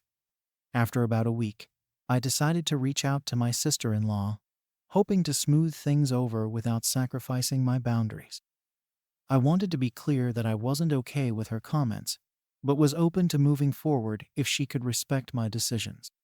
She agreed to meet up for coffee, which I thought was a good sign. I went in thinking maybe we could have a productive conversation, find some common ground. But it didn't exactly go as I'd hoped. From the moment we sat down, it was clear she didn't see things the way I did. She started off by saying that she was surprised I'd reacted so strongly, that she was only trying to help. She went on about how she has more experience with kids and thought I'd appreciate her input. She made it sound like I was the one overreacting, like I'd blown everything out of proportion. I tried to stay calm, explaining that her comments had felt more like criticism than help, but she didn't seem to get it. The whole conversation left me feeling worse than before. She basically dismissed everything I said, as if my feelings didn't matter. I could tell she thought I was being too sensitive, that I should just accept her advice without taking it personally. By the end of it, I realized we weren't going to see eye to eye. She wasn't willing to acknowledge that she'd overstepped. And I didn't feel like I could just pretend everything was fine. Leaving that coffee shop, I felt like I was back at square one. My family wanted things to go back to normal, but I didn't know how to make that happen without sacrificing my own boundaries. It seemed like no matter what I did, I was going to be seen as the one who caused the problem. The more I thought about it, the more I felt like I was stuck. If I backed down, I'd be letting her walk all over me. But if I kept my boundaries, I'd be blamed for the ongoing tension. After that meeting with my sister-in-law, I felt drained and defeated. I thought I'd made some progress in figuring out where I stood, but it all seemed to fall apart once I tried to talk things out with her. The way she dismissed everything I said, acting like her comments were no big deal, just made me feel even more isolated. I was starting to think that no one in my family understood where I was coming from. In the days following our conversation, I noticed that my family became distant. Calls from my parents were shorter, more formal, and they didn't ask about how I was doing or how my daughter was holding up. It felt like they were waiting for me to just apologize and let things go back to normal. Even my brother was avoiding me, which hurt more than I'd like to admit. We'd been close growing up, but now it was like he'd chosen his wife's side without a second thought. It wasn't just their silence that was bothering me. It was the feeling that they expected me to be the one to fix everything, as if I was the problem. They acted like I'd blown up over nothing, that I'd been unreasonable by asking her to leave. It was frustrating because I felt like no one was acknowledging the disrespect I'd been dealing with. I started to wonder if they really saw me as an equal, or if they thought I was just some struggling single dad who needed their guidance. As this dragged on, I had to think about what I wanted to do next. Part of me wanted to just let it go, to apologize and get back to normal, even if it meant swallowing my pride. But another part of me felt that I'd be giving up too much by doing that. I didn't want to teach my daughter that it was okay to let people walk all over you just to keep the peace. I wanted her to see that it's okay to stand up for yourself, even if it's hard, even if it means facing pushback from the people closest to you. My parents kept hinting that I should reach out to my sister-in-law again, to clear the air. They said that family shouldn't let things like this drag on, that it was too much drama, and that it would be best if I just smoothed things over. But I couldn't shake the feeling that they didn't care about how this was affecting me or my daughter. It felt like they were only worried about keeping up appearances, like they didn't actually care if I was hurt by her comments. They just wanted everything to look perfect on the outside. Eventually, I started noticing that my daughter was asking fewer questions about her extended family. She stopped asking when her cousins would visit, or when we'd see my parents again. I think she could tell that something was off, that there was tension I wasn't explaining to her. It broke my heart a little, knowing that she might be feeling like she was part of the problem, even though none of this was her fault. I didn't want her to grow up feeling like she was an outsider in her own family. I decided to talk to my parents one last time, to try to make them understand how all of this had been affecting me and my daughter.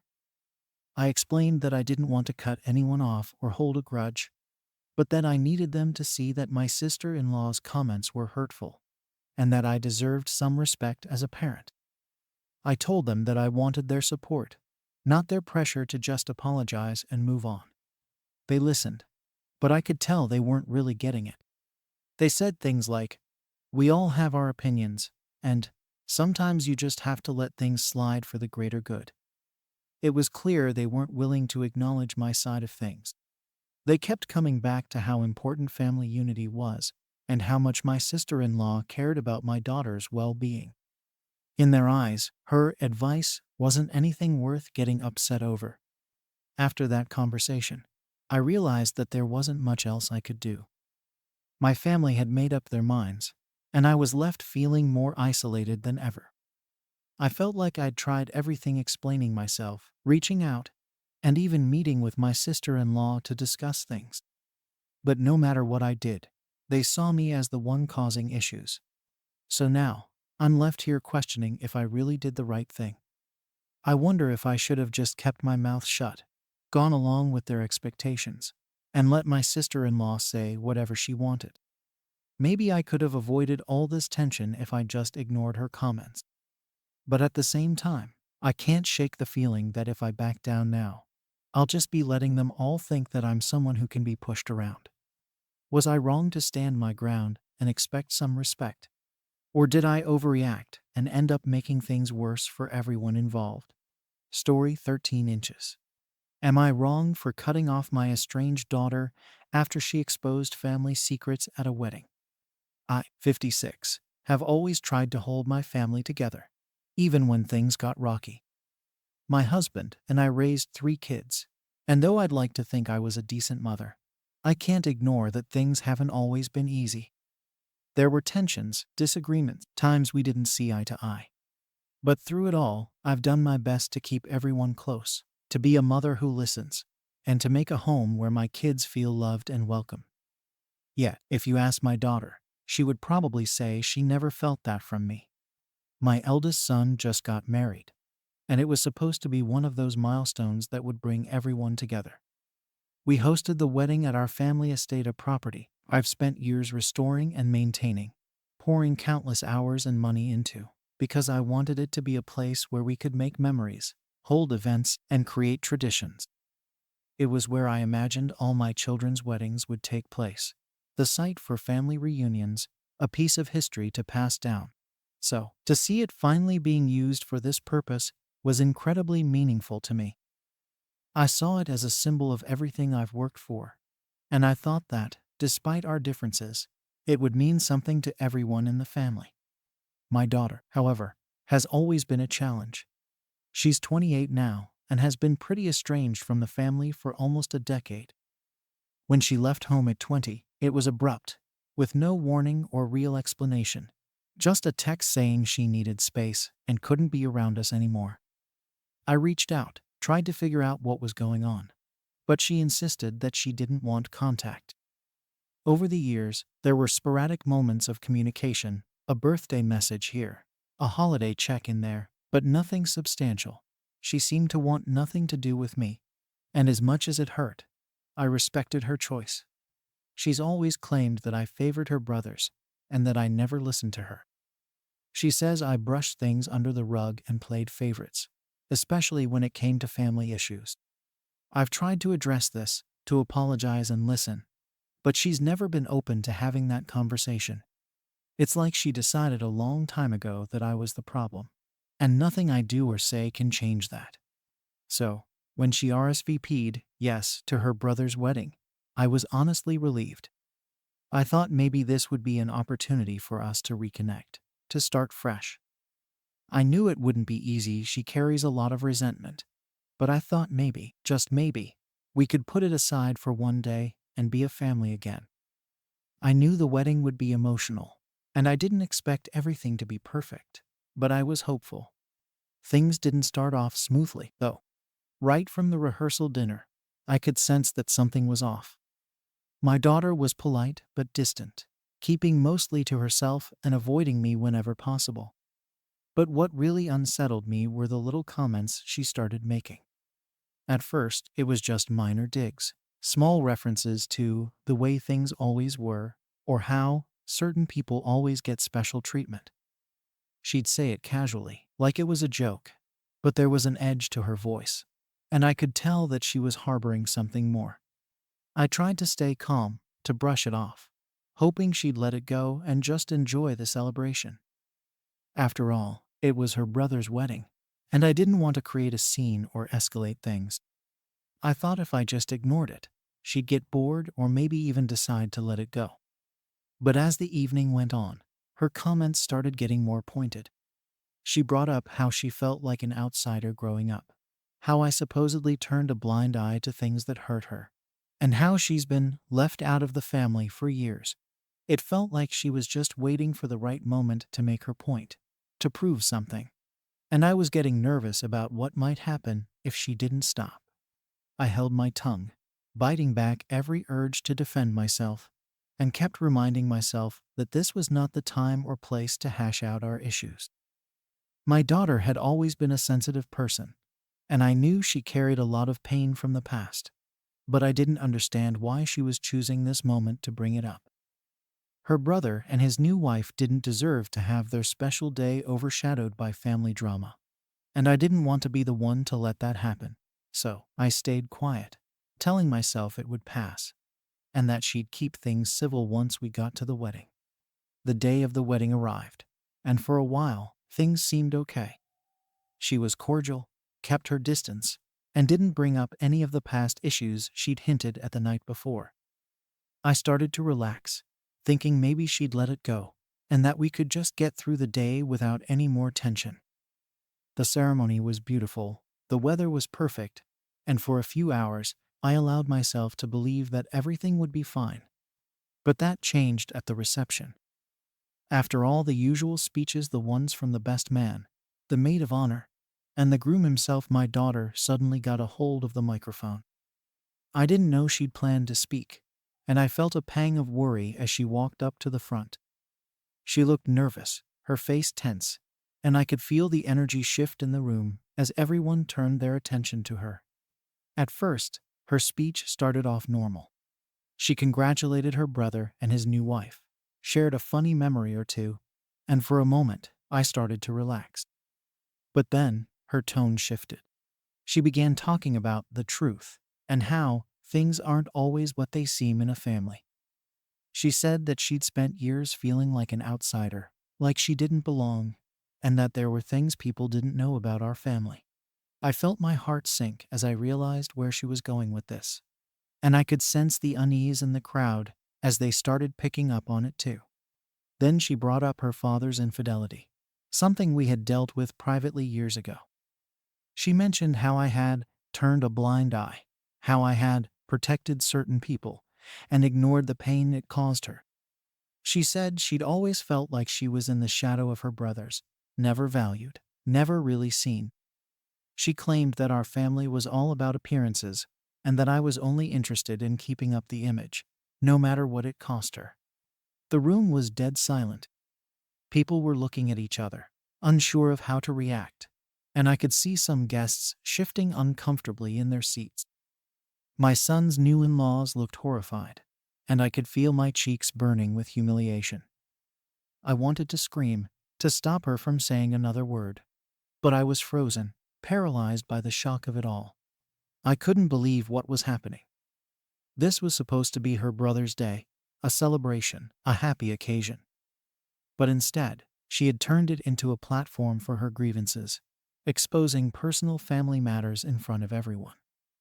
I didn't understand why she would do this, why she felt the need to air our private issues so publicly, especially on such an important day. When she finished, she put the microphone down and walked off, avoiding eye contact with me and heading straight for the exit.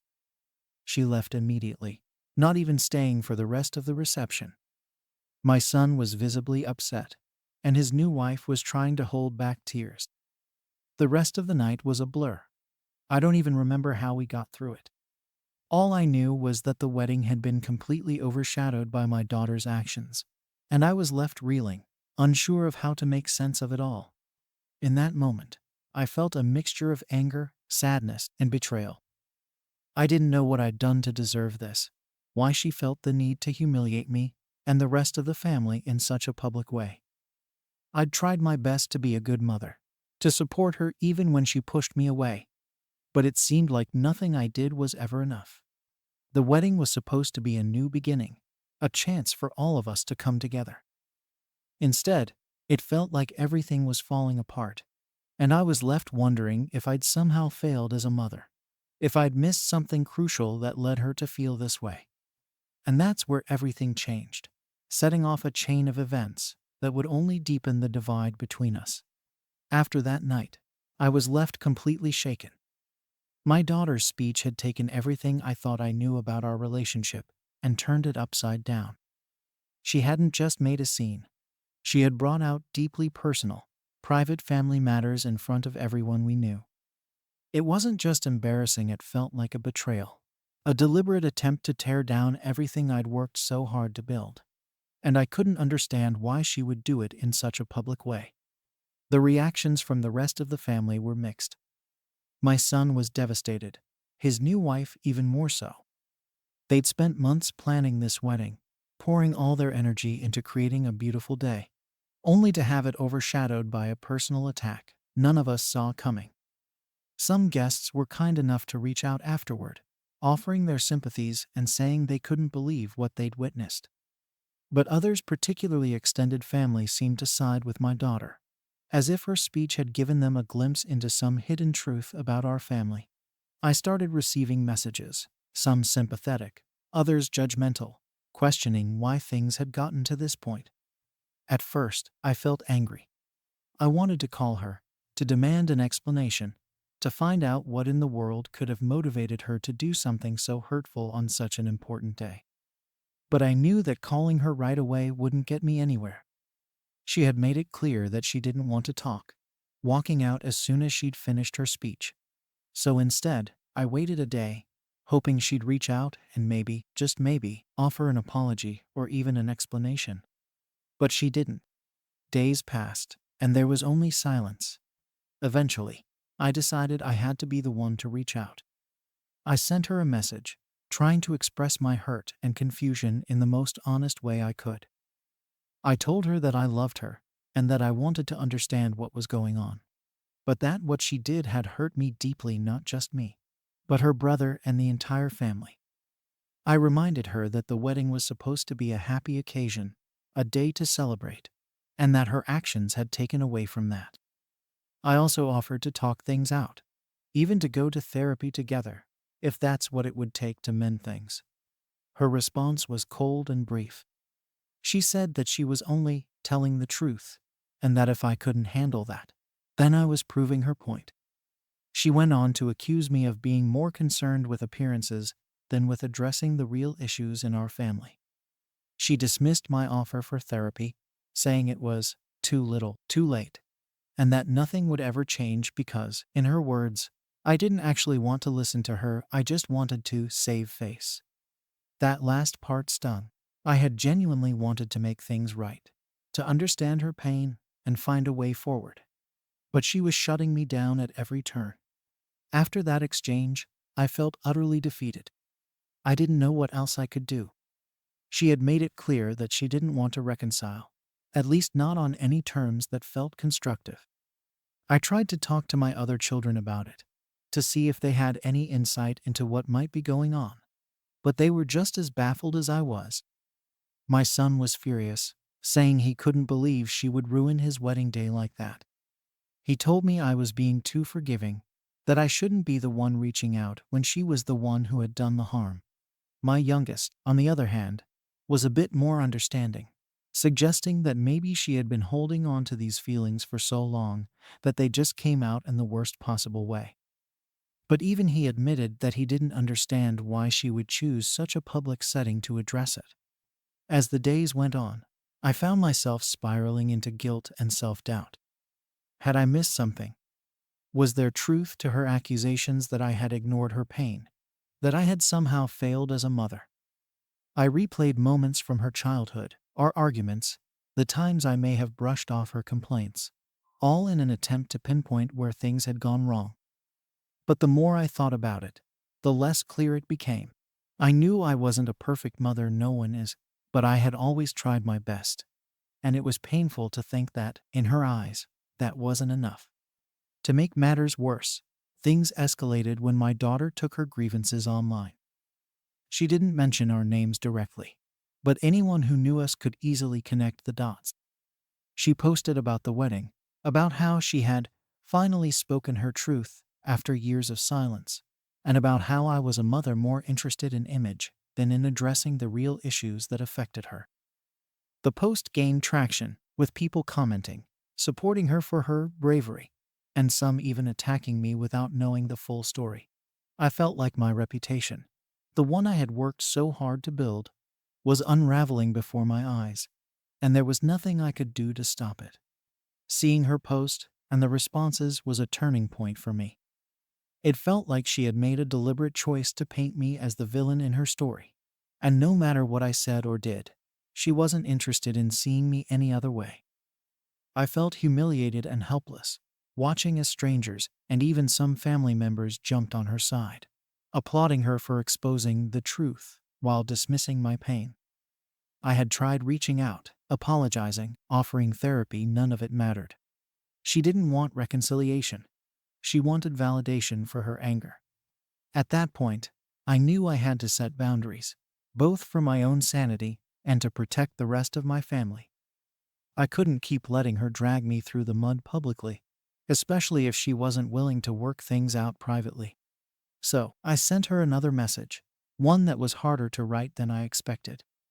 I told her that while I still loved her, I couldn't continue this relationship if she was going to keep airing our family matters online and using them against me. I said that I was here if she ever wanted to have a real conversation, but that I couldn't be part of her life under these circumstances. That message was met with silence, and for a while, I thought that would be the end of it. But the fallout continued. Extended family members reached out, some supporting me, others implying that maybe my daughter had a point. It was like the whole family was divided, with people taking sides, and I was left feeling more isolated than ever. I had never imagined that things would get to this point, that my relationship with my own child would be so strained, and it hurt more than I could put into words. My other children continued to support me, urging me to move on and focus on the people who wanted to be in my life. But a part of me still felt guilty, wondering if there was something more I could have done to prevent all this. Maybe if I had been more attentive when she was younger, maybe if I had reached out sooner after she left home, things would be different. But those were all what ifs, and I knew I couldn't change the past. In the end, I tried to focus on the positive relationships I still had, especially with my other children, who were my anchor through all of this. But even as I moved forward, there was a lingering feeling of loss, a constant ache reminding me that my relationship with my daughter might never be repaired. I had done everything I could think of to make things right, but it felt like nothing would ever be enough for her. Still, I couldn't shake the feeling that there was more to come, that this chapter with my daughter wasn't fully closed. As painful as it was, a part of me held on to a sliver of hope that one day she might be willing to talk, to see things from my perspective, and maybe even understand the hurt she'd caused.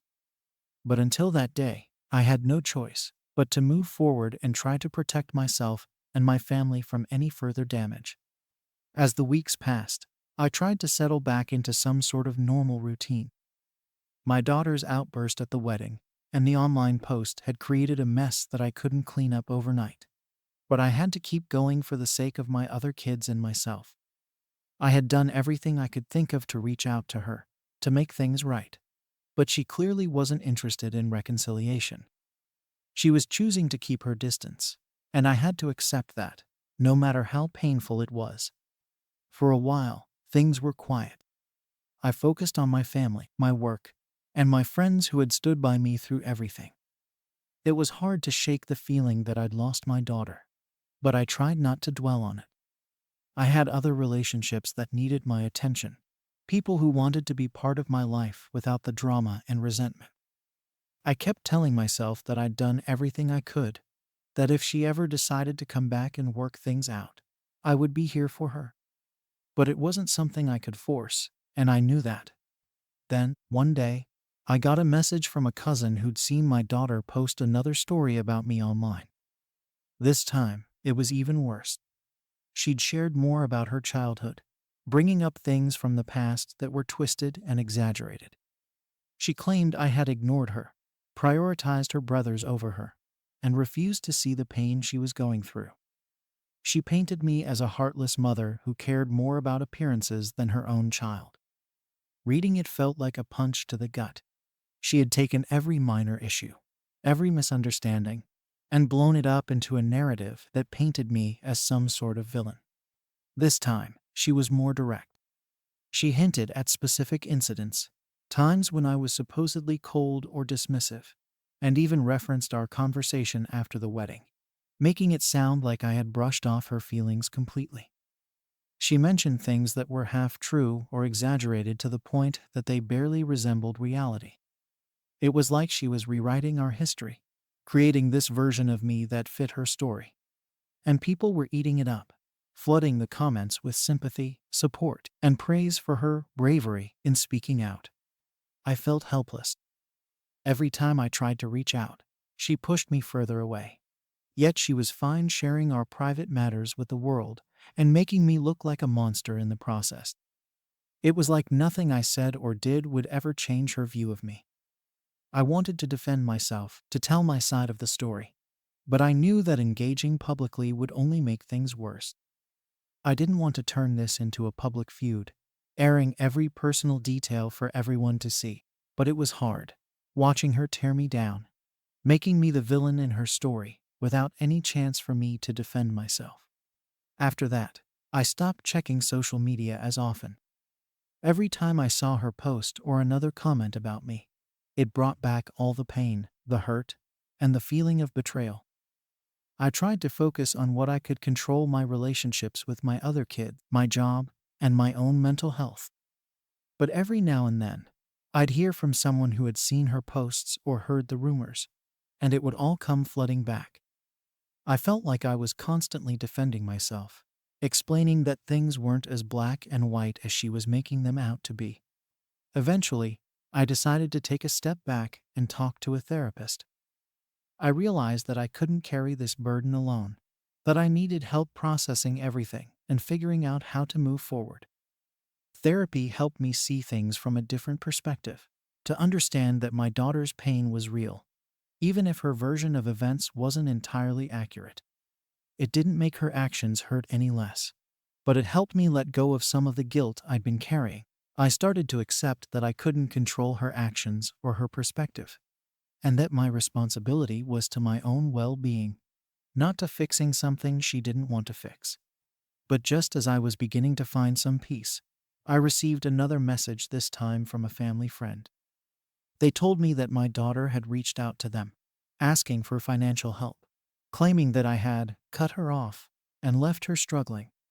She hadn't asked me directly. Instead, she'd gone to people in our social circle, painting a picture of herself as someone abandoned and mistreated. It felt like another manipulation, a way to punish me by turning others against me.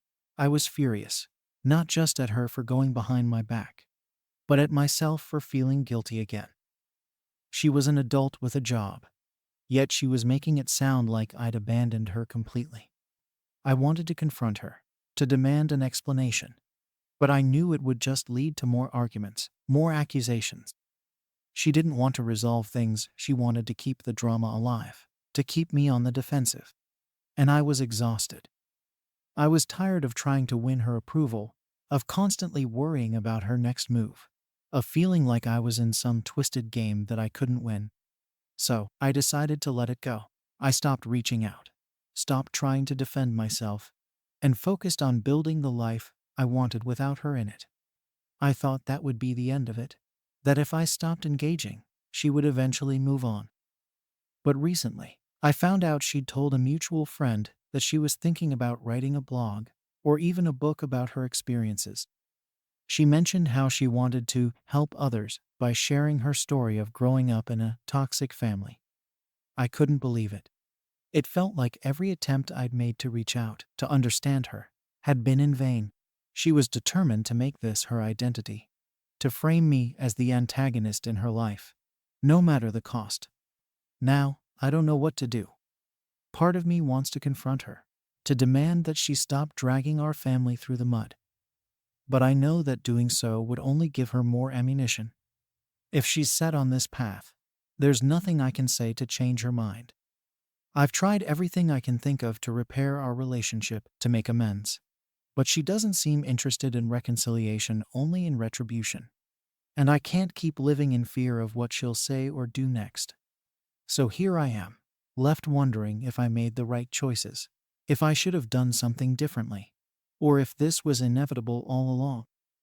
Maybe I failed her in ways I didn't realize, or maybe she's just determined to see me in a negative light.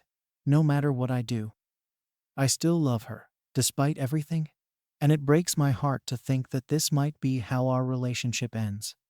Am I wrong for cutting my daughter off after everything that's happened? Or should I keep trying to reach out? hoping that one day she'll want to make things right. Story 14. Am I wrong for setting boundaries with my brother's girlfriend at my birthday party? I, 35, have always been a pretty private person, especially when it comes to my home. I'm single, have a close circle of friends, and work hard at my career. Family is important to me, of course, but I've always valued my independence and personal space. My younger brother, who's 28, has always respected that and never pushed me to open up more than I wanted to.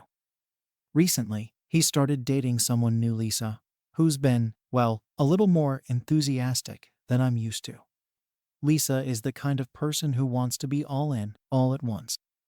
She's bubbly, very talkative, and seems to have no problem pushing boundaries to get close to people. I've only met her a handful of times, but she's already shown up uninvited to a couple of family events, started giving me advice on personal matters that, frankly, I hadn't asked her opinion on, and just generally acts like we're best friends despite the fact that we barely know each other. I'm all for my brother finding happiness, and I think it's great he's found someone he clicks with. But to me, Lisa's behavior has been a bit much. She doesn't seem to understand that some people, like me, need time to warm up and get comfortable. So, it's my birthday, and this year I wanted to keep things simple. I invited a few close friends and family members over to my place for a low-key gathering. I didn't want anything big or fancy, just a chance to relax and enjoy a quiet evening with the people I'm closest to. To avoid any uninvited guests, I sent out specific invites to everyone, including my brother, and made it clear it was just a small get-together.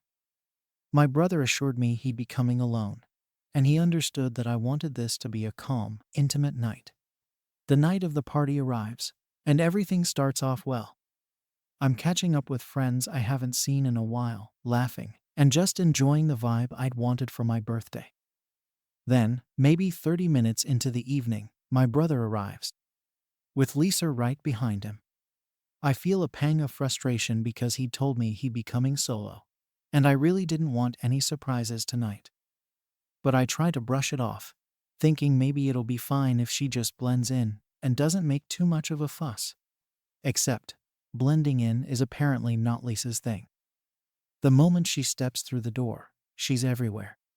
She walks straight to the living room, where I'd set up a few simple decorations, and immediately starts moving things around, saying something about how the layout needs adjusting to be more inviting.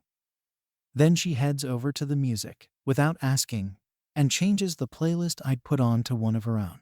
My friends give me a few curious glances, clearly a bit thrown by her sudden takeover, and I'm left there trying to decide whether to intervene or just let it go. It only gets more awkward from there. After a while, she stands up and starts giving this impromptu speech about family values and the importance of supporting each other. She even mentions how a woman's role in a family is to make sure everyone feels welcomed and connected. I'm standing there, forced to smile along while feeling entirely uncomfortable, wondering how this woman I barely know managed to take over my birthday and make it about her personal philosophy. My friends are polite, but I can see them shifting in their seats, clearly picking up on the awkwardness too. It's like she's trying to be the star of the show, and I'm just left there as a bystander at my own party. As the night goes on, Lisa's behavior continues to push the boundaries. She starts talking to my friends as if they're her own, asking them personal questions about their relationships, and giving them advice like she's known them for years. Then, she strolls into my kitchen without a word and starts going through my cabinets, pulling out different dishes and rearranging things because she just thinks they could be more organized. I'm watching her do this, feeling this rising sense of irritation and disbelief, but still trying to stay calm. It's my birthday, after all, and I don't want to make a scene. My brother, meanwhile, is acting like everything's totally normal. He's just chatting with other guests, not even noticing the way Lisa is taking over my space and making herself at home in my kitchen, my living room, basically everywhere. At one point, she even starts rearranging the setup in my bathroom, placing new towels and moving things around like she's redecorating. I know I should say something, but I feel so caught off guard. The last thing I wanted tonight was drama. And here I am, practically boiling inside. All because my brother's new girlfriend can't seem to understand basic boundaries. Finally, after she's opened yet another cabinet and starts rearranging my spices, I can't hold back anymore. I pull her aside, hoping to have a quiet, respectful conversation, and I tell her that I appreciate her enthusiasm, but she's crossing some boundaries here. I explain that it's my birthday, and I'd prefer if she left things the way they are, especially since this is my home and my party. I'm trying to be gentle, but clear. I just want her to understand that I need a little respect for my personal space. Lisa doesn't take it well. She immediately becomes defensive, saying that I'm too uptight and unfriendly toward her efforts to connect with everyone. She goes on about how I don't know what it means to make people feel welcomed, and that maybe I should be more open to other people's energy. At this point, I'm just standing there, feeling stunned. All I'd wanted was a low-key evening, and here I am, being lectured in my own home about how I should be more welcoming by a woman who's barely been in my life for a couple of months. Just then, my brother overhears our conversation and steps in, siding with Lisa immediately. He tells me I'm being unreasonable and acting like I can't share my space with others, that Lisa's only trying to help, and I should appreciate her efforts to make the night enjoyable for everyone. I'm taken aback, honestly. I never expected him to take her side against me, especially not in my own home on my birthday. It's one thing to support your partner, but another to completely disregard your own siblings' feelings and boundaries. The whole situation feels surreal. I'm hurt, embarrassed, and angry, but I don't want to ruin the night completely. My friends are obviously uncomfortable, sensing the tension in the air, and some start making excuses to leave early. I feel humiliated that what should have been a simple, fun evening has turned into this. All because my brother's girlfriend couldn't understand that not everyone wants their personal space invaded. Eventually, I'm left standing there, trying to process everything that's happened. I've barely been able to enjoy my own party, and now I'm left wondering how things got so out of hand. Lisa's stormed off to cool down. My brother is visibly upset with me, and the whole night has ended on a sour note. The rest of my guests start saying their goodbyes, clearly sensing that the vibe has been shattered beyond repair. As I clean up, I can't shake the feeling that my brother's loyalty is more with Lisa than with me now. Maybe I should have let her do her thing and ignored my own discomfort. But at what cost? I feel stuck, wondering if I made a mistake by finally speaking up. But I also know that if I don't stand up for my boundaries now, it's only going to keep happening. The days after my birthday were awkward, to say the least. I didn't hear from my brother, and I figured he was probably cooling off or waiting for me to apologize. But the thing is, I didn't feel like I had done anything wrong. I felt uncomfortable, and I set a boundary. It wasn't like I yelled or made a scene in front of everyone. I just told Lisa, quietly and as politely as I could, to respect my space. Yet here I was, dealing with the fallout like I'd caused some kind of family crisis.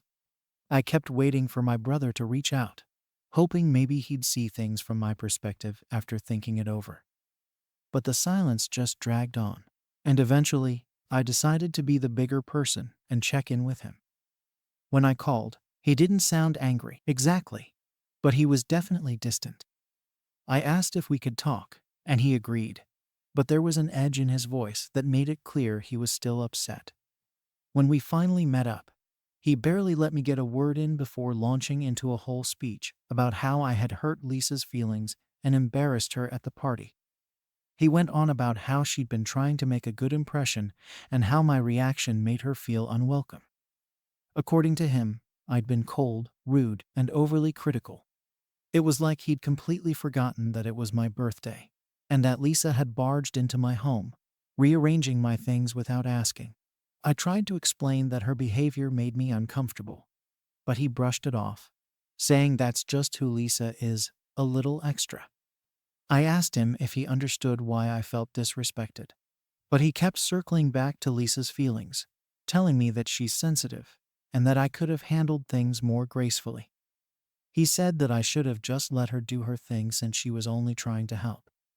I was frustrated, to say the least. I felt like I was talking to a wall.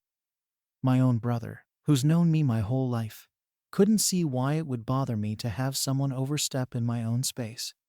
The whole conversation left me feeling drained and, honestly, kind of hurt. I couldn't believe my brother was so unwilling to see my side. I knew he cared about Lisa, but I never expected him to dismiss my feelings so easily. After going in circles for what felt like hours, I realized there wasn't going to be any resolution that day. He wasn't willing to see things from my perspective, and I wasn't going to pretend Lisa's behavior was fine just to keep the peace. We left it on a strained note, and I could tell he was disappointed in me for not bending to make things easier. After that, things felt strained between us. We'd never had such a big disagreement before, and it was clear he was prioritizing Lisa's feelings over mine. I felt like an outsider in my own family, and that wasn't a feeling I was used to. Lisa was now a regular topic whenever I saw or talked to my brother, and every conversation had this underlying tension. I couldn't shake the feeling that he was waiting for me to apologize to her, even though I didn't feel I owed her one. I felt like he was pushing me to accept her behavior, to let her just take over whenever she wanted, because it was harmless in his eyes. As time went on, the situation didn't improve.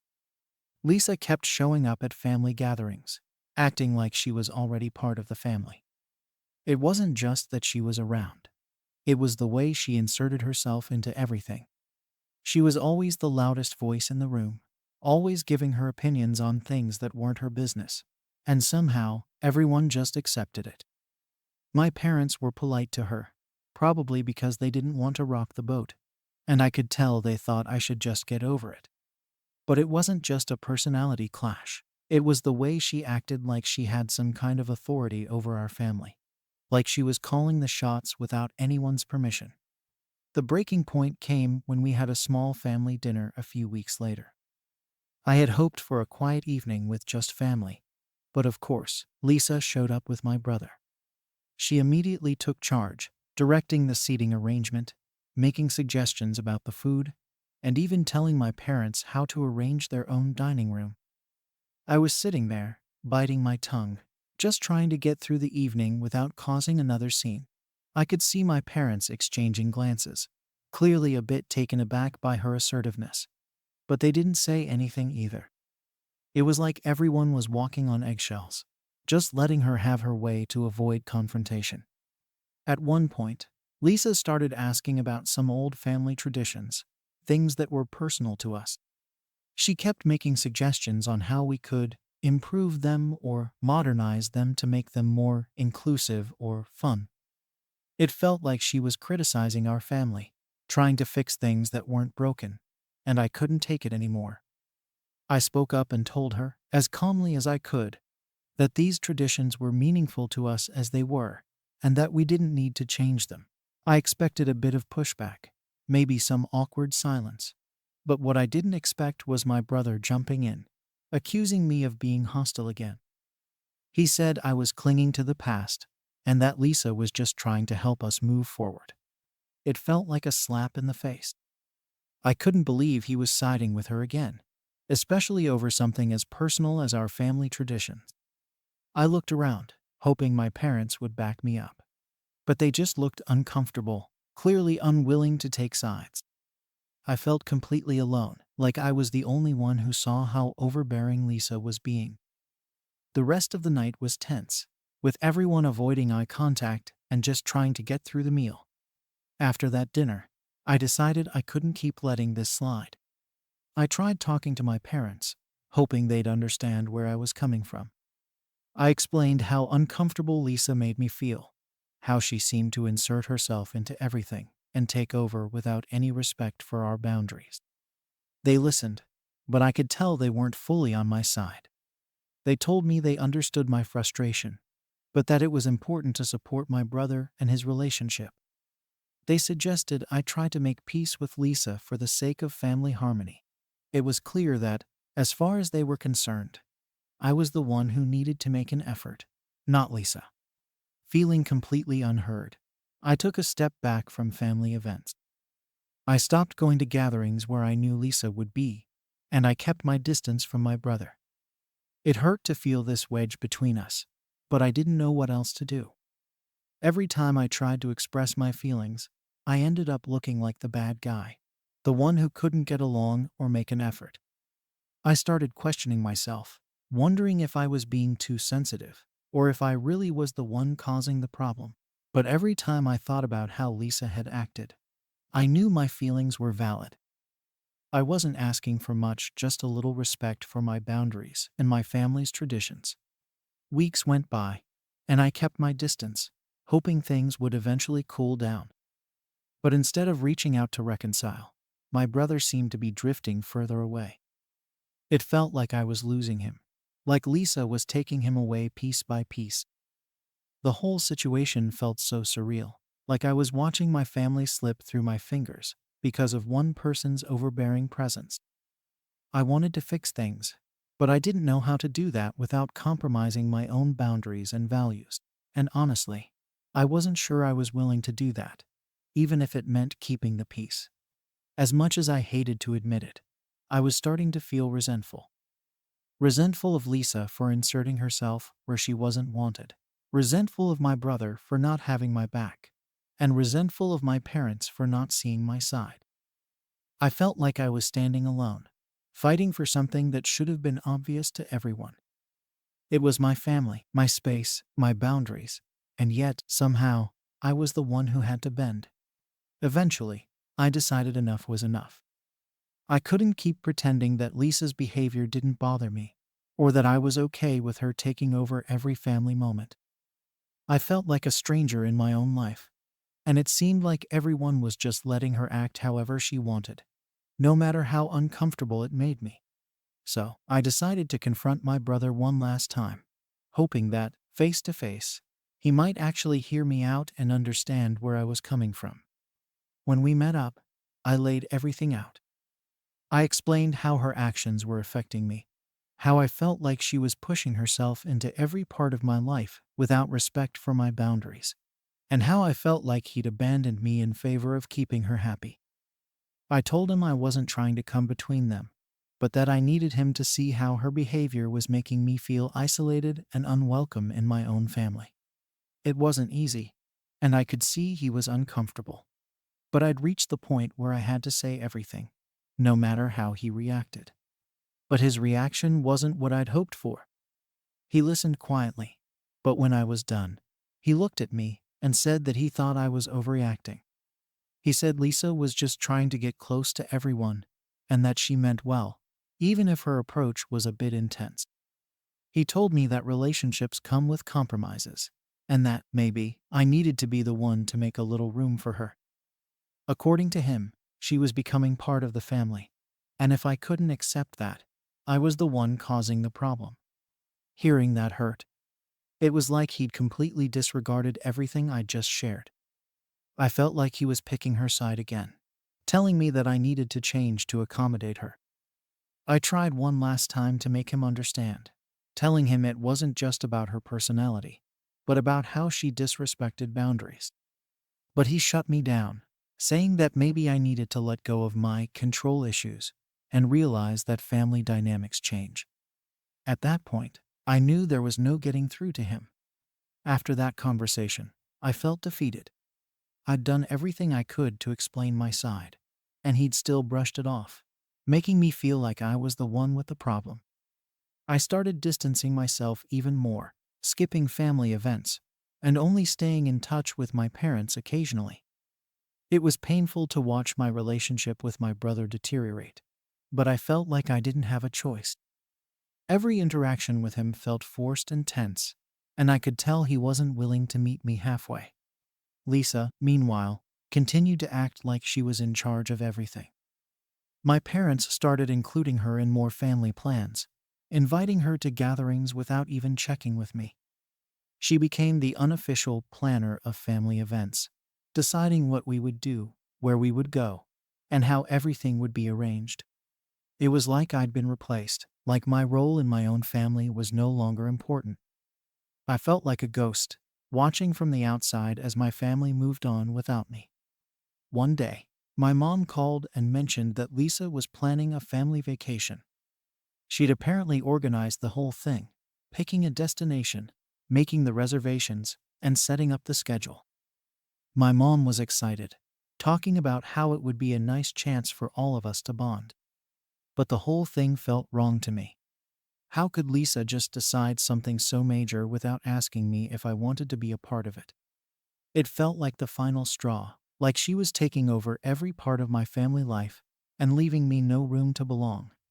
I told my mom I wasn't interested in going. She seemed disappointed, but she didn't argue.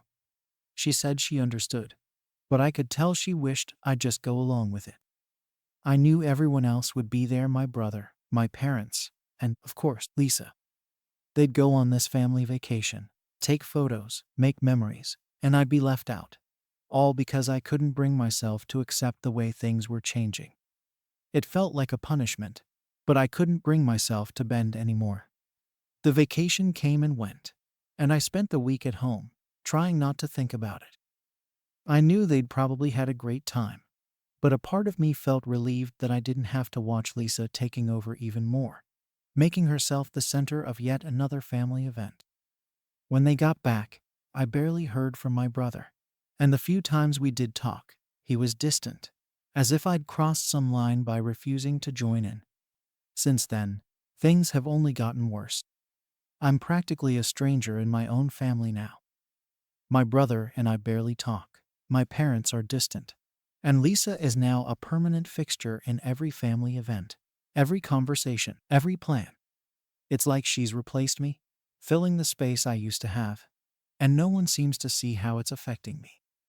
I feel isolated, like I'm losing the people I love, but I don't know how to fix it without sacrificing my own boundaries and values. Now, I'm left wondering if I made the right choice by standing my ground, or if I should have just kept quiet and gone along with it. I keep thinking back to the night of my birthday, when all of this started, and wondering if I could have done things differently, if I could have avoided this whole mess by simply letting Lisa do whatever she wanted. Did I make a mistake by setting boundaries with my brother's girlfriend, or was I right to stand up for myself? Story 15 inches. Am I wrong for confronting my fiancé's sister after she tried to redecorate my new home? I, 29, recently got engaged to my fiancé, Matt, 31, and we just moved into our first apartment together. It's a cozy little 2-bedroom we both fell in love with after looking for months, and we couldn't be more excited. This place felt like the start of a new chapter for us, and it was really important to me to make it feel like our space, somewhere that reflected us as a couple. I hadn't felt truly at home in years, bouncing from one place to another, so finally being able to settle down felt huge. Matt comes from a very close-knit family. His sister, Sarah, is 35, and she's always been involved in his life. She's known for having strong opinions about almost everything, especially anything related to lifestyle, decor, or social plans.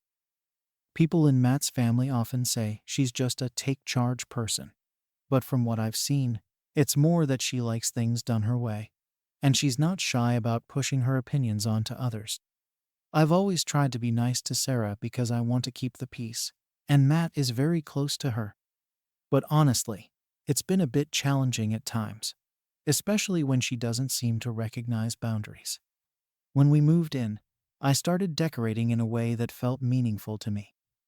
I bought a few pieces of furniture I loved, hung up some art that I picked out myself, and started putting together little touches that made the place feel like home. It wasn't anything extravagant or overly decorated. I just wanted it to feel warm and cozy. I was looking forward to creating a space that felt like ours, a place where we could build memories together without outside opinions or interference. This was something I dreamed of for a long time, and I wanted to get it right. One Saturday, I made plans to go out with a couple of friends. Matt said he'd stay in to relax and maybe get some work done, and I figured it'd be good for him to have a quiet day at home. I was only gone for a few hours, and when I came back, I walked into what felt like a completely different apartment. I stopped in the doorway, almost thinking I'd walked into the wrong place. There were new pieces of furniture everywhere, lamps, a new coffee table, and some abstract art on the walls. Everything I'd carefully put together was either moved or replaced, and I couldn't believe my eyes. I asked Matt what was going on, and he looked uncomfortable but admitted that his sister had come over while I was out. She'd brought a bunch of decor and told him she just wanted to help make the place look nice. He tried to reassure me that Sarah had good intentions, that she just thought she was doing something nice for us. But I felt blindsided. This wasn't just about furniture. It felt like a huge boundary had been crossed. I hadn't even been consulted. And here I was, coming home to someone else's vision of what our apartment should look like. I stood there, looking around, and the more I looked, the more upset I felt. My own decor, the little things I'd spent time picking out, were pushed aside or replaced without a second thought. Sarah had just walked in, unannounced, and changed everything like she had the final say in our home. I wanted to be calm about it, to keep the peace, but I felt completely disrespected. I tried to talk to Matt about it, to explain how uncomfortable it made me feel.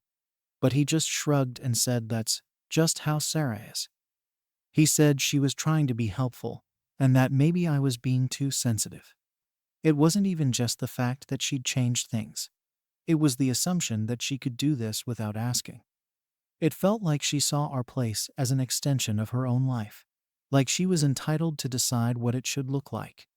And Matt's reaction didn't help. I wanted him to understand my side, to see how invasive this felt. But he seemed more interested in defending her intentions than in how this affected me. He kept telling me that she meant well, that this was just her way of helping. After our conversation, I tried to convince myself to let it go. I told myself that maybe he was right, that maybe I was overreacting. But every time I looked around the apartment, I felt like a guest in my own space. It was a strange and uncomfortable feeling, and I couldn't shake it. I'd wanted so badly to make this place feel like ours, but now it felt like I was living in Sarah's idea of a nice apartment. I started wondering if this was just the beginning of a bigger issue. If this was how things would always be with Matt's family getting too involved. Over the next few days, I found myself becoming more and more resentful. Matt seemed oblivious to how much this was bothering me, and I wasn't sure if he just didn't get it or if he didn't want to. Every time I tried to bring it up, he'd just brush it off, telling me to lighten up and appreciate that his sister cared enough to help us out. He even hinted that maybe I should try to embrace her help, that maybe Sarah had a point and I could use her advice to improve the space. After a while, I decided that I couldn't just ignore it. This was our home, and I didn't want to feel like I was walking on eggshells every time I disagreed with Matt's family. I wanted to feel comfortable in my own space, and I wanted Matt to understand that this wasn't just about decor. It was about respecting boundaries. But I wasn't sure how to go about it. I didn't want to create tension with Sarah or make things awkward between Matt and me. But I also didn't want to let this slide. I needed to address it in a way that wouldn't escalate things further. I kept thinking about how to approach it, but every scenario I imagined just made me feel more anxious. I knew Sarah wasn't the type to take criticism well, and I was worried about how she'd react if I told her I didn't appreciate her help. At the same time, I felt that if I let this go, it would only set a precedent for future interference. This was about more than just some furniture. It was about my right to have a say in my own home. Finally, after a lot of back and forth in my mind, I decided to call Sarah and talk to her directly. I tried to keep my tone polite but firm, explaining that I appreciated her intentions, but would prefer if she could check with me before making any changes to our place.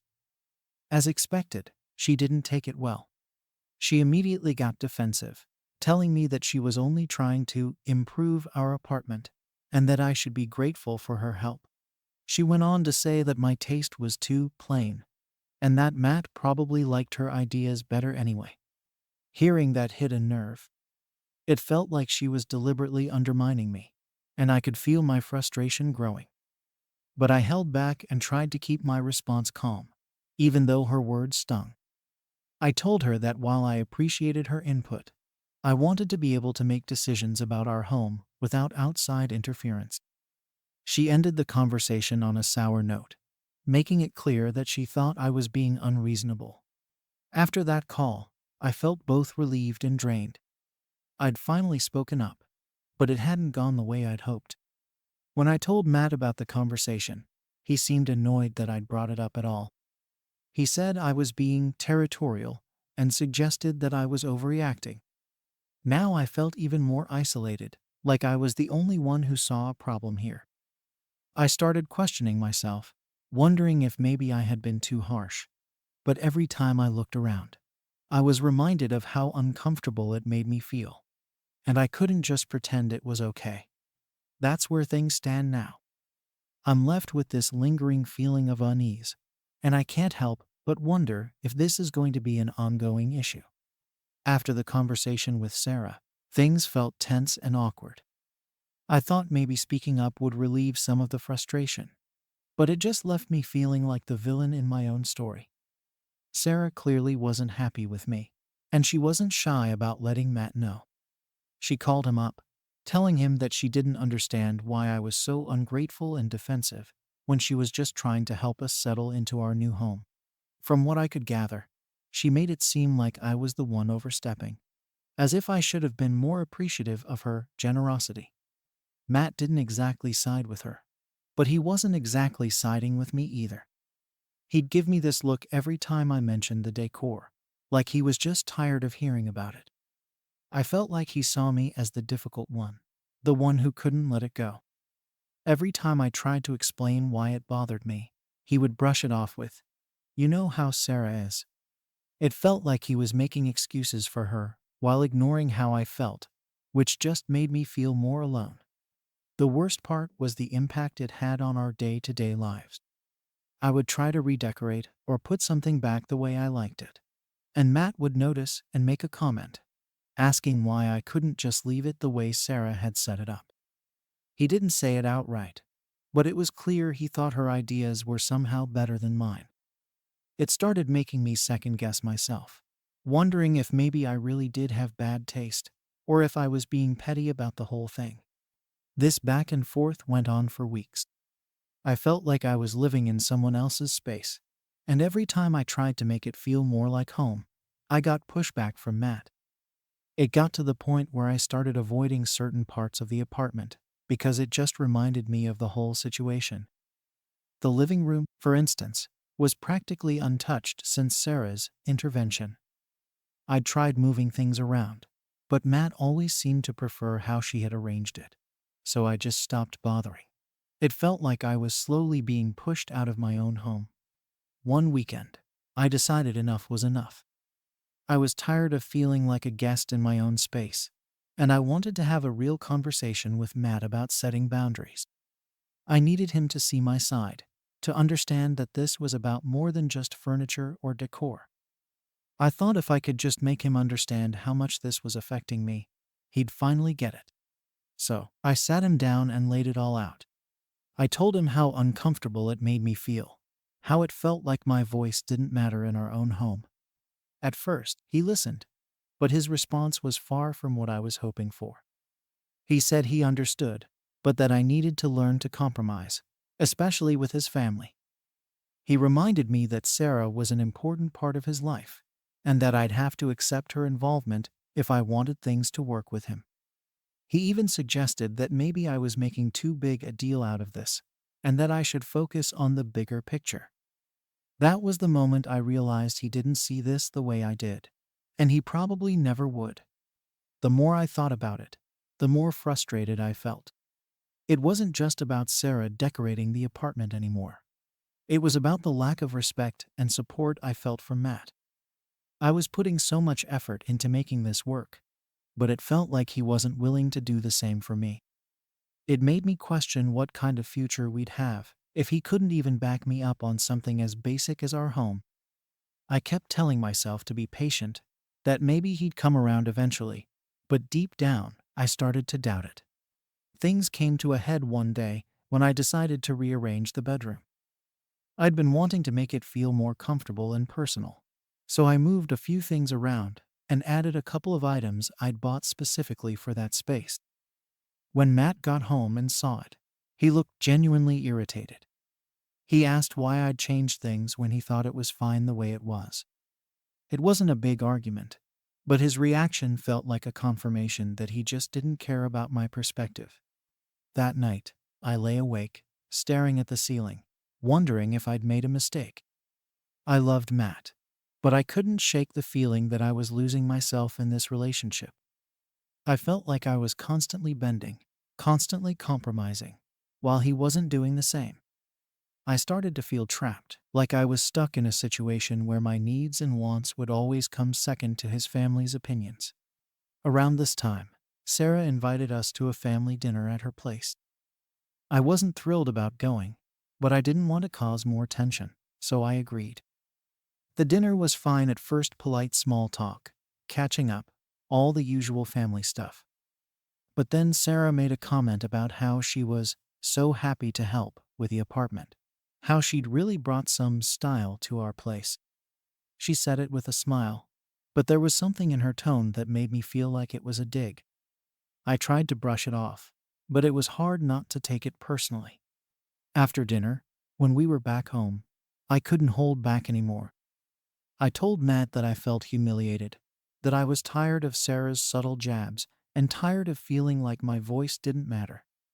He didn't say much, just shrugged and told me I was reading too much into it. I couldn't believe it.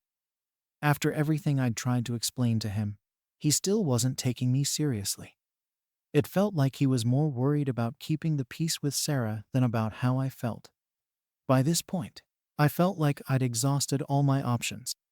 I'd tried talking to Matt, I'd tried talking to Sarah, and I'd even tried to compromise by leaving certain things the way she'd arranged them.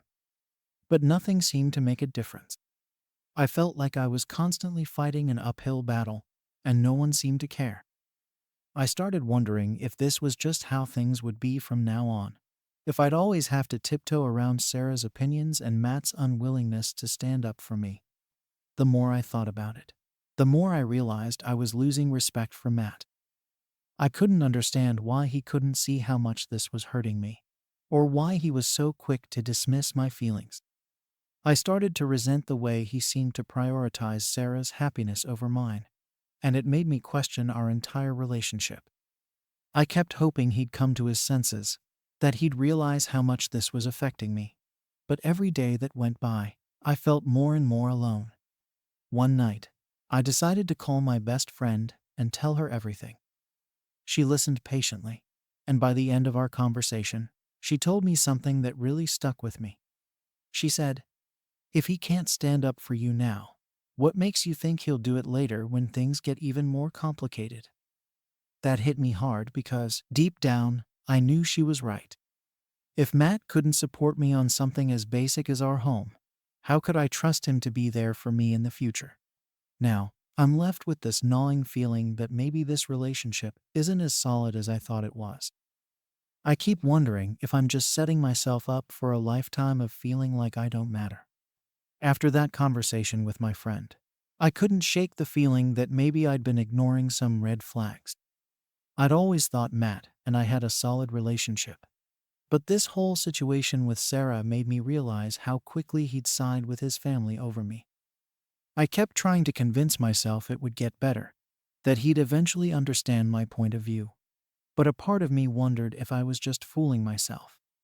I felt trapped between wanting to work things out and feeling like I was slowly losing myself in this relationship. Things didn't get any easier. Every time Sarah was around, I could sense her passive-aggressive comments lurking beneath the surface. She'd make little remarks about how she had a good eye for decor or mention how glad she was to help us settle into our place. Matt never seemed to notice, or maybe he just didn't want to. I started feeling like I was the only one who saw the issue, like I was somehow making this bigger than it was. But every time I tried to talk to him about it, he'd brush me off, telling me to just ignore her. I tried ignoring it. I really did. I even started putting things back the way she'd arranged them just to avoid another argument. I figured maybe if I played along, things would go back to normal. But it didn't make me feel any better. If anything, it made me feel even more resentful. It was like I was erasing myself from my own home, piece by piece, just to keep everyone else happy. And the worst part was, no one seemed to care. Not Matt, not Sarah, and not anyone else in his family. One weekend, Matt invited Sarah over without telling me, which felt like yet another slap in the face.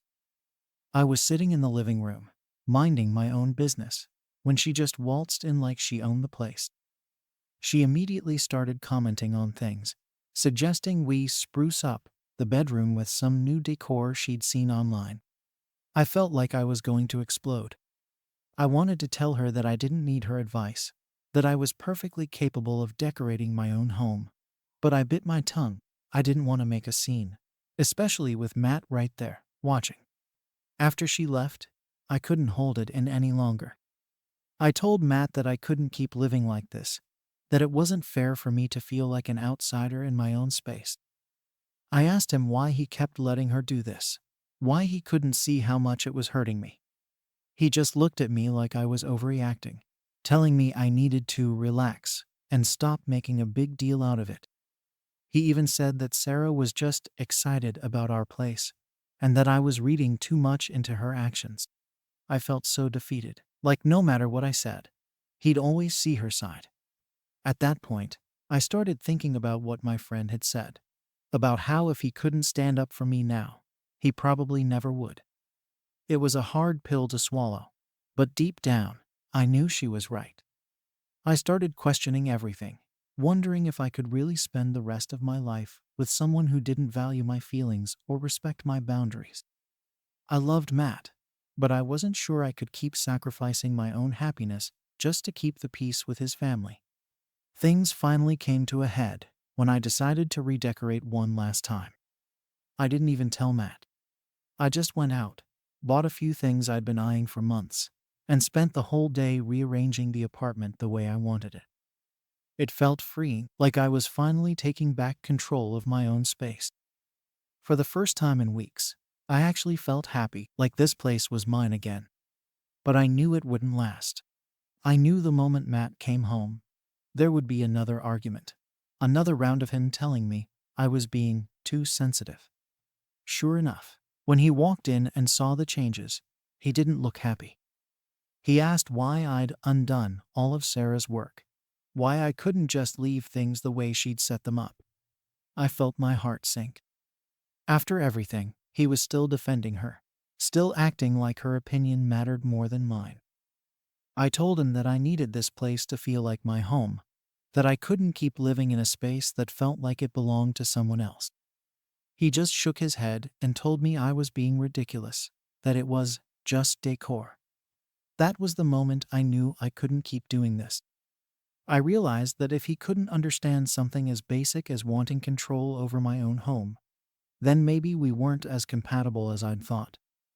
I told him that I needed some space, that I couldn't keep feeling like I didn't matter. He looked stunned, like he hadn't seen this coming. But I didn't care anymore. I was tired of trying to make everyone else happy at my own expense. Now, I'm left wondering if I did the right thing. Was I wrong for wanting control over my own space? Should I have tried harder to compromise, or was it fair to finally stand up for myself? Story 16. Am I wrong for refusing to bail out my brother after he trashed our family's inheritance plan?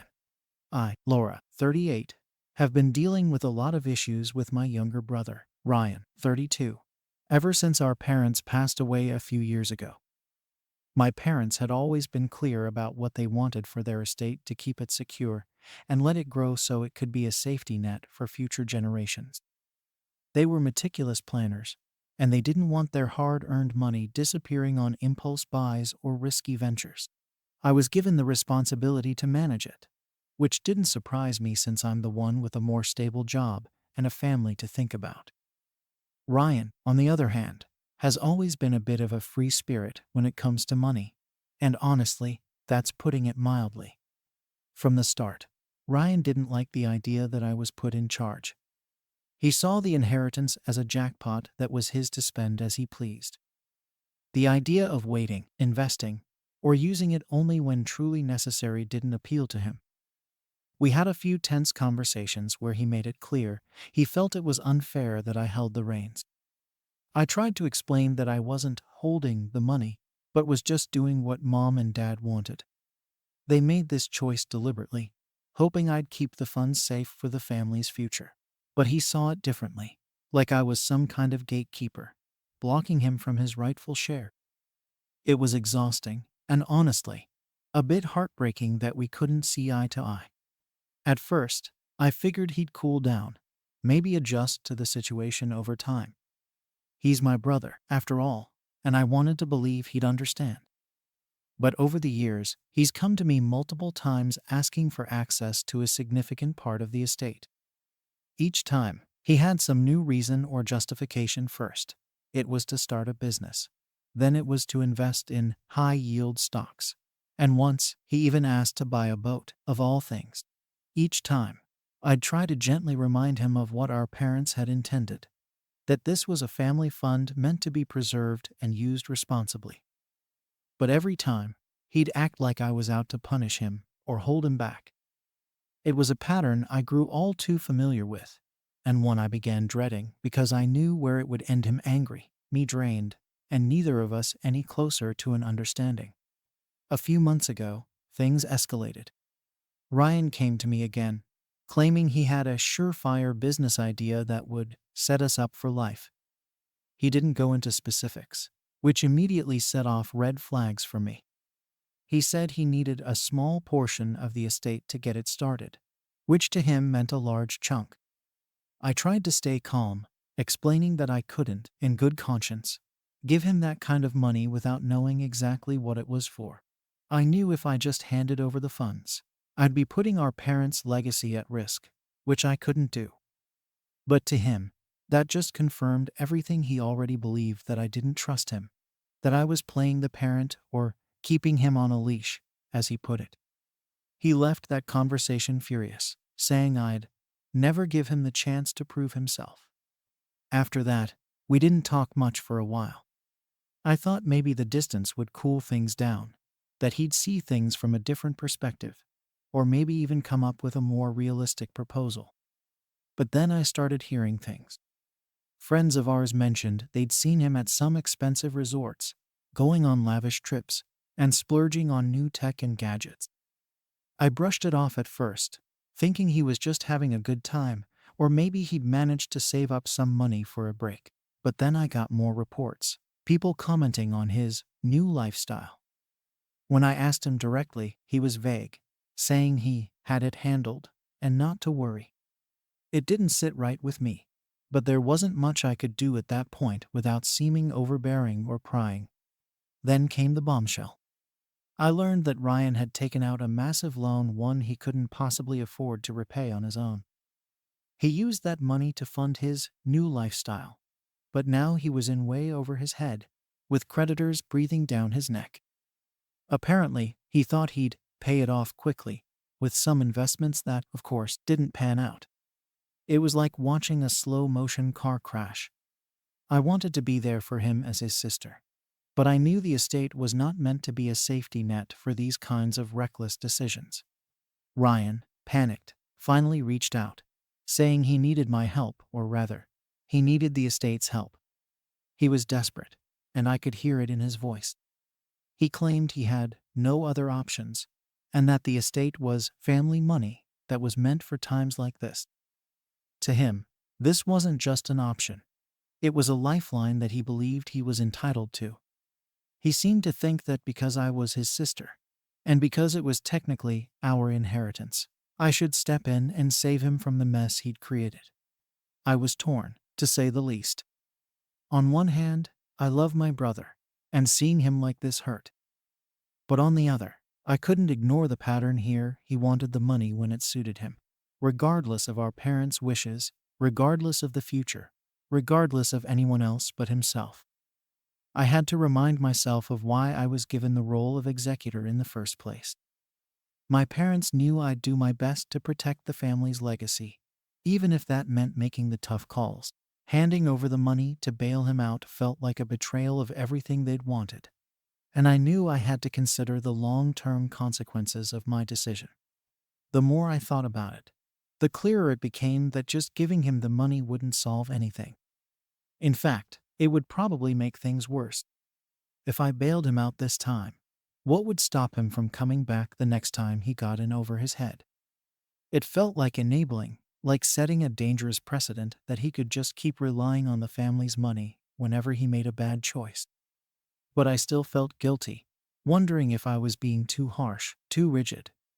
When Ryan came to my house, he looked desperate.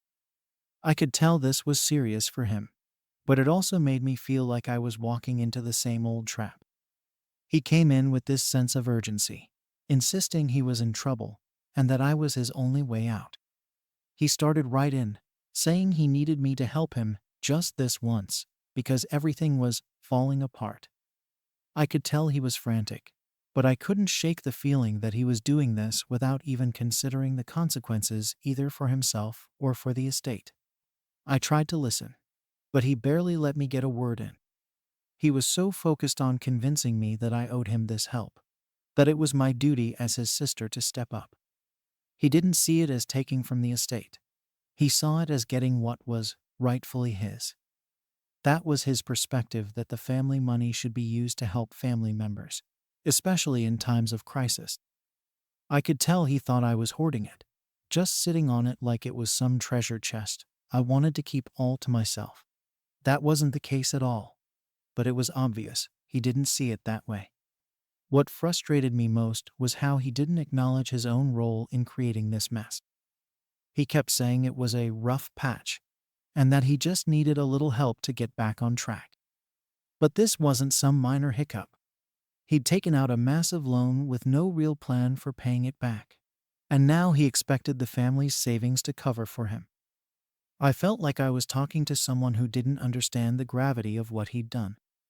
He was treating the inheritance as a quick fix, something that would just make everything right again. I knew if I gave in, it wouldn't be the end of this pattern. It would just set him up to do it all over again. We went back and forth for a while, and things got heated. He accused me of trying to control him, of playing gatekeeper with money that he felt was just as much his as it was mine. He said I was treating him like a helpless child, and that he was tired of being made to feel like he wasn't capable of handling his own life.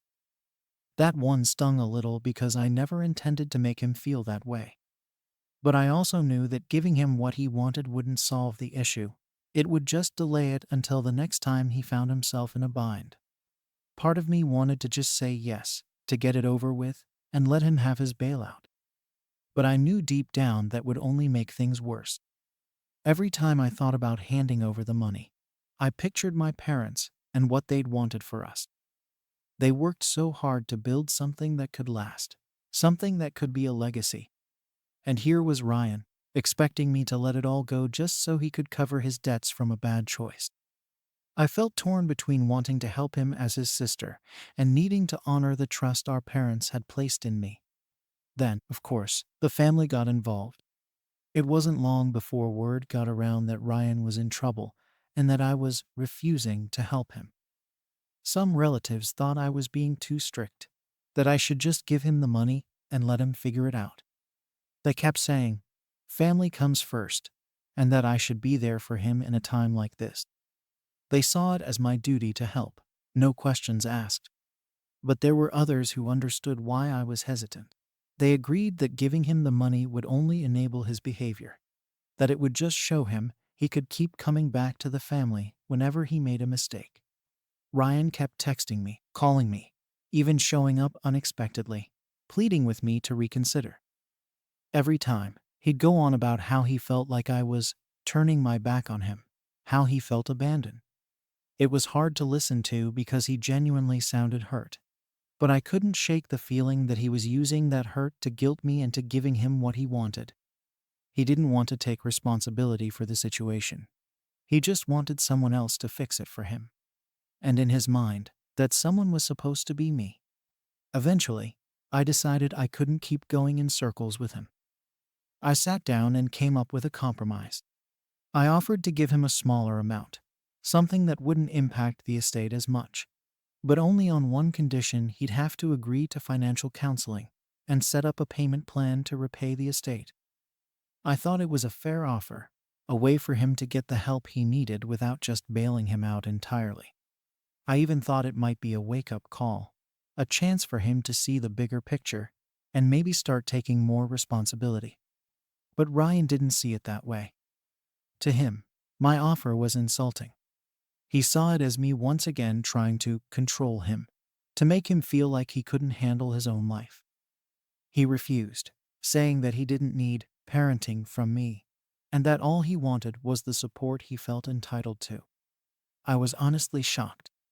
I thought he'd at least see it as a reasonable solution, a way to get some of what he wanted while also addressing the issues at hand.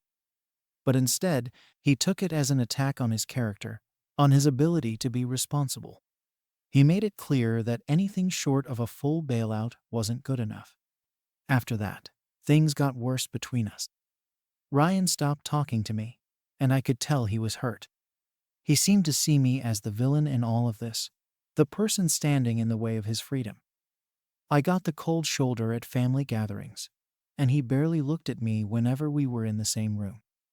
It was like he'd decided that if I wasn't willing to give him exactly what he wanted, then I didn't care about him at all.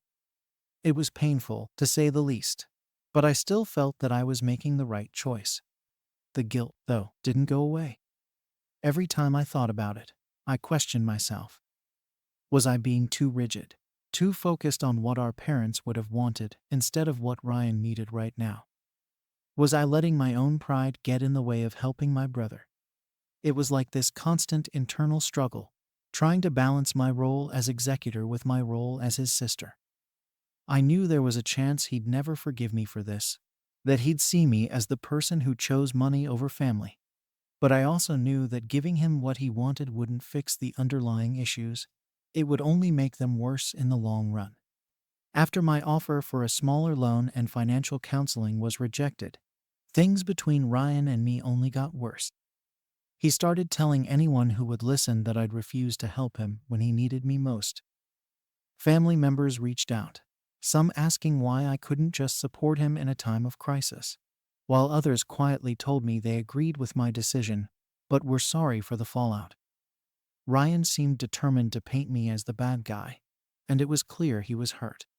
But no matter how much I wanted to make things right with him, I couldn't bring myself to compromise the family's money on something so reckless. I thought he'd eventually let it go, or maybe come around to the idea of taking my offer for a smaller loan. But he didn't. Instead, he doubled down, acting like he'd rather let his life fall apart than accept anything less than what he felt was owed to him. It felt like a standoff, and every time we were in the same room, the tension was almost unbearable. Ryan refused to speak to me directly, and when he did talk to other family members, he'd make passive-aggressive comments about how he couldn't rely on family, or how some people only cared about money. It was exhausting, and part of me started to feel like maybe I should just give in, if only to end the constant tension. But I knew it would go against everything I believed in, and what my parents had trusted me to do. Then, a few weeks later, I got a call from a family friend who'd heard about Ryan's situation. They wanted to know if I could help Ryan by loaning him some money personally, outside of the estate, just to get him back on his feet. It felt like everyone was trying to find some way for me to bail him out without actually saying it. I tried to explain, again, that this wasn't about punishing Ryan, but about upholding what I felt was right for the family as a whole. But it didn't seem to matter. People just wanted a quick solution, something that would make Ryan happy and end the family drama. It was like the pressure was coming from all sides, and I was the only one standing firm, trying to keep the estate safe. In the meantime, Ryan's financial situation only got worse. Creditors started showing up at his door, and he ended up having to sell some of his possessions to make even a small dent in the debt. He'd call occasionally, trying to guilt me, saying things like, "I guess family really doesn't mean anything to some people." I knew he was trying to push me into caving, but it still hurt every time. It felt like he saw me as the enemy, not his sister who was just trying to do what she thought was right. It was as if everything we'd been through together as siblings, all the good memories, didn't mean anything to him anymore. Finally, he came over one last time, and this time, he wasn't pleading, he was angry. He accused me of ruining his life, of being cold and unfeeling, and said that he didn't know if he could ever forgive me for this. He even threw out that our parents would be ashamed of me, which honestly stung more than anything else. I tried to stay calm, to tell him that I wasn't the one who'd put him in this position, that he'd made choices that led him here. But he didn't want to hear it. He left, saying he didn't need me or my precious estate, and that he'd figure things out on his own. I didn't know if he was serious or just trying to make me feel guilty, but either way, it seemed like the last straw for him. Since then, Ryan and I haven't really spoken. He keeps his distance at family gatherings, and when we do happen to cross paths, it's awkward and tense. I've heard through other family members that he's still struggling, and I'm constantly wondering if I did the right thing. I've tried to focus on the fact that I upheld my parents' wishes, that I kept their legacy intact. But there's always that nagging doubt in the back of my mind. Maybe I was too strict. Maybe I should have just helped him to keep the peace. I don't know if he'll ever come around, or if he'll just hold this against me forever. So now I'm left wondering, did I make the right choice by refusing to bail him out? Or am I in the wrong for putting the family estate above helping my brother in his time of need? Story 17. Am I wrong for cutting off my sister after she, jokingly, told our family I'm faking my disability? I'm Maya, 27, and I've been dealing with a chronic pain disorder for a few years now. Living with this condition has been hard, and it's honestly been life-changing in ways I never expected. It's affected how I work, my social life, and, more than anything, my relationship with my family. What's been the hardest is that they just don't seem to understand it, or maybe they just don't want to. The worst offender by far is my sister Jessica, who's 29. She's never believed in invisible illnesses and thinks anyone dealing with something they can't see is just looking for attention or trying to get out of something. So, of course, she thinks that's what I'm doing too. That's been our dynamic for years now. Me trying to get her to see my reality, and her brushing it off or making snide comments about how everyone's in pain sometimes. Growing up, Jessica and I were pretty close. We were only 2 years apart, so we went through a lot of the same things together, same school, similar friends, even a few shared hobbies. She was the older, louder sister, and I was quieter and more reserved. She's always been outspoken, the type who says exactly what's on her mind without worrying too much about who's listening. Back then, I admired that about her. I thought she was strong and confident. But as we got older, I started seeing the other side of it. Her honesty could be pretty brutal, especially when it was directed at me. Over time, I learned to let a lot of it slide because, honestly, it was easier than fighting. My family, in general, is like that. We just don't talk about things that make us uncomfortable. So, when I got diagnosed with this chronic pain disorder, I knew there'd be a bit of a learning curve with my family, especially Jessica. I hoped that if I explained things enough, if I gave them the right information or showed them what I was dealing with, they'd come around. I thought they'd want to support me, or at least try to understand. I even went so far as to bring them to a few of my doctor's appointments, so they could hear firsthand what I was dealing with. But Jessica, in particular, seemed almost determined not to believe me. It was like she'd made up her mind before she even knew the details. Whenever I talked about my pain or mentioned needing a break, she'd just give me this look, like I was exaggerating or faking it for attention. She'd make little comments, things like, "Oh, my back hurts too, but you don't see me lying down every 5 minutes," or, "You're too young to be in this much pain." I'd try to explain that chronic pain isn't about age, and that it's real, even if she can't see it. But it always ended the same way, her rolling her eyes or sighing like she couldn't believe I was talking about it again. Over time, These comments started to chip away at me. I tried not to let it show, because I didn't want to give her the satisfaction of knowing she was getting to me. I'd smile and nod, or I'd laugh it off, pretending like her words didn't matter. But they did. Every time she dismissed my pain or made a joke about it, it was like another reminder that, to her, my struggles weren't real. I couldn't understand why she had such a hard time believing me. I wasn't doing this for fun. I didn't want to be in pain. I didn't want to miss out on things. And I definitely didn't want to feel like a burden to my family. But every time Jessica said something like that, it was like she was telling me that's exactly what I was, a burden. As time went on, it got worse. Family gatherings became more and more stressful for me. I started dreading them, knowing that at some point, Jessica was going to make some comment or joke about my pain. I'd get anxious beforehand, trying to prepare myself mentally for whatever she was going to throw at me that time. It got to the point where I'd think about not going at all, but I didn't want to isolate myself from my family just because of her. I still wanted to be there. I wanted to be part of things, and honestly, I thought if I kept showing up, kept acting normal, maybe Jessica would eventually see that I wasn't trying to get attention or make anyone uncomfortable.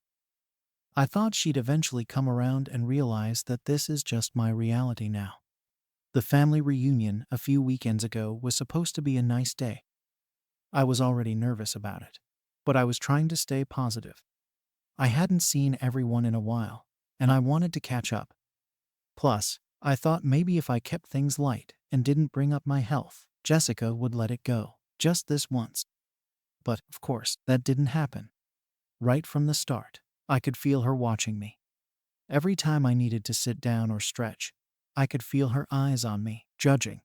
I tried to ignore it and focus on everyone else, but it was impossible to relax knowing she was just waiting for a chance to say something. And then, during dinner, she finally did. Out of nowhere, she decided to make me the punchline of her latest joke. She said, loud enough for everyone to hear, I think Maya's just stressed. Maybe if she got a real job and didn't have so much time to think about her pain, she'd feel better." The whole table went silent for a second, and then a few people laughed awkwardly. I was completely blindsided. I could feel my face turning red, but I didn't know what to say. I felt trapped, embarrassed, and honestly just hurt. It's one thing to make those comments in private, but in front of our entire family, it felt like a whole new level of cruelty. To make things worse, Jessica just kept going. She looked right at me and said, "Oh, come on, Maya, I'm just joking. Lighten up. Nobody actually believes you're that sick." She said it with this smirk, like she was daring me to respond, daring me to make a scene. But I just sat there, frozen, feeling completely humiliated. I could see a few people glancing at me, probably wondering if I was going to defend myself. But I didn't. I just couldn't. After dinner, I pulled Jessica aside and told her that what she said wasn't funny, it was cruel. I don't think she took me seriously for a second. She just rolled her eyes and said, "Oh, stop being so sensitive. You're acting like a martyr." That's when it hit me that she was never going to see my side of things. She didn't want to understand, and she didn't care if she hurt me. This was just a game to her, a way to put me down and make herself feel superior. It was like a switch flipped inside me. For years, I'd been trying to get her to understand, bending over backward to explain myself, trying to make her see that I wasn't faking or exaggerating. But at that moment, I realized it didn't matter what I said or did. Jessica had already decided what she thought of me, and nothing was going to change her mind. I was exhausted emotionally, physically, just done with trying to make her see me. So I walked away, back into the house, feeling a mixture of anger, sadness, and relief. The night wasn't over, but in a way, it was over for me. I knew things couldn't go back to the way they were. I knew I couldn't keep pretending her words didn't hurt, or that I was okay with her constant digs. Something had to change. After that dinner, I just wanted to leave. But I felt stuck. It was a family reunion, and I didn't want to storm out and make a scene. So, I did what I always do. I swallowed my feelings and tried to push through the rest of the evening. It was painful. I avoided Jessica as much as I could, keeping to myself or chatting with other family members, trying to pretend everything was fine. Inside, though, I was stewing. I kept replaying her words in my head, feeling that mix of anger and shame every time I thought about it. Eventually, I found my mom and dad in the kitchen. I figured they must have noticed what happened, and I hoped they'd be on my side, or at least understand why I was so upset. I tried to explain how hurtful Jessica's comments were, how I felt humiliated in front of everyone. But as I was talking, I could see this blank look on their faces, like they weren't really listening, or didn't get why it was a big deal. When I finished, my mom just sighed and said, "Oh, honey, you know Jessica didn't mean it like that. She's just joking around. You should just let it go." That was like a punch to the gut. Here I was, pouring my heart out, hoping for some kind of support, and all I got was a "let it go." My dad chimed in, too, saying Jessica has a tough love approach and that I shouldn't take her comments so personally. I wanted to scream. It felt like no one in my family actually understood what I was going through. They all saw Jessica as the strong, outspoken one and me as the sensitive one who overreacts. It didn't matter how many times I tried to explain my condition. How many times I asked them to take me seriously, they'd already made up their minds. Feeling defeated, I walked away and spent the rest of the evening by myself. I thought about leaving, just going back home and putting some distance between me and all of them. But I knew that would probably lead to more drama. So I stayed, counting down the minutes until I could slip out without it looking like I was making a big exit. When I finally got home, I was exhausted physically from all the pain and emotionally from feeling completely alone in my own family. After that night, I started pulling back from my family. I stopped answering texts right away, skipped a few family dinners, and just tried to give myself some space. I was tired of feeling like I had to defend my reality to people who were supposed to care about me. But, of course, Jessica noticed. She started sending these passive-aggressive texts like, "Are you too busy to see your family now?" Or, "Don't tell me you're too tired again." It was the same thing all over again, her making it about me being lazy or antisocial, instead of considering that maybe I just needed a break from her constant jabs. I knew I had to say something. I couldn't keep ignoring her texts or avoiding family gatherings forever. So I decided to text her back and tell her exactly how I felt. I told her that her comments were hurtful, that I didn't appreciate being treated like my pain wasn't real, and that I needed some distance if she couldn't respect what I was going through. I kept it calm and straightforward, no accusations, just the truth. But her response was exactly what I expected. She brushed it off, saying I was being dramatic and that I needed to toughen up. She even threw in a "don't be so sensitive," like that was supposed to make me feel better. It was like talking to a wall. No matter how clearly I explained myself, she just didn't want to understand. After that, things were tense. I stopped going to family dinners altogether, and I didn't reach out to anyone for a while. I thought maybe some time apart would make them realize how serious I was. But instead, it just led to more frustration. My parents started calling, leaving voicemails asking why I was acting distant and why I was holding a grudge. It was infuriating. To them, I was the one causing the problem, not Jessica. They couldn't see or maybe didn't want to see that her comments were affecting me deeply. To them, I was just being sensitive again, and Jessica was just joking around. One night, my mom called and left a long voicemail, basically guilt-tripping me for avoiding my family and asking if I was really going to let this come between us. She went on and on about how family is supposed to stick together, how we shouldn't let little things divide us, and how I was overreacting by not coming around. Listening to that message was the last straw for me. I realized that they were never going to take my side, and they were never going to hold Jessica accountable for her actions. To them, I was the problem for not letting it go. I decided then that I needed to put up some boundaries, not just with Jessica, but with my whole family. I sent a group message to my parents and Jessica, explaining that I couldn't keep pretending everything was fine when they refused to acknowledge my pain. I told them I needed space and that I wouldn't be coming to any more family events until they could respect me and my condition. It wasn't easy to send that message, but it felt like the only way I could protect myself. Their responses were mixed. My mom sent a sad emoji and said she hoped I'd come to my senses soon.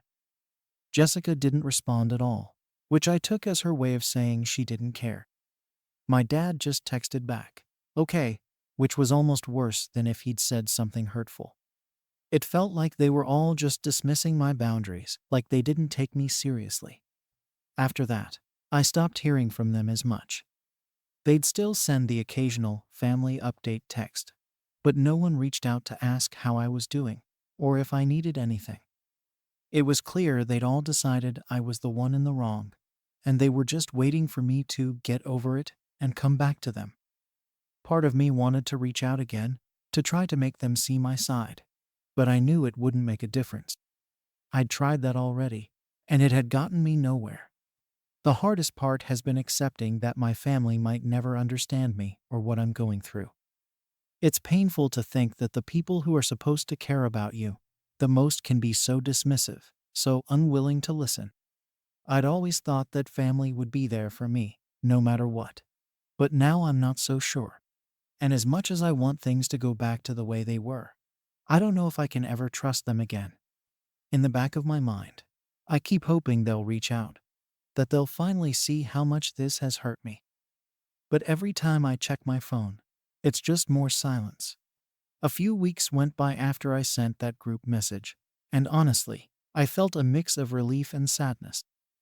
On one hand, it was a weight off my shoulders to finally draw a line with my family, to tell them that I needed space until they could respect me and my condition. On the other hand, it felt strange not having any contact. Despite all the issues, they were still my family, and I missed them. I missed the idea of them, at least the support I thought they'd give when I needed it most. But every time I thought about reaching out, I remembered that none of them had tried to understand what I was going through. They were just waiting for me to apologize, to come to my senses, as my mom put it. Then, out of nowhere, Jessica sent me a message. I hadn't heard from her directly since that awful family reunion. She wrote, "Are you really going to keep this up? It's ridiculous that you're letting something so small tear the family apart. Don't you miss everyone?" It felt like she was trying to guilt trip me back into the family dynamic, acting like I was the one creating all the tension. She didn't say anything about her comments, didn't acknowledge that they'd hurt me, just implied that I was the problem. I didn't respond at first. I thought about it, considered explaining myself one more time, but then I realized it wouldn't make a difference. She wasn't interested in understanding me or apologizing. She just wanted things to go back to the way they were, where she could make her comments and I'd sit there quietly, pretending it didn't bother me. So I ignored her message. I didn't want to play into her game.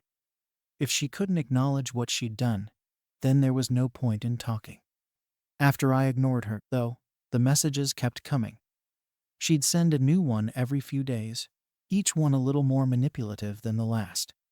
She'd say things like, "Mom's really worried about you," or "It's sad you're throwing away our relationship over nothing." She was trying every angle she could think of, but not once did she say she was sorry. Not once did she even hint that she understood why I was hurt. It was like she was incapable of admitting she'd done anything wrong. She just saw me as the one who'd overreacted, the one who'd turned a small thing into a big deal. Eventually, I got a message from my dad. He's usually the quieter one, doesn't get involved in family drama much, so I was a little surprised to hear from him. He kept it short, just saying that my mom missed me, that she was hurt by my distance, and that I should come to the next family dinner to talk things out. No mention of Jessica or her comments. Nothing about the way I'd been treated, just an invitation to come back and act like nothing had happened. It was so frustrating. like they were all just pretending the problem didn't exist. They wanted me there, but they didn't want to actually address why I'd left in the first place. I thought about going, just to see if maybe they'd finally listen to me if I was there in person. But something in me just couldn't do it. I couldn't go back into that house, sit at that table, and pretend everything was fine.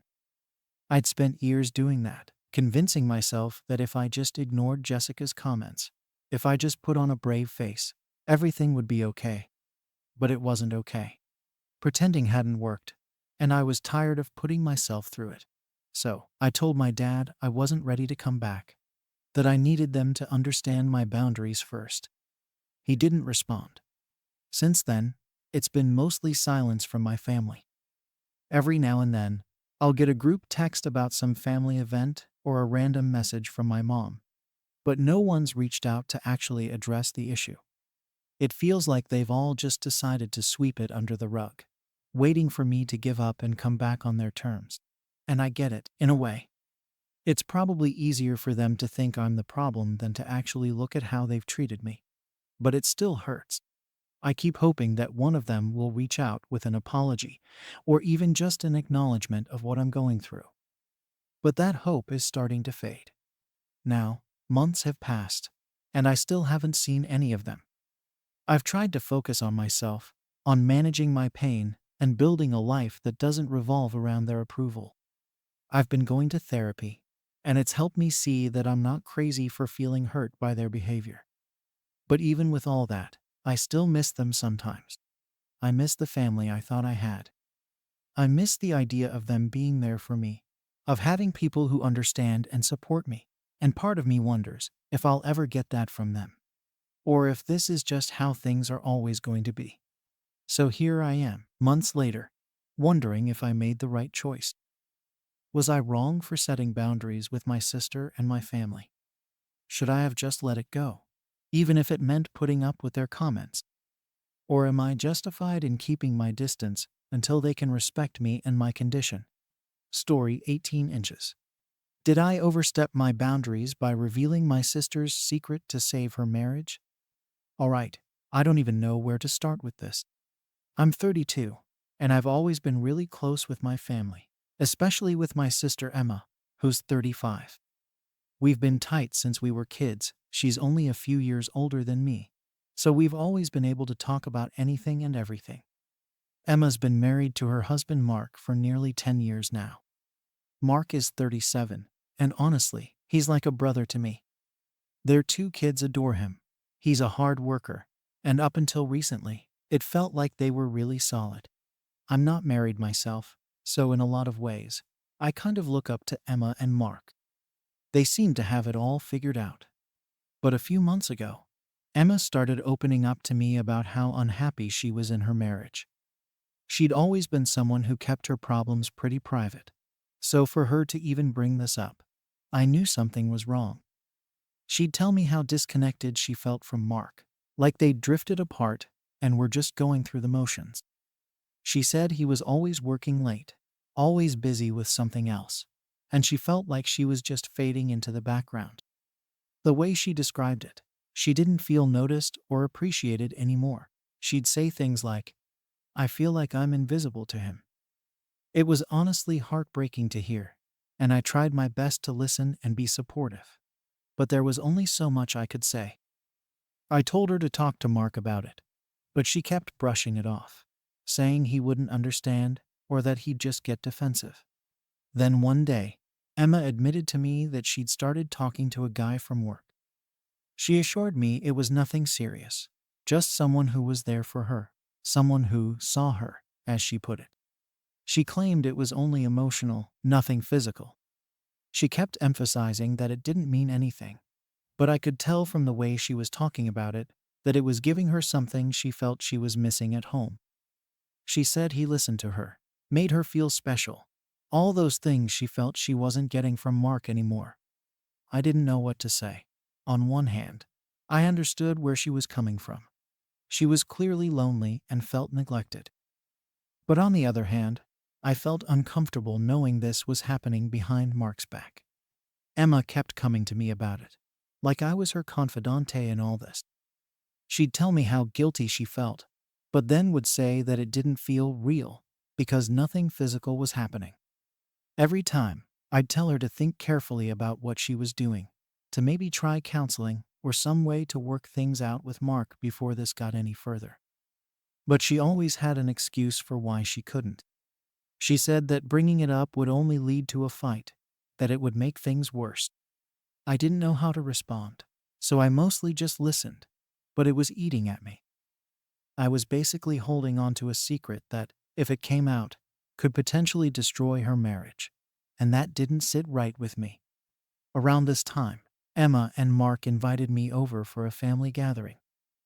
These are usually pretty relaxed, just an excuse to get everyone together, have some food, and let the kids play.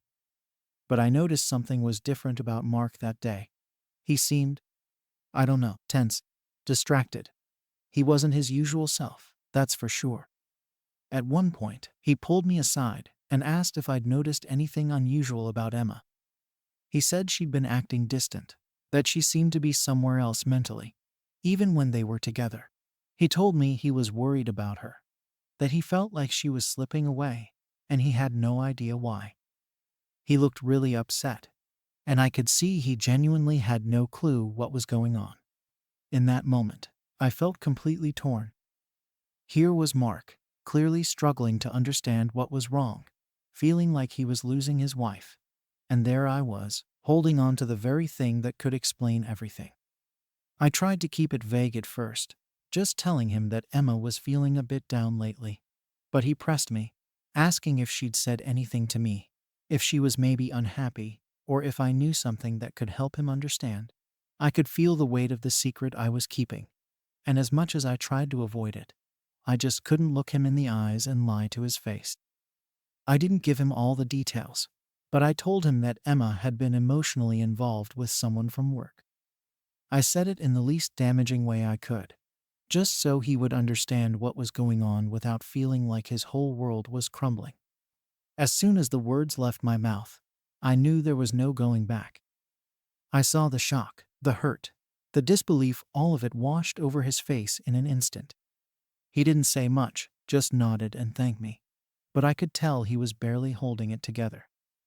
After that, the entire mood of the gathering changed. Mark withdrew, barely saying a word to anyone. Emma seemed to notice his distance, and she kept looking over at us like she knew something had happened, but couldn't put her finger on it. Eventually, she cornered me and asked what was going on.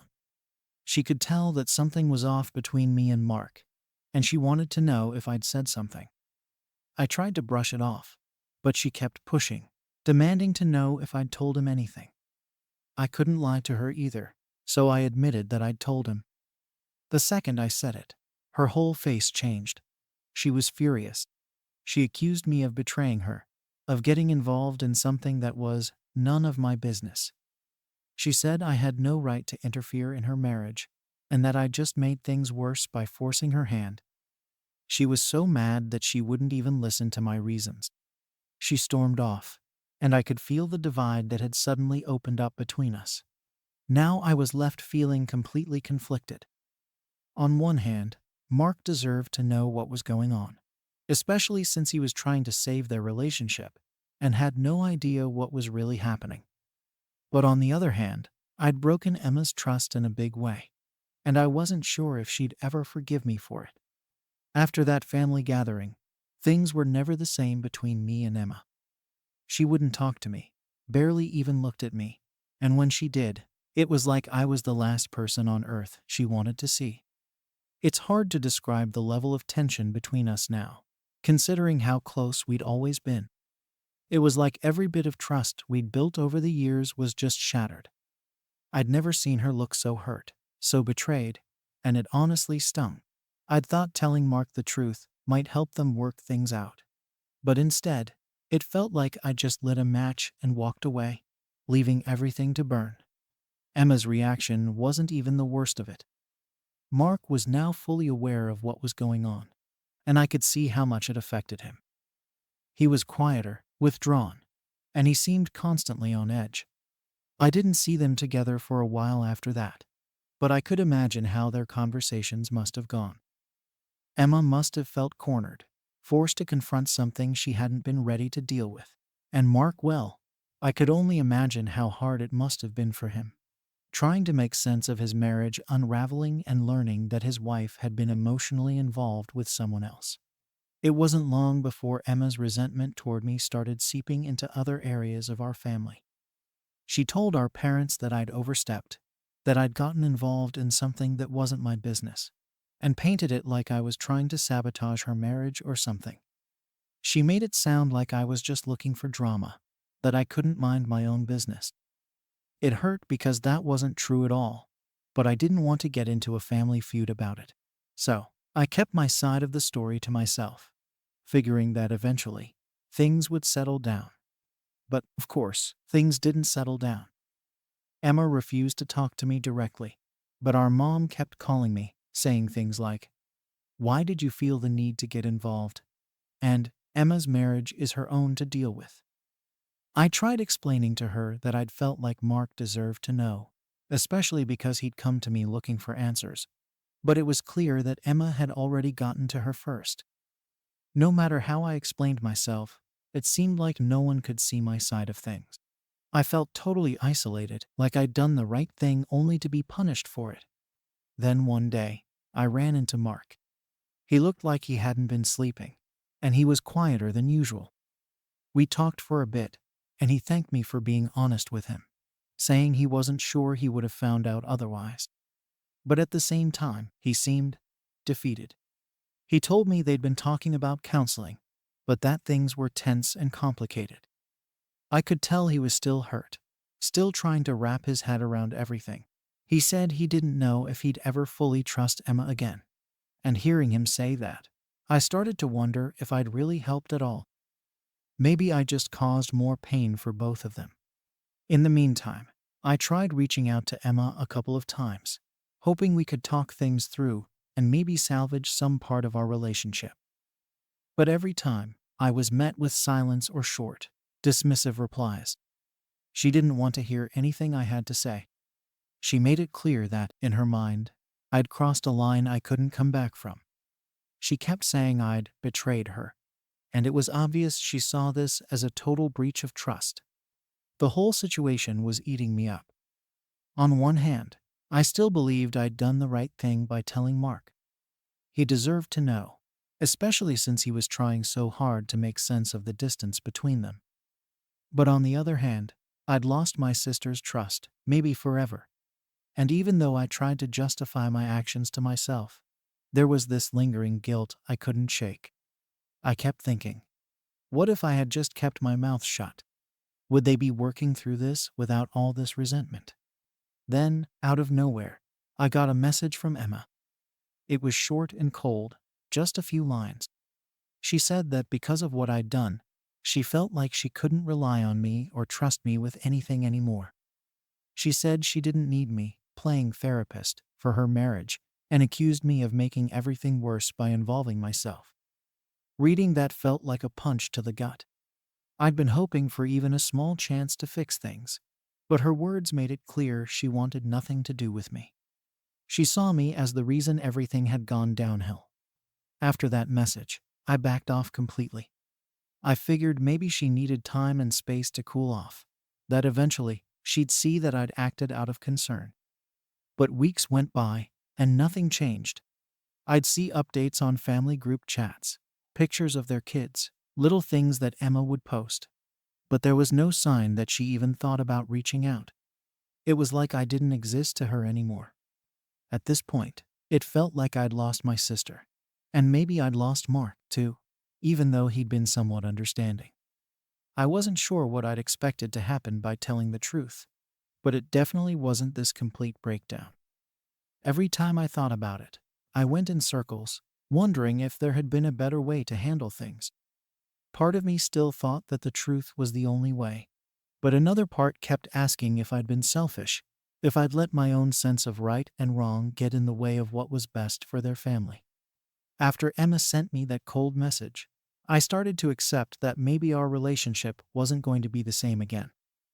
I tried to convince myself that giving her space was the right move, That maybe, over time, she'd come around and understand why I did what I did. But weeks turned into months, and the silence between us just kept growing. It was like there was this invisible wall that neither of us could climb over. Even family gatherings became strained. Emma would barely look at me, and whenever I tried to approach her, she'd make some excuse and walk away. It was like I didn't even exist in her world anymore. Meanwhile, I kept wondering about her marriage. I'd hear snippets from family members here and there how things were still tense between her and Mark, how they were supposedly going to counseling, but no one really knew how it was going.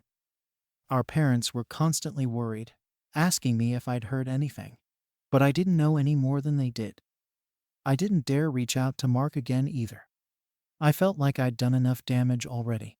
The guilt of the whole situation just sat there, a weight I couldn't shake, no matter how hard I tried to justify what I'd done. I kept telling myself that Mark had deserved to know the truth, but it didn't make the fallout any easier to handle. Then, out of nowhere, I got another message from Emma. This time, it wasn't as cold, but it was definitely pointed. She said that because of what I'd done, she'd had to confront things she wasn't ready for. She said counseling was hard, that they were both trying to rebuild trust, but it felt like everything had changed. She accused me of being the catalyst that forced her hand, that if I hadn't told Mark, they might have been able to work things out slowly, in their own way. She still blamed me for stepping in when it wasn't my place, for taking away her control over her own relationship. Reading her words, I felt like I'd made everything worse. I wanted to respond, to explain myself, to somehow make her see that I'd acted out of concern, not malice. But at this point, it felt pointless. No matter what I said, she was never going to see it from my perspective.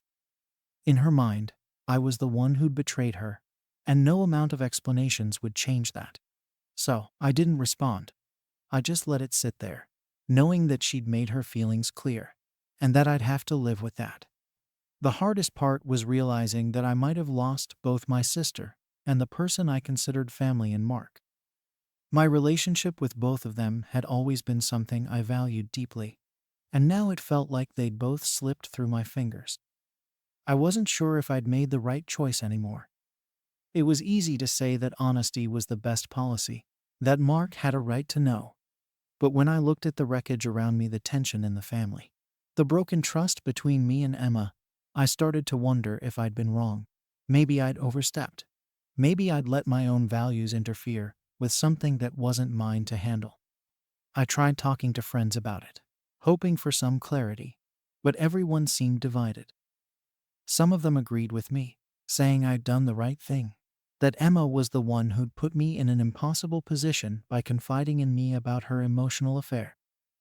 Others said I should have just stayed out of it, that I could have encouraged her to tell Mark herself without getting directly involved.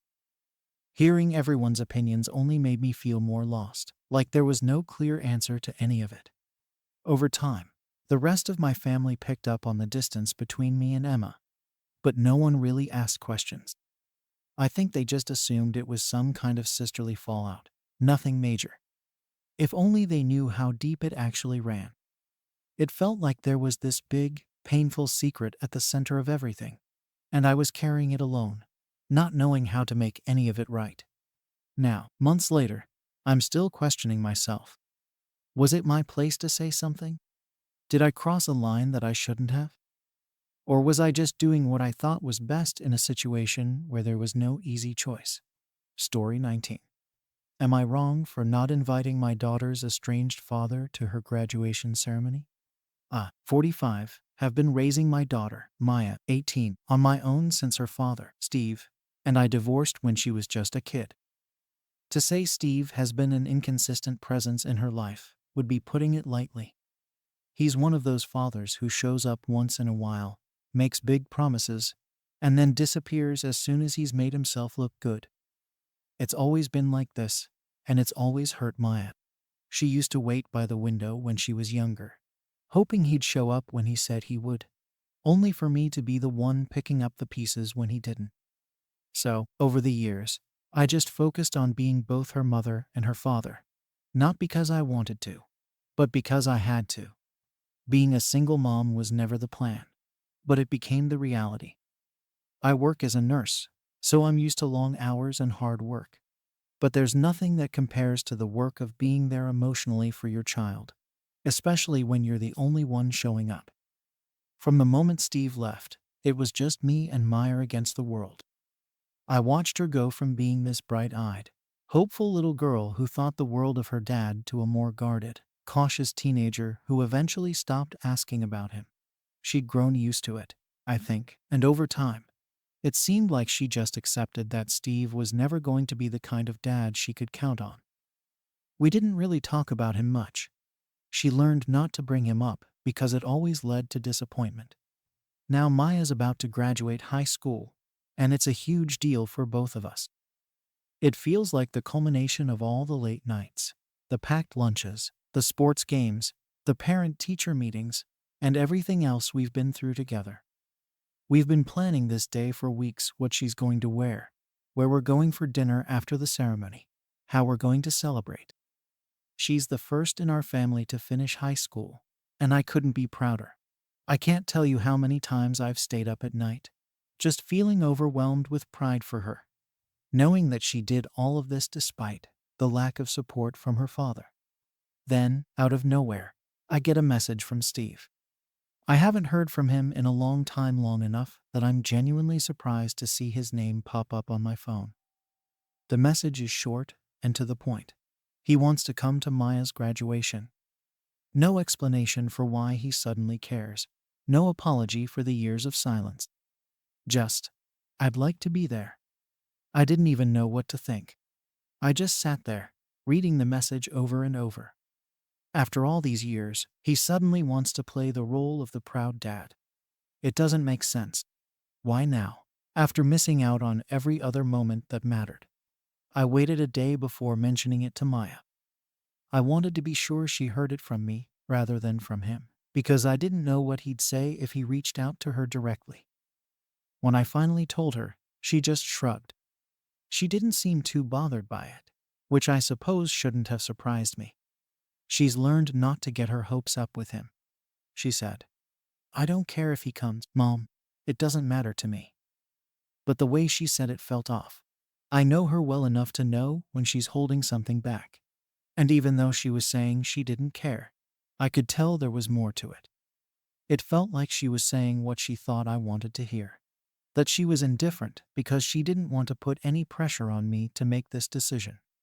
Ever since I got that message, I've been going back and forth in my mind, trying to figure out what the right thing to do is.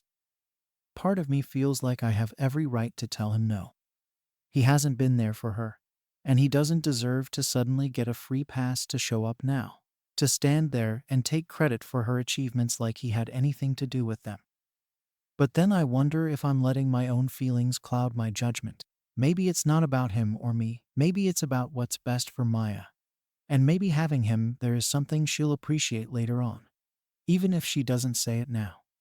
I've talked to a few close friends about it, and their opinions are all over the place. Some say I should let him come because he's still her father, and regardless of his flaws, he deserves the chance to be there. They say it's a big milestone, and he might regret not being there if I don't give him the option. Others, though, have said exactly what I've been thinking. That it's unfair to Maya, that he's only thinking of himself, and that he'll probably just disappoint her again if he does show up. They remind me of all the times he's let her down before, and they say it's not my job to make it easy for him to feel like he's done his duty as a dad. All of this is swirling around in my head, and I feel stuck. Every time I think I've made a decision, I start to second-guess myself. I don't want to ruin what should be a perfect day for Maya. But I also don't want her to feel like I've kept her father away from something that might be important to her. As the days went by, I couldn't shake the feeling that letting Steve come to Maya's graduation was the wrong decision. Every time I pictured him there, sitting in the crowd, acting like he's part of this big day, it just didn't sit right. I kept remembering all those times he let her down, all those broken promises he made, the birthdays he missed, the father-daughter dances he never showed up for. And now, out of nowhere, he thinks he deserves to be there for one of the biggest moments of her life. It felt unfair to Maya. And honestly, it felt unfair to me, too. I'm the one who's been by her side, picking up the pieces after every disappointment, cheering her on, doing everything that he should have been doing. So why should he get a free pass to swoop in now and take part in something he's barely contributed to? But despite all of that, I couldn't ignore the possibility that maybe I was making this too much about my own feelings. Maybe I was being overprotective, like some people were saying, and letting my resentment towards Steve cloud my judgment. I kept coming back to the fact that Maya had said she didn't care if he came, even though I suspected she was just trying to make things easier for me. I couldn't be sure. What if I was wrong? What if deep down she actually wanted him there, but didn't want to admit it? I didn't want to look back on this day years from now and feel like I'd deprived her of something that could have meant something to her. I tried talking to Maya again, hoping I'd get a clearer answer. I thought maybe if I gave her another chance to speak her mind, she'd tell me how she really felt. But she just repeated the same thing. I don't mind, Mom. If he wants to come, let him come. She didn't seem enthusiastic about it, but she wasn't against it either. It was this noncommittal response that kept throwing me off. If she'd just said she wanted him there, I would have set aside my feelings and invited him, no questions asked. And if she'd told me she didn't want him there, that would have been easy, too. But this in-between response left me feeling more lost than ever. So, I started second-guessing everything. I even started thinking about all the different ways this could go wrong if I let him come. What if he showed up and tried to make a big scene, tried to act like he'd been this doting father all along? Or what if he pulled her aside after the ceremony and started making more promises he wouldn't keep? I couldn't stand the thought of her feeling let down again, especially on a day that should be nothing but a celebration. But then there was the other side of it. The possibility that maybe this would be one of those rare moments where he actually followed through, where he didn't let her down. I didn't want to be the one standing in the way of that, either. To make matters worse, everyone I talked to about it had a different opinion. My friend Rachel told me I should just let him come and stop overthinking it. You don't want Maya to look back and feel like her dad wasn't welcome on her big day, she said. Maybe it's his way of trying to make amends. But then my sister, Karen, had the opposite reaction. She said, he doesn't get to pick and choose when he's a father. If he wanted to be there, he should have shown up for her years ago, not just now that it's convenient. Both of them had a point, and I couldn't argue with either side. But that didn't make it any easier to make a decision. As graduation day got closer, I felt the weight of the decision pressing down on me more and more. Every time I thought I'd made up my mind, I'd start to doubt myself again. One night, I even found myself lying awake, replaying all the memories of the time Steve had let Maya down. I kept thinking about the time he promised to come to her elementary school talent show, how she practiced for weeks just so he'd see her perform. She'd kept glancing at the door during her performance, hoping he'd walk in at the last second, but he never showed. Afterward, she tried to act like it didn't bother her, but I could see the hurt in her eyes. And that was just one of many times he disappointed her. So why should I let him be there now, acting like a proud dad, when he wasn't there for any of the other moments? But then I'd remember the times Maya asked about him, even after he'd let her down. There was a part of her that still cared, a part that still wanted a relationship with him, even if she didn't show it as much anymore. And that's what kept me from making a final decision. Because if there was even a small part of her that wanted him there, I didn't want to take that away from her. I didn't want to make a choice that I'd regret later, or worse, a choice that Maya would resent me for in the future. In the end, I decided to leave it up to fate. I didn't respond to Steve's message, hoping that maybe he'd get the hint and back off. But he didn't. A few days later, he messaged again, saying he just wanted to be there for his daughter and hoped I'd understand. It felt like he was trying to guilt-trip me into letting him come, and I couldn't stand it. Here was this man who'd barely been a part of Maya's life, acting like he had a right to be there just because he was her father. I wanted to tell him exactly what I thought, to lay out all the years of disappointment and missed moments. But I held back. I knew it wouldn't change anything, and it would only make things harder for Maya. Eventually, I decided to let him come. I figured that if Maya truly didn't mind, then maybe I needed to let go of my own resentment. Just for that one day. I didn't tell him he was welcome, but I didn't tell him to stay away either. I just left it open, figuring he'd either show up or he wouldn't, and we'd deal with it when the time came. But even as I made that choice, a part of me felt uneasy. I couldn't shake the feeling that I was making a mistake, that somehow, this would end up backfiring and ruining what should be a perfect day for Maya. As I sat there, waiting for graduation day to arrive, I kept wondering if I'd done the right thing. I'd tried to do what I thought was best for Maya, but I couldn't help but feel like I was setting her up for disappointment all over again.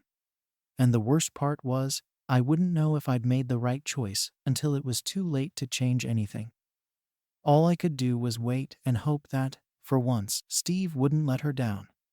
Graduation day finally arrived, and I was a bundle of nerves.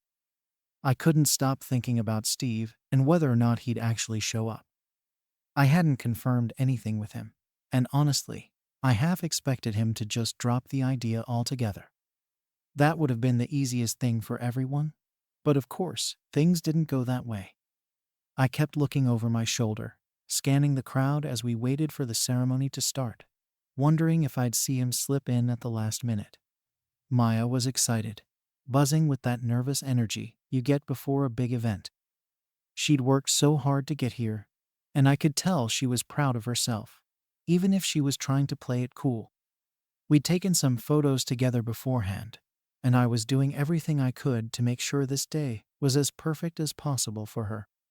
I didn't want anything to mess with that.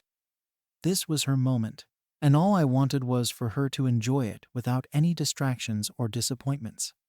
Then, as I was taking my seat in the auditorium, I saw him. Steve had actually shown up. He was standing by the entrance, looking around like he was trying to figure out where to go. My stomach dropped. I didn't want him to see me, but it was too late. He spotted me and started walking over. I could feel my whole body tensing up as he got closer, and I tried to keep a neutral expression. I didn't want to make a scene, especially not here, with all these people around and Maya's classmates and their families nearby. He gave me this awkward smile, like he was trying to act friendly, and said, "Hey, thanks for letting me come."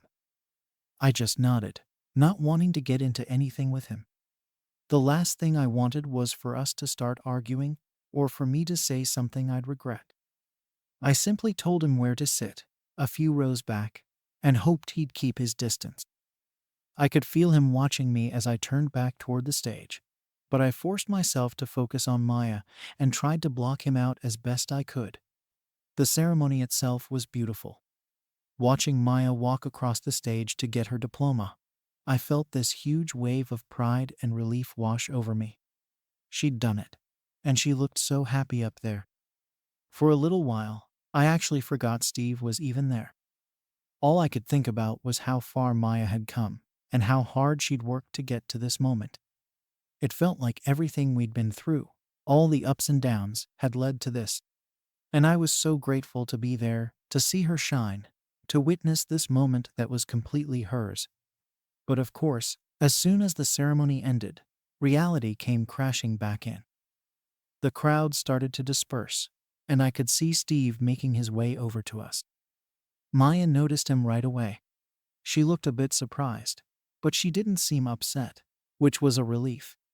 He congratulated her, and she gave him a polite smile. I could tell she was being careful, keeping her emotions in check, not letting herself get too invested. It was like she'd put up this wall to protect herself, just in case he disappointed her again. Steve started talking, saying how proud he was of her, and how he couldn't believe how grown-up she'd become. He sounded sincere, but there was something about it that just felt hollow to me. He was saying all the right things, but it didn't feel real. Maybe I was just too jaded. too wrapped up in all the past hurts to see it any other way. But as he kept talking, I could see Maya's face soften a little. She was letting her guard down, even if just slightly, and a part of me felt this pang of worry. I didn't want her to get her hopes up, only for him to let her down again. We ended up taking a few pictures together, the three of us. It was awkward, to say the least. I was trying to keep a smile on my face for Maya's sake, but inside, I felt like I was watching this strange play unfold, with Steve playing the role of the proud father he'd never been.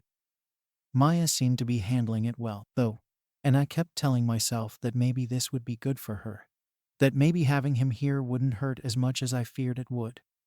After the photos, we went outside, and Steve pulled Maya aside. They were standing a little distance from me, so I couldn't hear everything they were saying, but I could see him talking to her with this serious look on his face. Maya was listening, nodding, but I could see this flicker of something in her eyes, a mix of hope and caution. I couldn't shake the feeling that he was making more promises, telling her he'd be there for her from now on or something along those lines. It was exactly what I'd been afraid of. I just hoped she wouldn't let herself believe it too much. Finally, they finished talking, and Steve gave her a quick hug before saying goodbye. He didn't linger, didn't try to drag out the moment, which I was grateful for. I didn't want him overstaying his welcome or turning this day into something about him. After he left, Maya walked back over to me, looking thoughtful. She didn't say much about what he'd told her, just mentioned that he'd apologized for not being there more and said he wanted to stay in touch. On the drive home, I could tell she was processing everything. She wasn't her usual chatty self, and I didn't push her to talk. I figured she'd tell me if she wanted to. I didn't want to pry or make her feel like she had to pick sides. But a part of me couldn't help but wonder if letting Steve come was the right choice. Maybe it had given her some closure, or maybe it had just opened up old wounds. I couldn't tell, and she wasn't giving me any hints. Since then, Maya hasn't really mentioned Steve. She seems happy, focused on her plans for college, and I'm trying to take that as a good sign. But I still have this lingering doubt, this worry that I might have made the wrong call by letting him come. I keep wondering if I should have just told him to stay away, protected Maya from the possibility of more disappointment. I guess only time will tell if this was the right choice or not. Am I wrong for letting him be there, knowing the kind of father he's been all these years? Story 20. Am I wrong for confronting my family about our reunion budget when they know I'm struggling financially? I'm Sarah, 34, a single mom to two young kids, working as a high school teacher in a small town. Life's a bit of a balancing act for me right now, especially since I finalized my divorce earlier this year. Between the legal fees, setting up a new home for my kids, and handling all the bills on a single income, my finances are tight, to say the least. But my family, they're used to a certain way of doing things, and that's not exactly changing just because I'm dealing with some rough times. Let me back up a bit. My family has this tradition of getting together for these big reunions every few years. I'm talking everyone: my parents, my siblings, a bunch of cousins, aunts, uncles, the whole clan. It's been going on since before I was born, and they've always gone all out with it. We've had reunions up in the mountains, in these beautiful cabins. We've done beach resorts, fancy lodges, even an overseas trip once. It's a big deal, and my mom, especially, takes a lot of pride in keeping these traditions alive. She's always said it's a way to keep us all connected, to make memories together. And for the most part, I've agreed with that. But this year, things are different for me, and I'm starting to see how hard it is to keep up with everyone. When the email came in about the next reunion, I had this sinking feeling. I could see from the start that this wasn't going to be just a casual weekend at someone's house. My cousin wrote out this whole plan, really detailed, and from the sound of it, they're going all out again. It's a full week at a luxury beach resort, with each family expected to contribute equally to cover the costs. I get it, it's what we've always done, and everyone's used to that. But right away, I knew there was no way I could afford it this time. Now, I've been dropping hints for months about how tough things have been financially. I didn't want to make it a big deal, but it's not like my situation has been a secret. My mom knows I'm struggling, and I thought my siblings understood too. I figured they might see that I'd be on a tighter budget this time around. But seeing that email, with its cost breakdowns and the assumption that everyone would just pitch in as usual, made me realize that maybe they weren't really paying attention to what I'd been going through. Or maybe they just didn't care enough to adjust. So I did something I don't normally do. I replied to the group email, and I suggested, pretty politely, that maybe we could look into some less expensive options. I wasn't rude, I wasn't demanding, just threw it out there as an idea, thinking maybe someone would back me up or at least consider it. And then, nothing. I didn't get a single reply. The silence was deafening, and it made me feel embarrassed, like I'd somehow broken an unspoken rule by even bringing it up. The next day, I get a message from my mom, privately, and she tells me that family is about making sacrifices, and that everyone has to contribute equally to keep the tradition going. She goes on about how much these reunions mean to her, and how they're part of who we are as a family. She didn't say it directly, but I could tell she was disappointed in me, like she thought I was being selfish for even suggesting we scale things back. It stung. I was just trying to be realistic here. But somehow I ended up feeling like I was letting her down, like I wasn't willing to put in the same effort as everyone else. To make things even worse, after I told my mom I'd have to think about it, I started getting messages from my siblings and cousins. My brother, Tom, was the first to reach out. He starts off by saying he understands that things have been rough for me lately. But then he immediately follows it up with how much these gatherings mean to mom, and how we should try to make them special for her. He didn't come right out and say it, but the message was clear. He thought I should just find a way to make it work. Then, one by one, more texts started rolling in. My cousin, who I thought might be sympathetic, told me she gets where I'm coming from, but that these are the memories we'll have forever. She made it sound like this was some once-in-a-lifetime event instead of something we do every few years. She even suggested I could use my credit card to cover the cost if I was worried about cash flow, as if that was some easy fix. I tried to explain that it wasn't that simple, but she just kept going on about how everyone's making sacrifices. At that point, I started to feel like they were all ganging up on me. It's like they were completely ignoring the fact that I'm barely scraping by right now. I know they're used to these big events, and that everyone has this image of how our reunions are supposed to look. But it's not like they're the ones dealing with the fallout if I overspend. None of them have to worry about making rent or paying off legal fees from a divorce. Most of them have dual incomes or higher paying jobs, and it's like they just can't understand what it's like for me. What really made things hit home, though, was when my mom called me that night. She didn't start off directly accusing me of anything, but she kept saying how everyone's doing their best to chip in and how I need to try to make it work. She went on and on about the importance of family and how this trip is a way to keep our connection strong. I get that it's not like I want to skip out on it, but every time I tried to explain my situation, she brushed it off or brought the conversation back to how special these reunions are. It was like my actual situation just didn't matter to her. By the end of the call, I felt like I was the only one who wasn't making an effort for the family. And that hurt. I mean, it's not like I haven't gone out of my way for them before. I've gone to every reunion, even when it was inconvenient or when I had to save up just to make it happen. I get the importance of these events. But right now, my financial reality is different, and I just can't pretend otherwise. And just when I thought things couldn't get any more complicated, my kids overheard me talking about the reunion. They got all excited, asking if we were going to the beach, and talking about how fun it would be to see everyone. They're young, so they don't get why we can't just pack up and go. They don't see the stress behind the scenes or understand why this trip isn't as simple as it sounds. Hearing their excitement just added to the guilt I was already feeling. And now I'm caught between disappointing them and risking my financial stability. The pressure was building, and it was becoming clear that my family wasn't going to budge.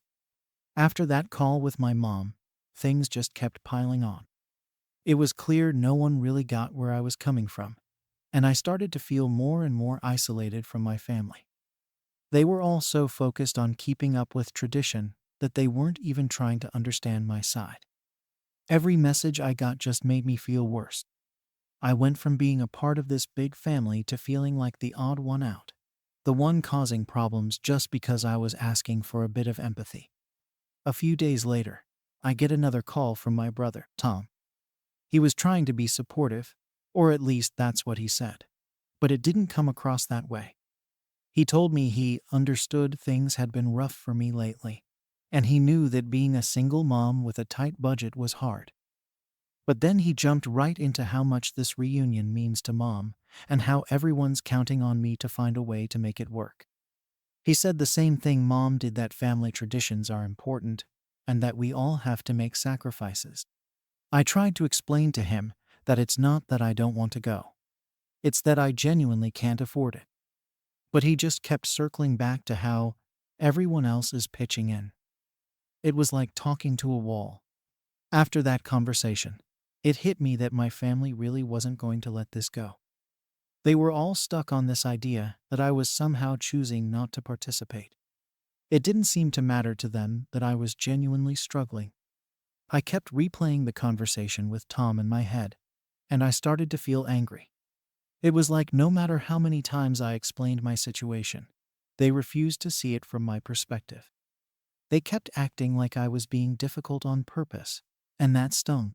I've never been the type to cause issues in the family.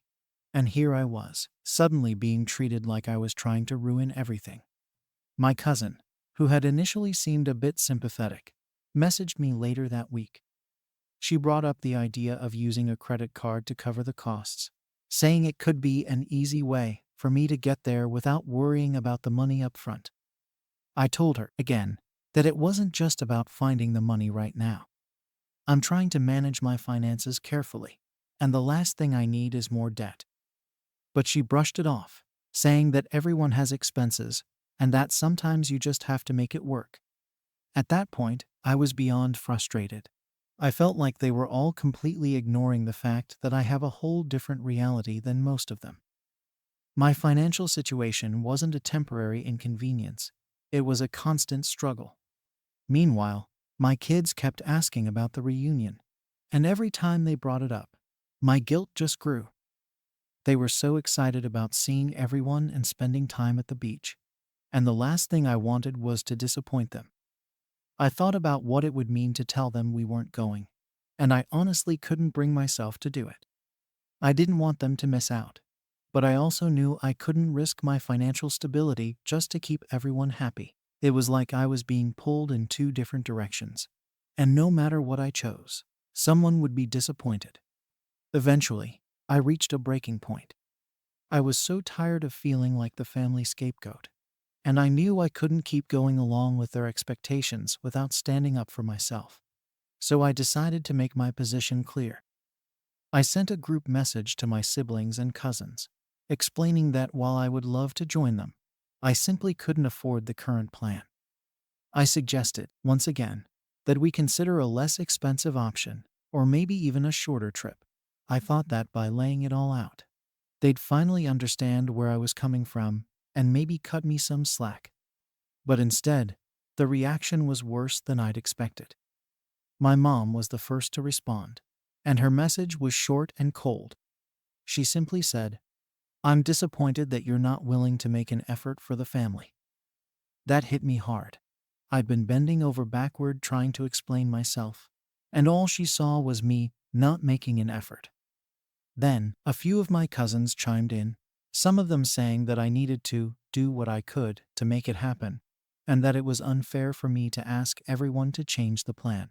They made it sound like I was being unreasonable, even though I'd been clear from the start that this wasn't something I could afford. At this point, I felt completely backed into a corner. It was like no matter what I said, they were determined to see me as the problem. I tried to keep my cool, but inside, I was fuming. I couldn't believe my own family would act this way, especially when they knew what I'd been going through. I'd been through a rough year, and instead of being supportive, they were making me feel like an outsider, like I didn't belong unless I could keep up with their expectations. Finally, I decided to try one last thing. I figured if they wanted me there so badly, maybe they could help cover my share. It wasn't an ideal solution, and I felt uncomfortable even suggesting it. But at this point, I was desperate. I sent a private message to my mom, explaining that if the cost was the only thing standing in the way, maybe the family could pitch in a bit to help me out. I made it clear that I wasn't looking for a handout, just a bit of help so I could be there with them. Her response floored me. She wrote back, saying that nobody should feel like a financial burden, and that it wouldn't be fair to ask others to cover my costs. She went on about how everyone had their own expenses and how it wouldn't be right to expect anyone to help me out. I couldn't believe it. She was the one pushing so hard for everyone to be there, yet she wouldn't even consider helping me make it work. I felt like I'd hit a wall. No matter what I tried, they weren't going to meet me halfway. At this point, the tension between me and my family was at an all-time high. I didn't know what else to say or do. I'd tried to compromise, I'd tried to explain, and I'd even swallowed my pride and asked for help. But nothing worked. They were so focused on keeping up appearances and sticking to tradition that they'd completely overlooked what I was going through. It felt like they cared more about the reunion being perfect than about actually including everyone. I started to question everything. I wondered if maybe I was being selfish, or if I should have just kept my mouth shut and figured out a way to make it work. But at the same time, I knew that going into debt for this trip would only make things harder for me in the long run. It was a no-win situation, and I didn't know how to move forward. The whole thing has left me feeling alienated from my family, like I don't even belong anymore. And now I'm stuck with this horrible feeling that maybe, in their eyes, I'm just not as committed to the family as they are. It's like I'm the bad guy for not being able to keep up with their expectations, and I'm starting to wonder if I even want to go anymore. After everything with my mom and the rest of the family, I felt like I had no options left. No one seemed to understand, and every time I tried to explain my situation, it was like they only saw me as the one causing a problem. I kept thinking about how my mom's words had sounded so final, like she'd given up on even considering my point of view. I wondered if maybe this was just the new reality that I didn't fit in with my own family anymore. In the end, I decided to take a step back. I stopped responding to the family group messages, which were filled with more detailed plans for the reunion, and I didn't try to push any more suggestions about the budget. It just wasn't worth it, and I was exhausted from trying to get through to them. I told myself I'd just skip the reunion this time. It wasn't an ideal solution, but I didn't see any other way to handle it. I thought that might be the end of it, but my mom called me a few days later. She was frustrated, saying that she hadn't seen me reply to any of the recent messages and asking if I'd made my decision. I told her, as calmly as I could, that I didn't think I'd be able to make it this year. I explained that, financially, it just wasn't possible, and I didn't want to keep causing tension in the family. I thought maybe she'd finally understand if I made it clear that this was about doing what was best for me and my kids. But instead, she told me she was disappointed that I was letting money come between us. She said that family should come first, no matter what, and that she'd always done whatever it took to make sure we were all together. She even brought up times in the past when she'd gone without, so we could afford things as a family. She made me feel like I was failing as a daughter for not doing the same. It hurt, but I didn't see any point in arguing with her.